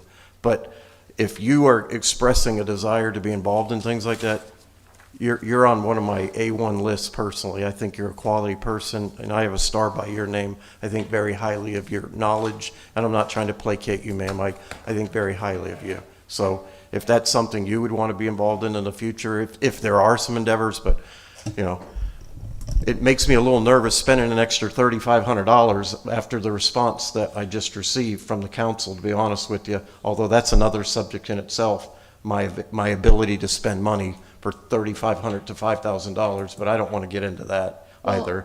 Can I just finish my thought for a minute, if you wouldn't mind? So I hope that answers your question. There wasn't a definite, I'm going to get this group or that group. We were just trying to grab people as fast as we could, because the time clock kept getting smaller and smaller as people were telling us they couldn't be there. So I appreciate your bluntness, and I hope that helps a little bit. And if it doesn't, I'm happy to meet with you anytime to talk offline like we have already. So thank you again for your bluntness. And thanks, Mr. Mayor, for letting me have a moment to clarify my thoughts on that. So, and Ms. Strange, I didn't mean to interrupt you, but I'm a guy. I got to keep going, otherwise I lose my Yes, focus sir. sometimes. Well, related to that, I think that the questions that are raised are valid questions, and they've revealed things in the way that the city has conducted business in the past that are kind of just the way we've always done it, or lack of clarity on policy and procedure on any time there is a trip outside of just, well, a trip, period. I've never seen a policy on, you know, when we go on trips, how we go on trips, how we allocate our transportation and travel and training budget. It's just a budget, and it gets executed by the city manager. And I think as we go through the budget process this year, I think it would be helpful for us to, you know, in the case of that particular trip, the city manager executed a budget, you know, but there may be a desire by us to, as we go through budget process, identify which trips are permitted and which are not versus, you know, just allowing the city manager to execute it. So I think that part of what could be perceived as conflict on that issue, or might feel like conflict on that issue to people, is the lack of clarity in our communications to the city manager on a policy on how to execute that particular line item of the budget, specifically transportation and training, and then policy related to who can go on these trips and who can't go on these trips. So I encourage us to engage in that. If not, I mean, we've got a lot of workshops already on the agenda, but if we can do that during the budget process this year, I think that would be healthy for us and for the public and for the city manager and for the staff. Does that sound like it would be good for everybody? And then Mr. Wah, I think Ms. Hoisington would like to have a copy of the report that you prepared. I don't want to speak for her, but I think she would benefit from seeing what you did, what you provided at the meeting, where you showed how all the dollars were spent and who went and all of that, so that she has access to it as well. Can you send it to her? Sure. Great, thanks. Thank you, sir. Mayor's luncheon, I guess there's going to be some confusion because my mayor's luncheon going to actually be on the 1st of April, which is a Wednesday this month in April, and it'll be at Pisano's at 12 o'clock as usual. I'm doing the Wednesday because on the first Tuesday of this month, the Women's Club of Clermont have asked me to come and speak to them during the same time I normally do my lunch. So that's where I'll be on the first Tuesday, but for my luncheon, it'll be the 1st of April at Pisano's, okay, which is next Wednesday instead. They asked me to do it on Wednesday instead. Training, there's some talk about my discussion on P&Z and the magistrate last week and everything. As I said then, I've asked the council member to go back and look at the P&Z board, the last few P&Z boards, and it's rather embarrassing to the city of what I've been seeing, because I do go back and watch the P&Z board, and I think it may be time for us to do something. And trust me, as I said last week, at last council meeting, I believe in having residents serve on these boards. I think it need to be in the hands of our residents. I don't want to see a magistrate come in here, but when we don't have qualified, or we don't have residents that's wanting to serve on these boards and everything, that put us in a predicament. We need to have the P&Z. We need our code enforcement board. I'm the one that sit up here and fought to bring code enforcement back and take it out of magistrate hand a couple of years ago, helped bring it back because I felt like it needed to be in the hands of the residents. However, we're having trouble filling these boards. And I'm going to be point blank honest, it's about 2 or 3 people on our P&Z board that need to come off. And we talked about, somebody mentioned about training earlier. I had training with people with the board under the old city attorney. I had him go and do training with the P&Z board. We had a combined training session with P&Z. I had Mr. Wah go back and do training in February because it's a problem, okay? But we still seeing the same thing over and over, so where do we go from here? Okay, I'm not set on doing a magistrate, but hey, if there's qualified people out there that want, and people want to serve on these boards, can be objective, okay? I'm willing to keep the board, but right now, I'm almost forced to keep people on the board because I have no other candidates to serve on the boards, okay? So where do we go from here? If I take these people off and say, hey, I don't think you're doing the city any justice, and I have no problem doing that. As I told Mr. Wah, when I asked him to provide training and everything, if the actions continue, then we have to look at taking them off. But then when we take them off, who's in the pool? I have nobody in the pool. Okay? So where do you go? Is it fair to the people that's coming to face these boards to sit there and only have 3 or 4 people on the count on the board? And then 2 or 3 of them show up, you don't have a quorum? That's a problem we have. So we need to look at it. Hey, if you want to encourage more people to come and want to serve on that board and everything, and we continue to give them training and they continue to serve in a way that's, that I feel like it's hurting the city, then we need to look at moving them off. And I get all the comments, nobody wants to come to Clermont and face our P and Z because the way they treated, the way they talk to, and everything. So they don't want to come. So it's something, so that personally, I think it reflects upon everybody sitting on this council. You know, we putting a product out there because we're the one that put these people on the P and Z boards and the code enforcement board. And then they're not doing a proper representation. I think that reflect upon this council as well, so we have to take a look at it. That's why I asked you all to go back and look at what's been going on and some of the things that's been happening at our P and Z board, and talk with the city attorney and see what he has to say about it. Okay. But I'll be the last one that want to take it out of the hand of our residents and put it to a magistrate. But if that's what we have to do, and to have a good product out there, I have no problem with it. Okay. So, and I know Mr. Wah, he provided training. Somebody asked about doing training. We did that in February, I think it was. Was it, Mr. Wah, we did training in February? We did. Okay, and I think we even talked about, even trying to come back and do a combined training with the P and Z board and the council as well. We haven't gotten that scheduled, but I'm willing to do that as well. Huh? We have a workshop April 21st, Mr. Mayor. So, but in the meantime, and that's all I'm saying, hey, take a look at what's going on with the P and Z board and everything. And if you see what I see, and talk to your city attorney and everything, then go from there. All right, I served on it, you're right, a lot of us use this for stepping board. Well, when I served on it, I had no intention of ever running for office. When I served on the code enforcement board, that was the farthest thing away from my mind, and they had to convince me to do that, and sometimes I wished I hadn't let them talk me into doing it. But anyway, and P and Z, it was a thing. We there to provide a service for the city, okay? And we got to be objective when these things come along. We have codes, we have rules, we have ordinance and everything that we have to take a look at when these people come to us. And we just can't mistreat the people in any kind of way, okay? They're entitled to respect. Other thing, last thing I want to do,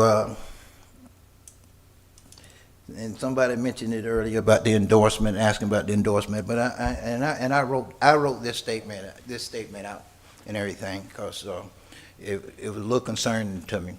And I just want to take a minute or two to go ahead and read this responsibility. Over the course of the last several meetings, there have been instances where council members have been asked to enter into certain agreements that, in my view, raise concern. At a prior meeting, members were asked to refrain from making comments if they attended public noticed meeting involving the charrettes. Most recently, during our last council members was asked to agree not to seek campaign endorsement from police or fire union.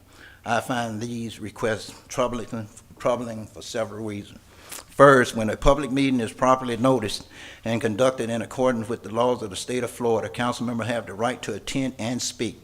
While we serve in elected office, we are also residents of this community, and we retain the ability to participate in public discourse without fear of violating the Florida Sunshine Law. Secondly, it is neither unlawful nor improper for organizations, including police and fire unions, to endorse candidates. Likewise, it is not improper for candidates to seek such endorsement. These organizations have the right to support candidates of their choosing, and that process should remain free from any perception or limitation or undue influence. Third, and perhaps most importantly, the dais is reserved for conduct of official city business. When statements of this nature are made from during an official meeting, it risks blurring the line between governance and campaign activity. It may create the appearance that the authority of this body is being used to influence political decisions or to place pressure on fellow council members in a public forum. It is essential that we maintain a clear and appropriate boundary. Discussions related to campaigns, endorsements, or political strategy have no place in our council proceedings and should be addressed, if at all, in a private campaign context, not in this chamber. Our ability here is to govern with integrity, uphold the law, and ensure that the public maintain confidence in the fairness and transparency of this body. I respectfully ask that we refrain mindful of these principle as we move forward and keep our focus on the business of serving the residents of Clermont. And with that, that's all I have. Anyone else has anything for the good of the order? Anyone else? No one else?